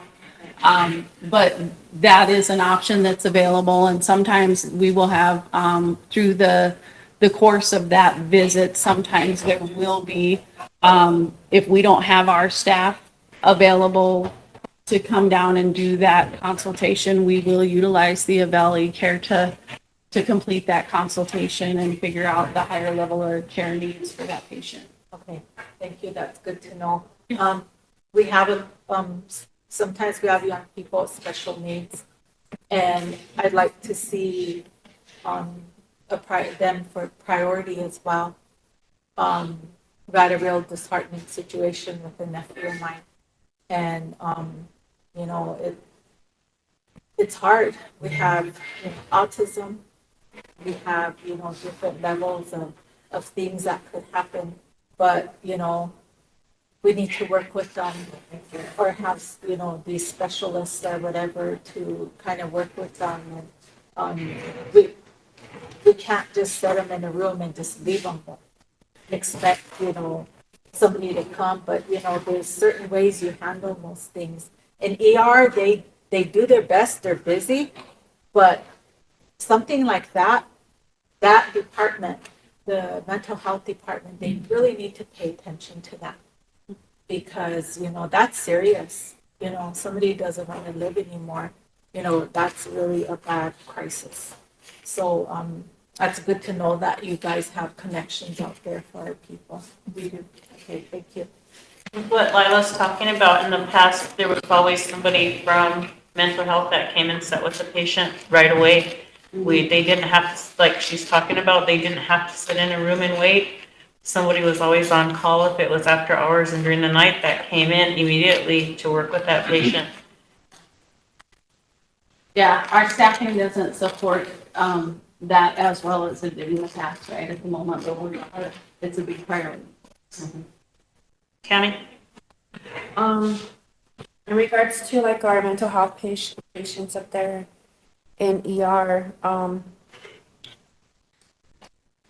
do you guys backdate the logs to say somebody was sitting there with them that whole time under observation?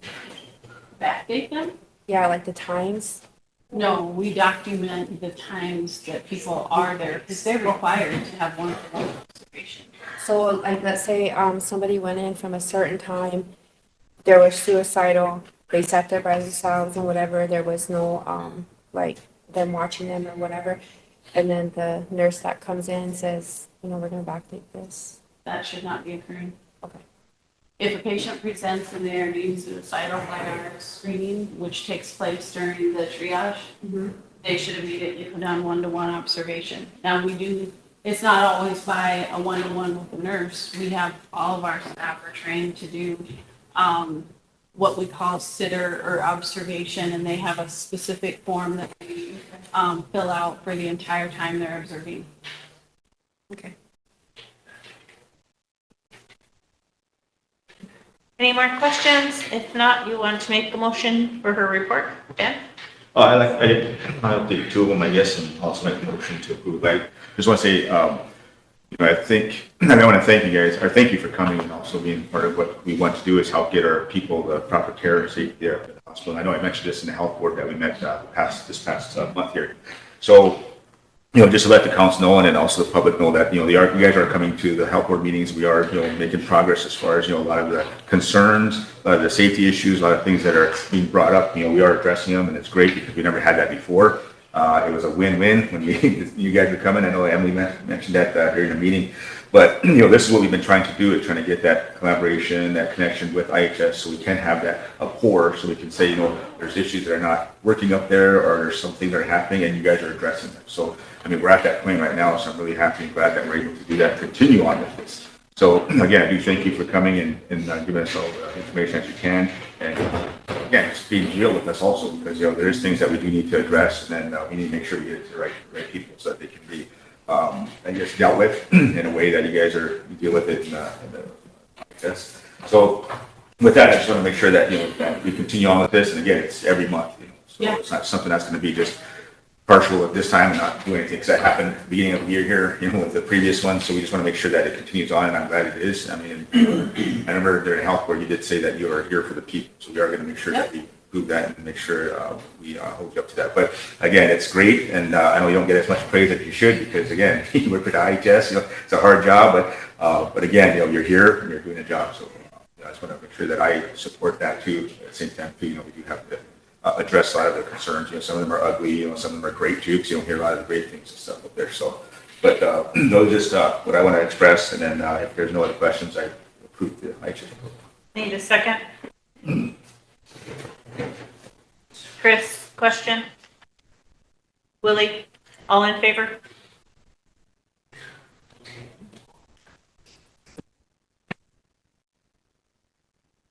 Glad. Opposed? What? Not voting? 0. Motion carried. Can I just say one more thing? Sure. I just want to acknowledge the staff up there.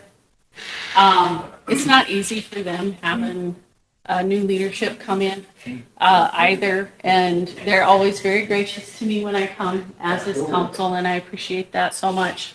But the last few weeks have been challenging, and every single time we ask someone to step up and do something that's a little outside their box or not something that they're necessarily used to doing on a daily basis, they always step up.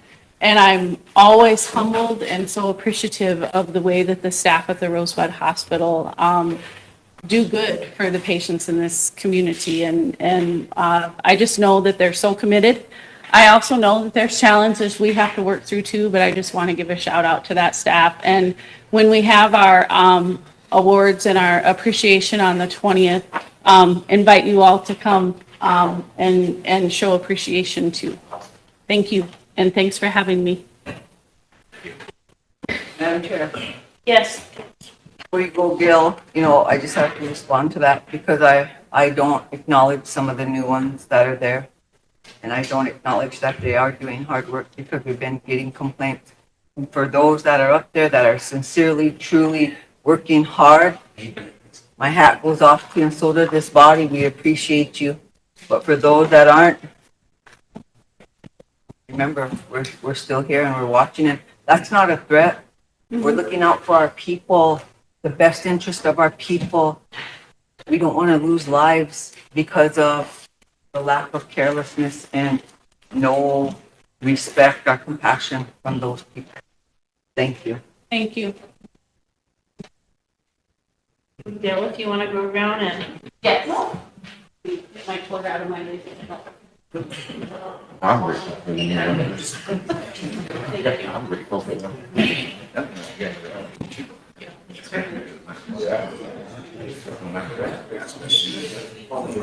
Them here. Yeah, for them. Take and give one to everybody. Thank you for coming. Yes, yes. Anytime. Thanks for hanging out all day. Give everybody one. Yeah, the whole folder. You bet. You have a great time.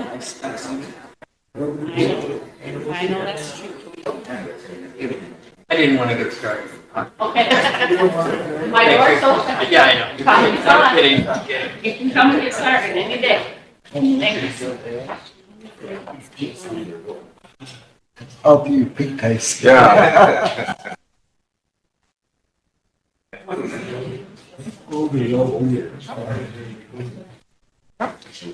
Madam Chair, in the report is the testimonies on there.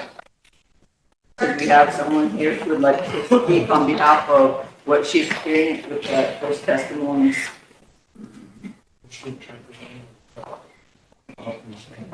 Would be good if she came to talk to me, but okay. Yeah. I'd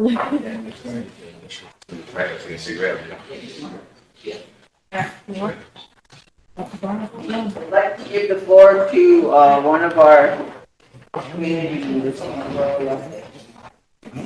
With no objections? With no objection. No objections, go ahead.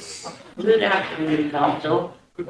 My name is Cynthia Barrow Jones Paquette. I'm here to say some things. So we had this, whatever you guys had going on up here, I thought when we came here to the last council, we talked, you guys said we were gonna have the, hospital administration here on the 29th and 30th. So a lot of people were waiting for that. A lot of people were wanting to come to that. But when they went up here to the Veterans Building, we were asking what was going on. And they said, oh, we got individual people that's going to take individual people here. Here's a piece of paper, write your testimony, put your name, your address, whatever on it, and write it down. So I said, oh, I thought we had to speak in front of them. I thought we were supposed to go and speak with them. That's what a lot of our people here that was understanding. A lot of them were mad.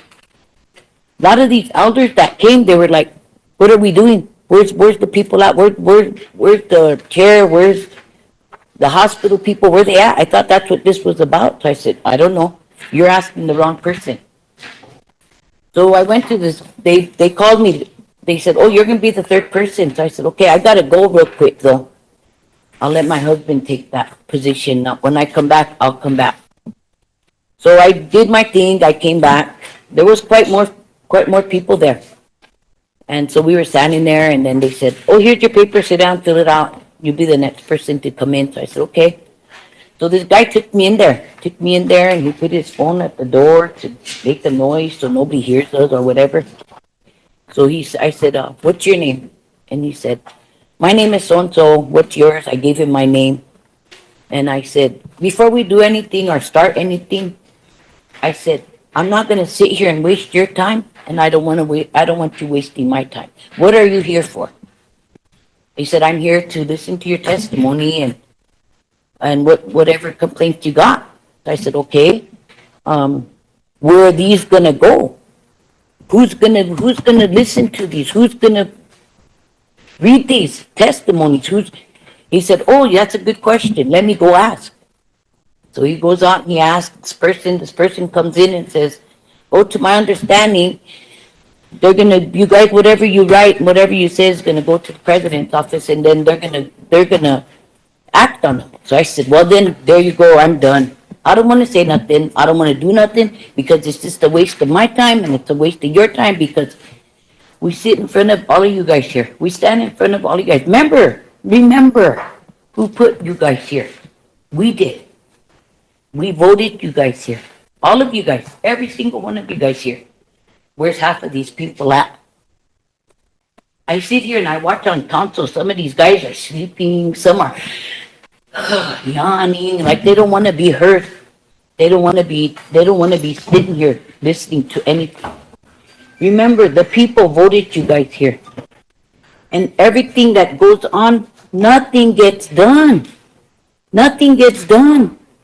20 years. It's still the same old. So I told that guy, I said, well, he said, well, let's just, let me get your statement. So I said, okay. So I started talking and he said, oh wait, can you stop right there? I got to write this all down. I said, oh gee, I thought they told me you were going to put it all on computer. Oh yeah, when I get done. And so he said, so I said, okay, so what's going to happen after this? He said, okay, what do you want me to do? Do you want me to email you everything that I write here, or should I mail it to you?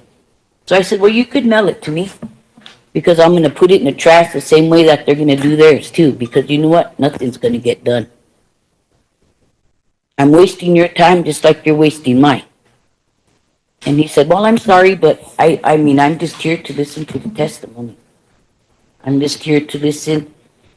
So I said, okay, well, shook his hand, did what I had to, said what I had to say. And I said, thank you for listening to me, because I know nothing's going to get done. And a lot of the people that were there, one of the elder guys came over and he said, Cynthia, I said, what? What are we doing? I said, what did they tell you to do? Oh, they told me to fill out a piece of paper. I said, so what you going to do? You going to fill it out? He said, no, I'm mad.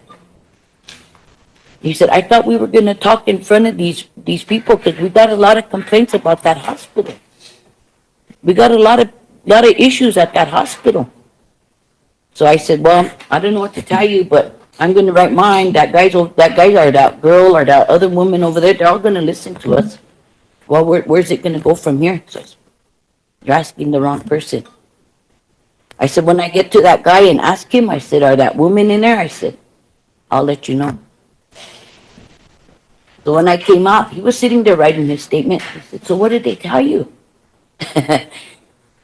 They told me to write everything down, and he was writing everything down, and then he said it's going to go to the president's office, and it's going to go for, he said, okay, well, I'm done. I'm going to go. I had some things to say, but I'm going to go. So he walked out. And so that's what I'm saying. I sat here and I watched you guys on TV. I was watching it. A lot of these guys here sitting here yawning and laughing and talking and what. Remember who put you guys here? You guys got to get something done for our people. There's a lot of people, that hospital is bad. Any of you guys ever go up there? Any of you guys sit up there or go up there? I even told that guy that was sitting there, I said, you know what, I'm going to tell you something. I got my medication. I showed him, I had to show him my ID, so I showed him my ID and I walked out. I had an employee chase me out. Hey, what did you get? What did you get? Hey, none of your business what I got. Why didn't you give your ID? That's none of your business. Gee. So I went and told the administration what happened. Okay, all right. Next day I called her up and I said, what'd you guys do about it? Oh, we talked to her. I said, yeah, it's on Facebook. She called me a big mouth. She said I reported her, and all you did was slap her on the hand and told her not to do it again. I said, gee whiz, this hospital's bad. But you guys, nobody listens to nothing. So that's why I was standing to come here to ask, what are those papers? What are we gonna do? Who's gonna answer to those? What's gonna get done about those? We got a lot of complaints, a lot of people up here, this hospital, bad, really bad. You got people talking about, employees talking about employees. You got employees over there making fun of other employees. You walk down this way, and, oh, so-and-so just said about so-and-so. I was sitting there when they were talking about my niece. I turned around and I said, hey, that's my niece you're talking about. Their faces got red and they disappeared. That's how bad that hospital is. The hospital's bad. It's a hostile work environment. It's sexual violence. There's all kinds of stuff going on in that place. Nothing's ever getting done about it. But yet they come down here and they cry to you guys about, oh, so-and-so said, so-and-so did. No, they're the ones. They're the instigators. They're the backstabbers. They're the two-facers. They're the gossipers. But yet, it's still going on in that hospital. So that's my complaint. That's what all I gotta say, because nothing's gonna get done about it. I mean, I asked him, can you tell me what's gonna happen to what I just told you? Yeah. Because there was a woman there that used to work there.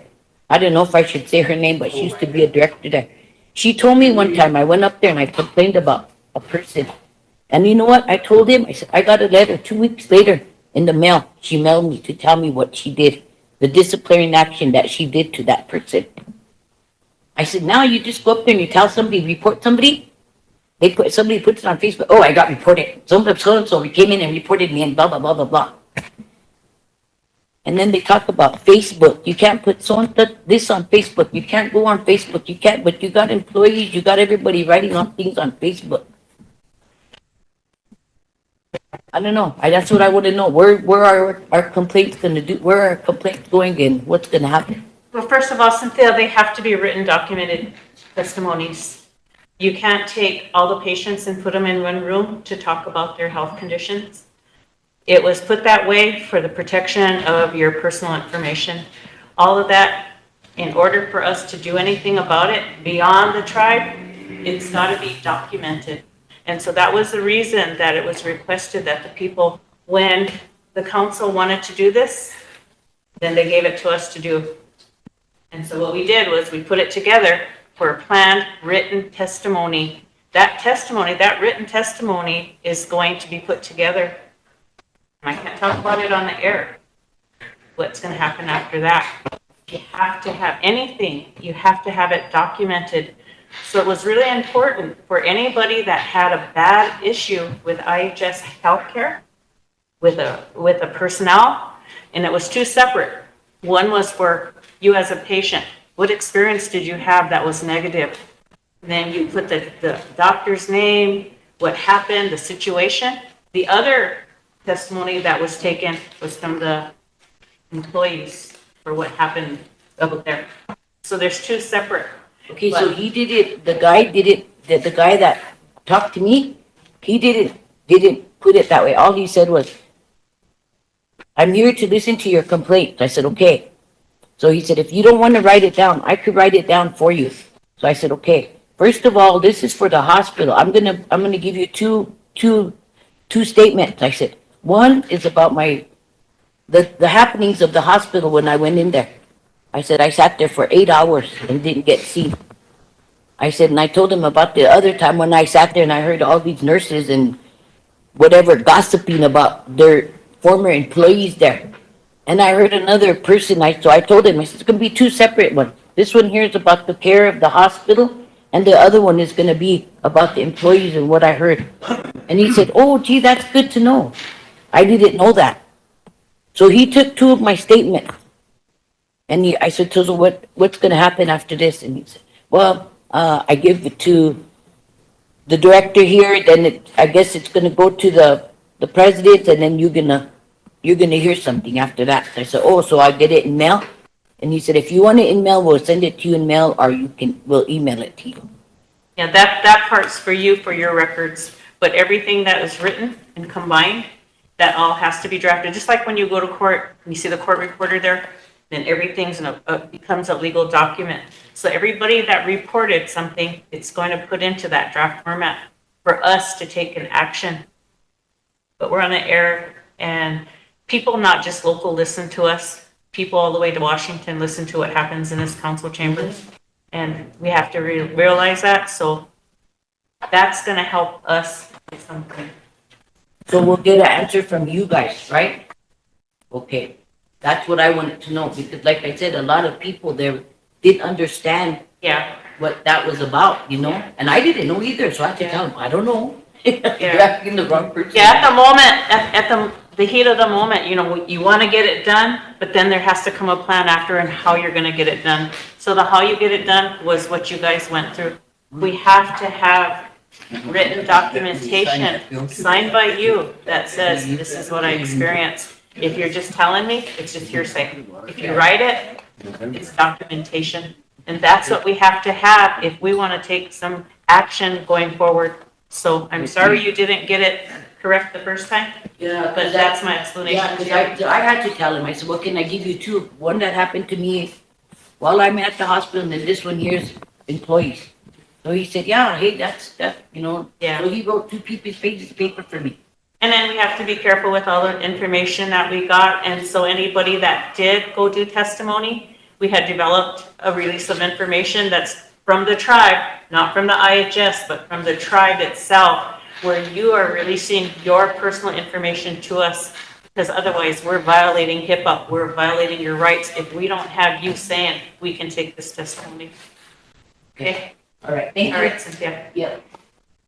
Council, what I handed you is my monthly report, and I have on the front, as you go through it, it has our incoming calls, our in-person, our Zoom meetings. It has our financial assistance. It has a synopsis of what all I did for the month of October. Behind that is Josh's report from IFIP. Then the meetings that I did attend in the month of October, and a lot of them are Zoom.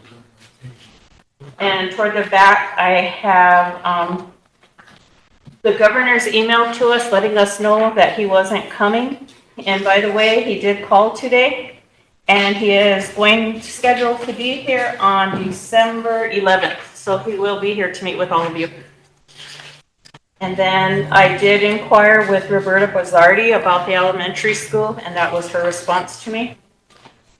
And when all this stuff happened with the government shutdown, I did send an email out to Senator John Thune, Mike Grounds, and Dusty Johnson. And this Michael Howdy-Shell, this is something that was already in the works, and then I had to finish working with it. I have a press release that went out. My report does include the Law Enforcement's Criminal Investigation Division report to all of you. And then the last 2 are just handouts. The back one is on one of those Zoom meetings that I have listed. That's on, you know, remember that young man came here, he talked to you about DPR, and it was something that we had to discuss off the air. So he did send that information just for your information so you can see what's going on with it. But that is my report for you guys all for your information, and each month I will be giving you a similar report.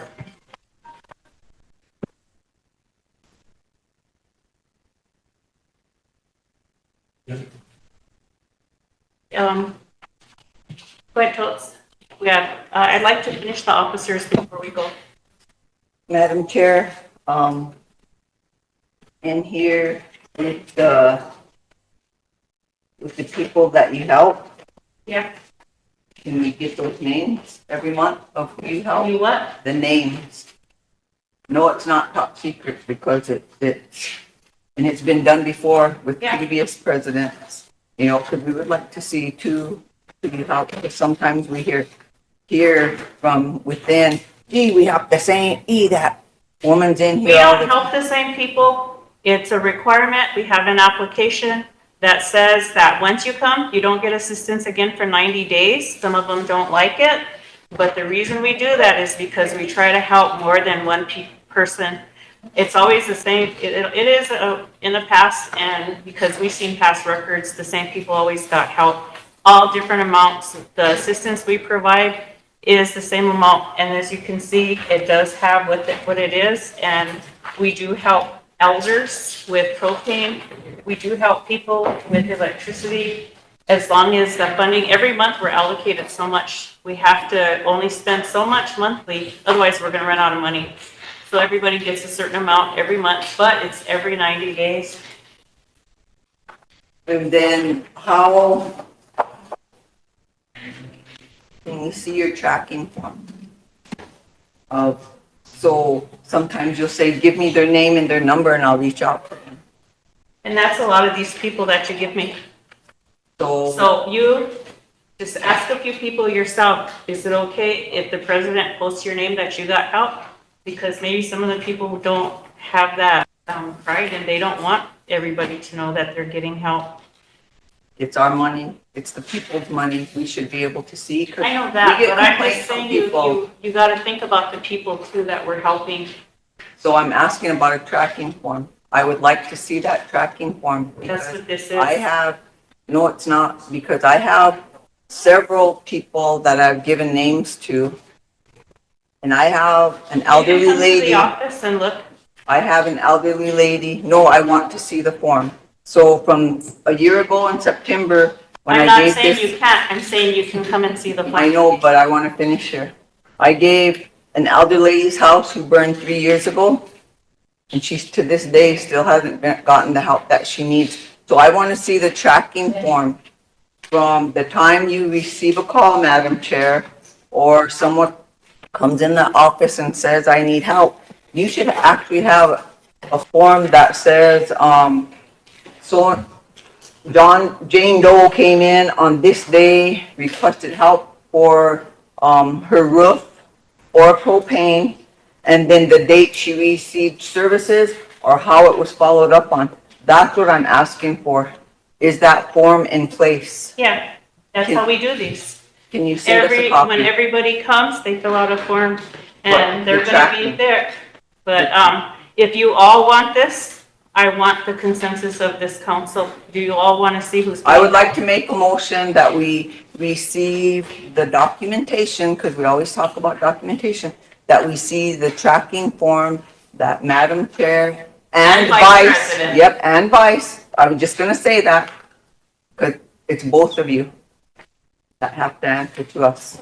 So I would like to see a tracking form that Madam Chair and Vice both use to make sure that the requests from the people are getting done. Second?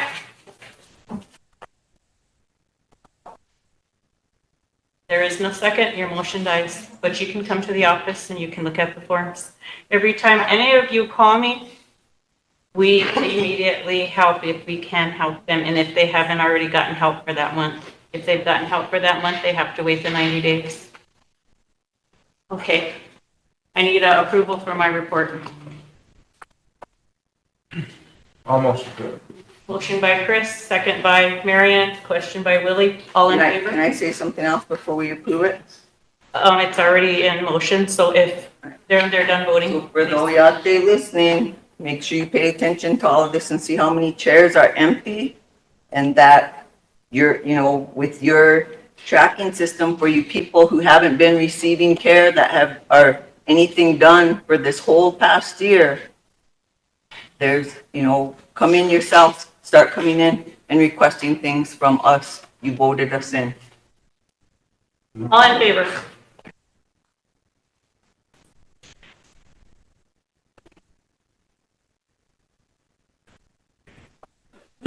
Hey, Opposed? there, Not voting? Motion carried. Do you have your Whoa. report, Tanya? Madam Chair. Yes. Oh, I'm sorry. Go ahead. What about, I see here Roberta, she said, good afternoon, we have the lease until 2029, and I haven't heard lately of any inquiries for Rosebud Elementary. If we put a request in to use that building because it's empty. You know, we need the space. We really need to utilize it. I know TLE put a request in maybe 3 years ago when this process had started. Put all the land offices in there and bring BIA over so we could have a one-stop shop for the people. Can we still follow up on that? Yes, and go with that. That way, remember those 2 white trailers that are across from Rosebud Elementary? For those that are out of treatment, this is just a thought, those that are just come out of treatment, why can't we use those 2 trailers to house them so that way they can still do their recovery in a good way? Because the majority of our people have nowhere to go back when they're on their, the path for sobriety. Thank you. Okay. My report was the resolutions and committees and boards. Chris, I'm sorry. Yeah, to go along with that, the building, I thought about 2 years ago, I thought we made a resolution to give it to, WT, Wakaija, Kiochie. We did, and I questioned that, and I think, was that you, Wayne? I don't think that they wanted it anymore. Yes. I asked the agent today to send over a letter, but it doesn't. It's like that they're trying to buy that building next to them. Yeah. I told Clay to write the. Yeah, I just did that because I'm pretty sure that was my resolution. I brought that up. And then, so with that, we'd have to resend that, and then if we do that with TLE, we'd have to do another resolution to put them in But place. I think we need to have a letter from Sage because that was in a resolution form to them. So maybe if we can get the documentation from Sage stating that, that they declined that building now, then we can go through with the process of Resend. getting on it. Yep. Lila? My request is kind of, crazy, but who are we going to talk about these doors? Yeah, the purchase order is already in, the guy is already hired, they're just waiting for a part to come, but those doors are gonna be completely replaced. Okay, good, because they're very annoying. Yeah. And it looks like, when we have to force it, push it, I don't want people to think that we're rude and being angry, the doors get stuck. Yeah. Because I got a message and somebody said, you guys are slamming doors down there. And that's not what's happening. I'm sorry, but our doors are really bad, so. Yeah, I signed off on the paperwork and he's just waiting for the materials to come in. He's already got a guy contracted to come and replace the doors. Okay, good, so, And okay. those, and the bathroom's also being ripped up.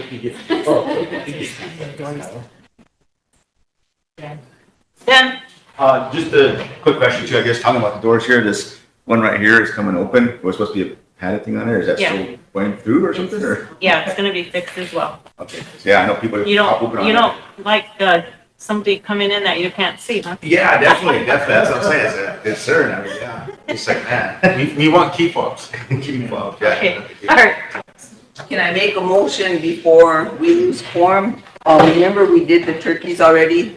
We made the so we are short for the Copper Key Apartments in Burke. We didn't include our people that are up there, and there's 8 of them. So I'd like to make a motion that we include the Copper Key Apartments in Burke for the turkeys and the hams also, because they were left out.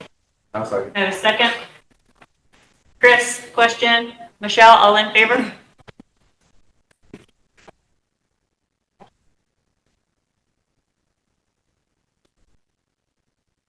Yeah. Opposed? Zero. Not voting? What? Motion carries. Before we go, we'll have Wayne give his report. County? The resolutions and stuff that are eye tests, are we gonna discuss those at some point in time? Each resolution? Oh, yeah. Okay. Are we waiting for the compilation? I know. I'll call point of order on myself. Do you know when we will be addressing? Anyway, I sent the resolutions out to do them by petition resolution, because I thought you guys wanted them back right away. And then we got a message saying, no, we didn't want these yet. We wanted to have the resolutions to review. But, I mean, he already had put everything in there that you guys wanted. I don't know if, when I was sick and I had Lisa do the meeting, if she brought them up? No, No? Okay. I think there was a lot of errors in those petition resolutions when we reviewed them. There was misspelling of names. There was also wrong titles. Some people that were named off at the meeting weren't even in there either. So there was like some verification that needed to be done as far as that, and then it just never came back up again. Okay. So are those corrections made? I don't know, Eric corrected them. I did get a hold of Dave at IHS and he gave me the listing of all those names. And there was people that were missing on them too. That were names, but they weren't in there. The one that we both had problems with, even Dave, he couldn't find was the heartbreaker person. He couldn't find who that was at IHS at all. I got you, Ben. I had that one in my notes too, but it was like breaker or something. That's what I wrote. I got 3 different versions of it. One was heartbroken. Well, that's why we wanted to wait until it came, so we could bring it up here and everybody, because Emily was taking notes. Yeah. I was taking notes. Because they could have came on the floor and got done already, and you guys could have just, fixed them when they were on the floor. But they were stopped. But can't we just bring them back? Yeah, we'll bring them back at the next meeting. Okay. Yeah, and if they're still misspelled or somebody's missing, you guys can amend them and put those in there. Yeah, they're still up there. Yeah. Still working there. Yeah, I did talk to Joe about that, and I did give him all those names. The one person, he said, do you want her to be gone in 30 days? I said, 30 days, can you make it sooner? He said, I can do it in 7 days because of the paperwork process. Because it's not like us, it's, takes a little bit longer. And so he asked me, for that. Marlene? He asked me about her, I said 7 days, so she's no, as far as I know, she's not there anymore. And then the other ones, he said it might take a little bit longer because it's gotta go that way and then come back. I don't, they just send them somewhere else. Yeah, that's what I told you. They recycle and the same thing is gonna happen with us. They will recycle somebody to our facility. Then we'll do it them too. Ben. Oh. Somebody, nobody else. Yep, that's one of the things that was brought up in the health board also too, so that was discussed, and I did clarify what the process was on that. So that's why I was kind of wondering what you guys talking about. But the other thing I wanted to do is make motion. I just told Chris, it was brought up yesterday too, about all the resolutions that were tabled. So I wonder if I could get I don't know if it would be a motion, but I would like to get a digest of all the motions that were tabled either the past year or 2 years, I guess. So that way we have an idea. Because apparently, you know, the ones that were tabled yesterday, there's some issues there that where are they at, where are they going, what are they doing? But if they were tabled, then nothing's been done about it. I would like to have them brought back here, some research, or, you know, find out where they're gonna go. Because if they're gonna be tabled, there should be some resolution to it, rather than just have it sit there and not. So, I don't know if you want me to make a motion, or you want me just, you know, if you deal with it. It's 2 years? I would say about 2 years. I know I've been on here for 2 years, so I just wanna make sure. You that, want them 2 years back? Yeah, just 2 years back of what the ones that we tabled, they were tabled here on council, whether they're ratified or the actual ones that were tabled, so I'm not sure. Why don't you allow her to do them instead of doing another motion? Because the more motions you make, No, I mean, that's what I'm saying. it takes to follow up. Yeah, that's what I'm saying. I just ask if you do And it. if she doesn't, See, that, but that's another thing too, though. So if you, I have faith in you that you'll do it, you know, because, you know, prior was like, hey, you know, but, so yeah, that's just a request. If you could do that. Wayne? Thank you. Thank you. I know where you live. Totes. Are you Madam Chair, we made, there was a motion earlier and it was approved up for our chartered entities to come in the first week before it got busy in December. Has that been set up yet? Lisa told me that it was in December that you guys wanted to have them come.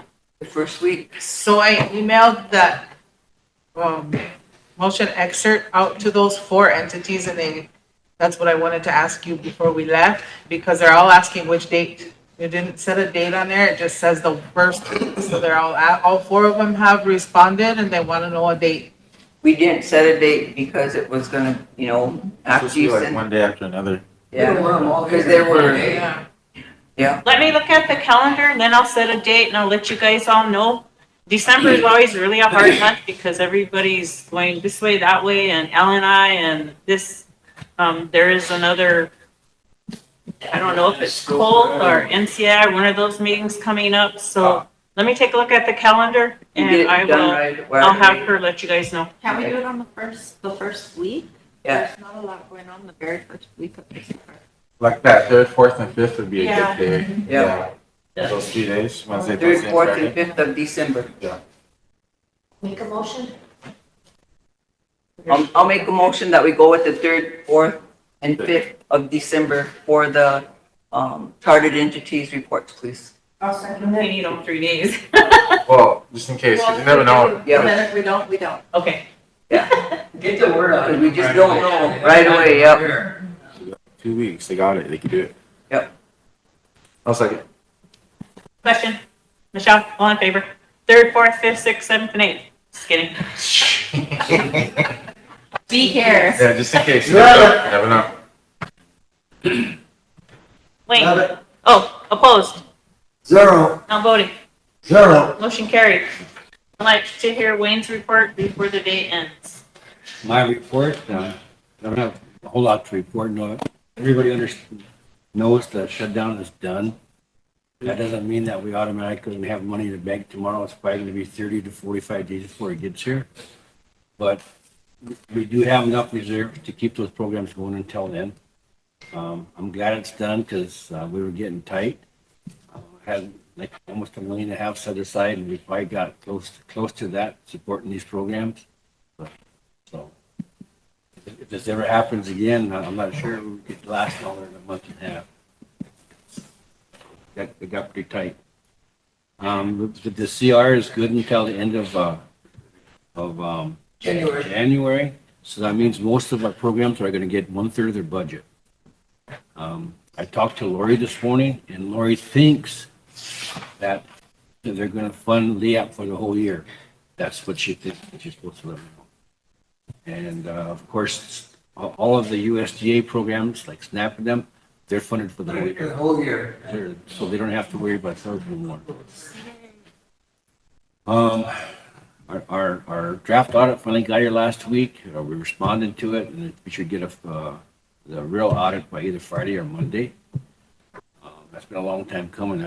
That's when my hair got grayer, but it's finally here.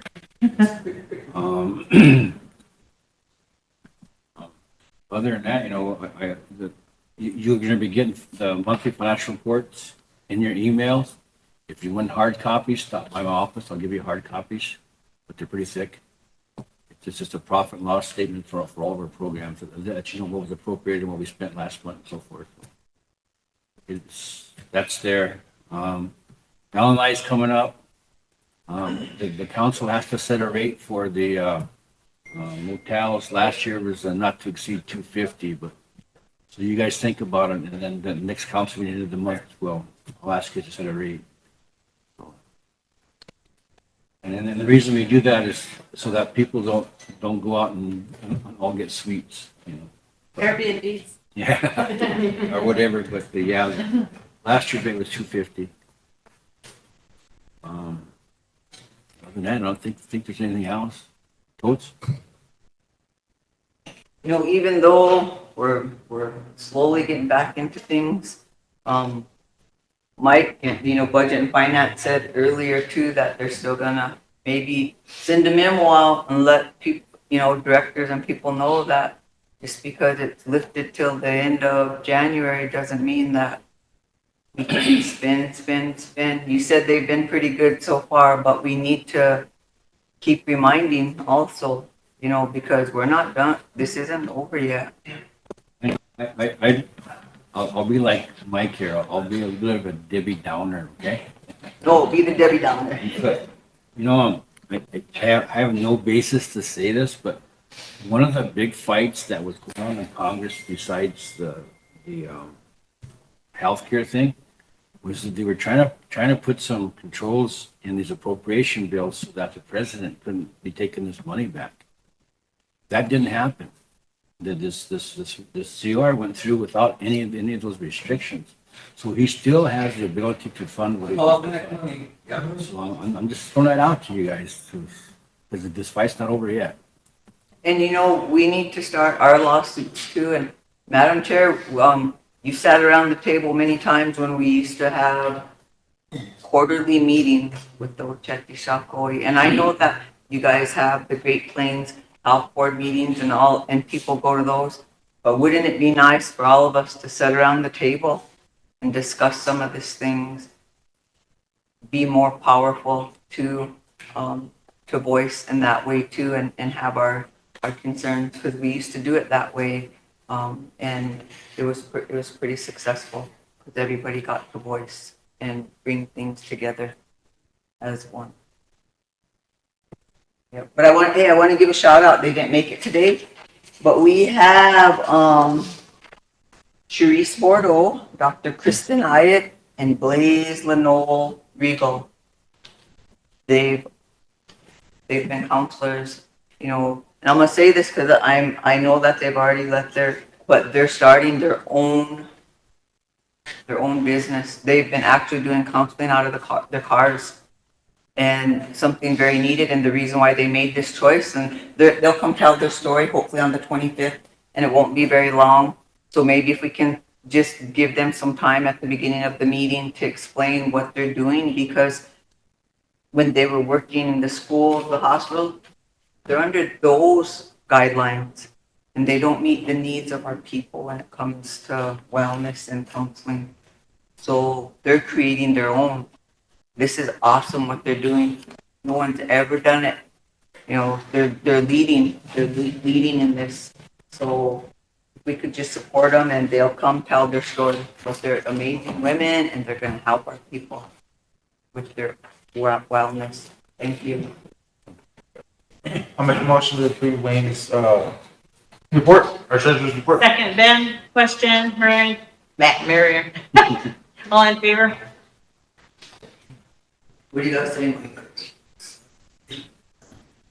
11, Opposed? 0, Not voting? 0. Just so you guys know, I am going to be sending a memorandum out to all directors. One of the changes that I'm making for our tribe is PAs come to me after employees are already working. I sign a stack of PAs about daily, sometimes 3 of them. And in this pile could be somebody starting. In this pile, they're either suspended or terminated. An employee should not start until that PA has been completely signed, and then they start working, because it causes a lot of controversy when they're already working and their PA isn't even signed by everyone. All the coding isn't in place yet, but they're already working. So I'm going to require that all PAs are complete before an employee starts working. The other thing that we're working on is I'm going to be meeting with personnel and Daryl, and PAs are going to go electronic just like everything else, because it's a lot quicker. They sent me a few sample ones. They're not that hard to do, but it's going to expedite the process with the PAs. And the other thing is, my office started off with badges, and then it came up out here. I'm going to also send a memo out that all departments are to wear badges so they can be identified. And there's a differentiation between somebody from the public being in an office and that being an actual employee. So I just wanted to update you guys on that. Oops. Where is HR at? And most PAs, do they get all the paperwork and everything to you in a timely manner? No, that's why I'm saying an employee shouldn't start until everything is complete. Background, if a background's required, if a drug test is required, then everything needs to be in place before that employee starts working. And I brought it up and I was told, well, it's always been done this way, but that doesn't mean it's right. It needs to be done properly. Then maybe you need to start, suspending them so they start following the right, because this is really causing problems with these delays and stuff. So need to find the balance there. Yeah, another issue is transferring back and forth between departments. Then transferring to one department, being there for maybe a month or two, and then transferring back to the other one, and then transferring back out again. That's something that the personnel committee needs to work on in your policies, on how many transfers within a year's time. Mike and Tammy. I already showed this to Wayne. looking at some language in my phone that suggests that the $2,000 benefit that Trump has been crowing about might begin this month at the 15th of November to low and middle income taxpayers. I believe taxpayers. So, piece of good news. You know, Fingers crossed. Does that mean you have to pay more But taxes? it sounds like, and I would not be surprised because Congress passed the CR last night. It went to Trump's desk last night. I'm sure he signed it, and that's when he made this. I'm sure he made the announcement that I'm going to give everybody 2,000. You know, that's how he operates. But it looks like he's following through on it. So. For taxpayers anyway, so that's good news. Yeah. Only 2,000, I'll double it for you. I just want to say that I'm very glad. Yeah, our casino's gonna get it, man.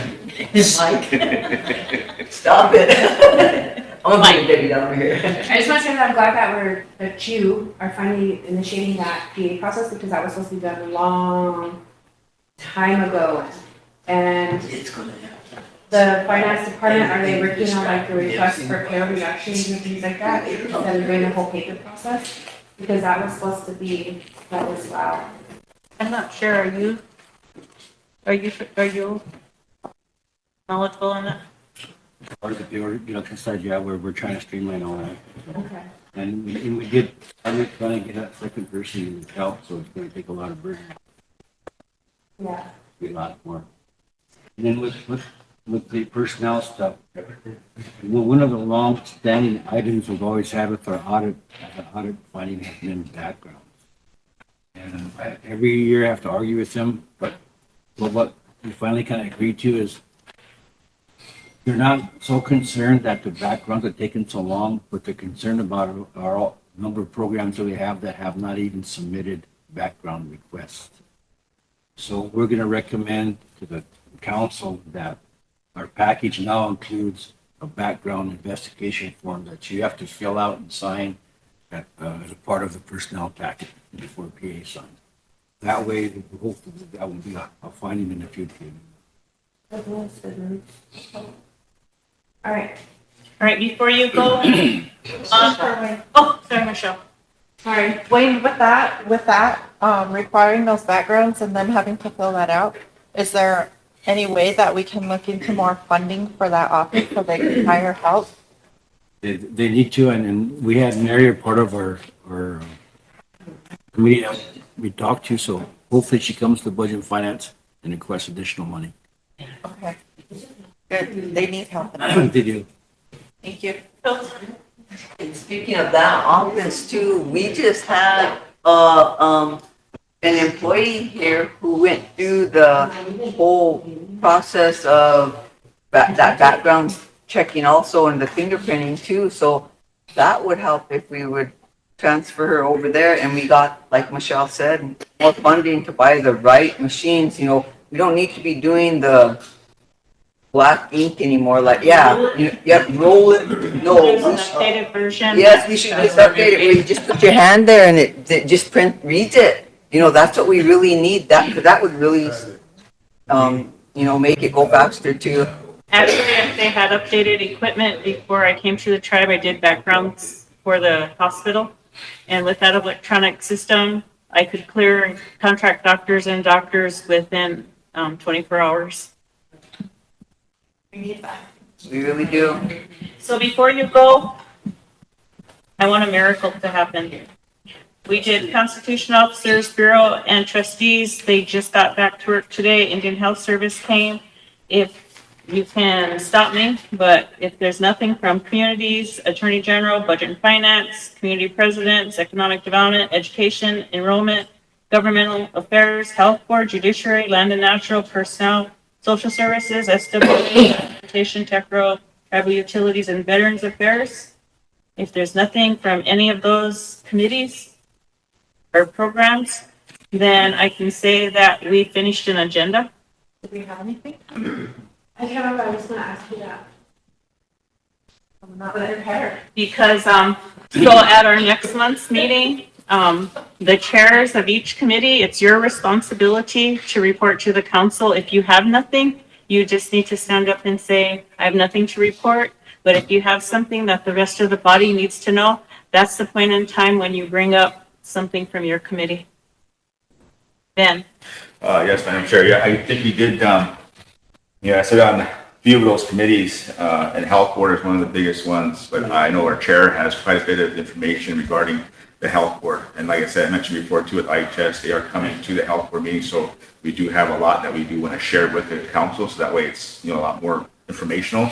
So Can you have her bring it next meeting, and when I say health board, it can come up to the floor? yeah, that's what I'm saying, 'cause that's what we're waiting for too, because that's the process we are waiting for, is that we should be able to, lead this, I guess, is other council reps should know what's going on. Yeah. And also the, board that we're making with IHS right now, so it's going in a positive direction, and yes, we do want to make sure we get that report here on council Yeah. floor, so I will let her know that. So once you do that, that informs everybody, and everybody knows what's going on with each committee. Totes and Tammy?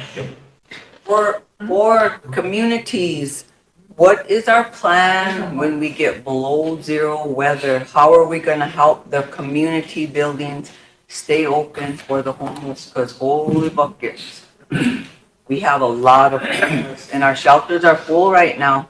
And, with, because Antelope doesn't have the funding to, we will open up, but we're gonna need assistance, or how are we gonna do that now with the food and the resources to help them? Can we see the plan? You have an EPP plan in there? I'm not sure if it's in there or not. I can't remember if it included it. Yeah.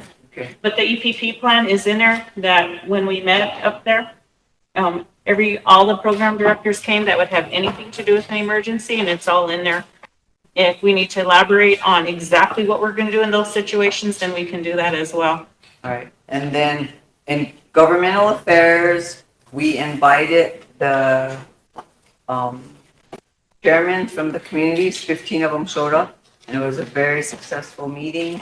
We got a lot done, a lot of input, and we decided that we're gonna meet quarterly with them just to work together. So that, maybe sometime we should attend their meetings that they have on Saturdays also. And then just in my report, I have, on my synopsis, I show where I met with SWA. SWA will be coming and meeting with me monthly on any issues that come up. Like some of the people that come to me with a complaint on SWA, I address it with them at that point in time. So that one in there, that's what that's for, is we decided that we'll meet monthly on any issues that arise where people don't have nowhere to go. That's how a lot of the people ended up at Copper Keys. Those are people that had nowhere to go and are willing to go that far away just so that they'll be in a home. And then, for Veterans Day, there was a lot of activities that went on. And they were good, like Antelope, the Veterans Affairs, Dog School, St. Francis, when Christmas is coming up and other months when there's multiple activities going on, I think we should just make one flyer with all those events. So all those veterans could have made it over there because they A lot of them had did rotate around. They were Yeah, really yeah. happy. Full bellies. So just for later on, do one big flyer for everything and Yeah, we'll put it in our Yapaha. Tammy? Techro, they wanted to, have a meeting with Wayne and possibly tribal council to discuss increasing, the percent of the techno fee that they get to eat. I remember addressing you guys, I think, a month ago, and I brought it up then. But that is something that, they're requesting is to increase the percentage of the techno fee that they.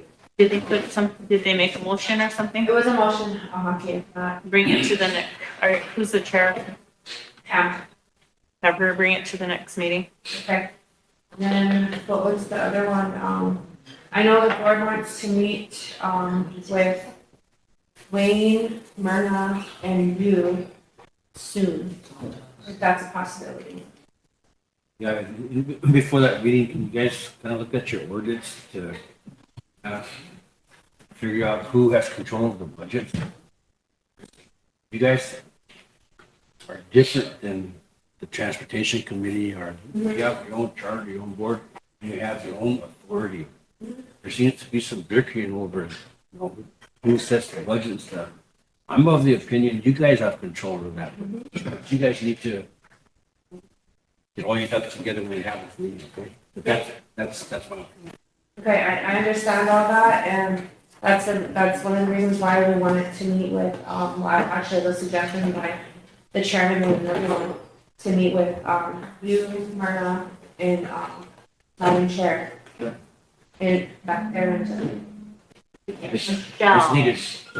okay, Oh, sorry, were you done, Tyler? yeah.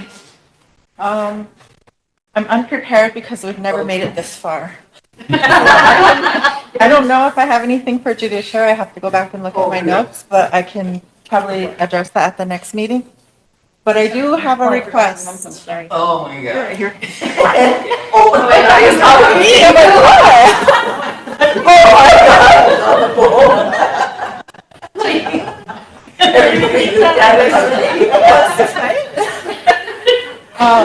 I said I have a request, and then he said, "Oh my God." Okay, so you'll be prepared next month? Yeah, because I have to go back and look at my notes. So if I try to guide you guys back on track, please don't be offended. If I don't keep you on track and we do too much dialogue, I know it's important, but But can you limit the 3 minutes? Enforce Yeah. the 3 minutes. That'll help our time go by fast too. All right. But also, I had a request regarding EPP that when you have meetings, if you can at least let us know. I don't know if you let the chairs know, but just inform us in Yeah. case any of us want to go and sit Yeah. in. one of the meetings, you guys had assigned Mike and Marion to sit on there. And so they were both at that meeting, but, we'll put them out Yeah. if you guys want to come. Are the community chairs made aware of it so that they can be present and know what's happening, or how is the information being passed? You take it to your community. But I have no info to take. I mean, so, if you want to come to the next meeting, you can come to the next meeting. Okay. But otherwise, it'll be in a report like that from Bob. Okay. All right. Because we had to put, it required a team to be put together, so there is a team. And I can't remember if you put it in there or not, but we'll put it on the calendar when we're gonna have the meetings. Okay. Okay. All right. Thank you. And let me see, what did I have left? Mike, oh, where did he go? Mikey Bolts, we're gonna adjourn. That's quite serious. Like, oh my God, it's quite serious. Oh, my gosh. Yeah. Girl, we said that was a team show. So if everything's been covered, if you're all satisfied, we've fulfilled an agenda. Mike, and then Tammy. Oh, I was just gonna say motion to adjourn, but if he Hold on. wants to. Let Mikey Bolt say what he wanted to say. Mike, Well, you're I up. was gonna say, I move to adjourn. Second, Tammy, question. Chris, all in favor of adjourning? And we finished an agenda.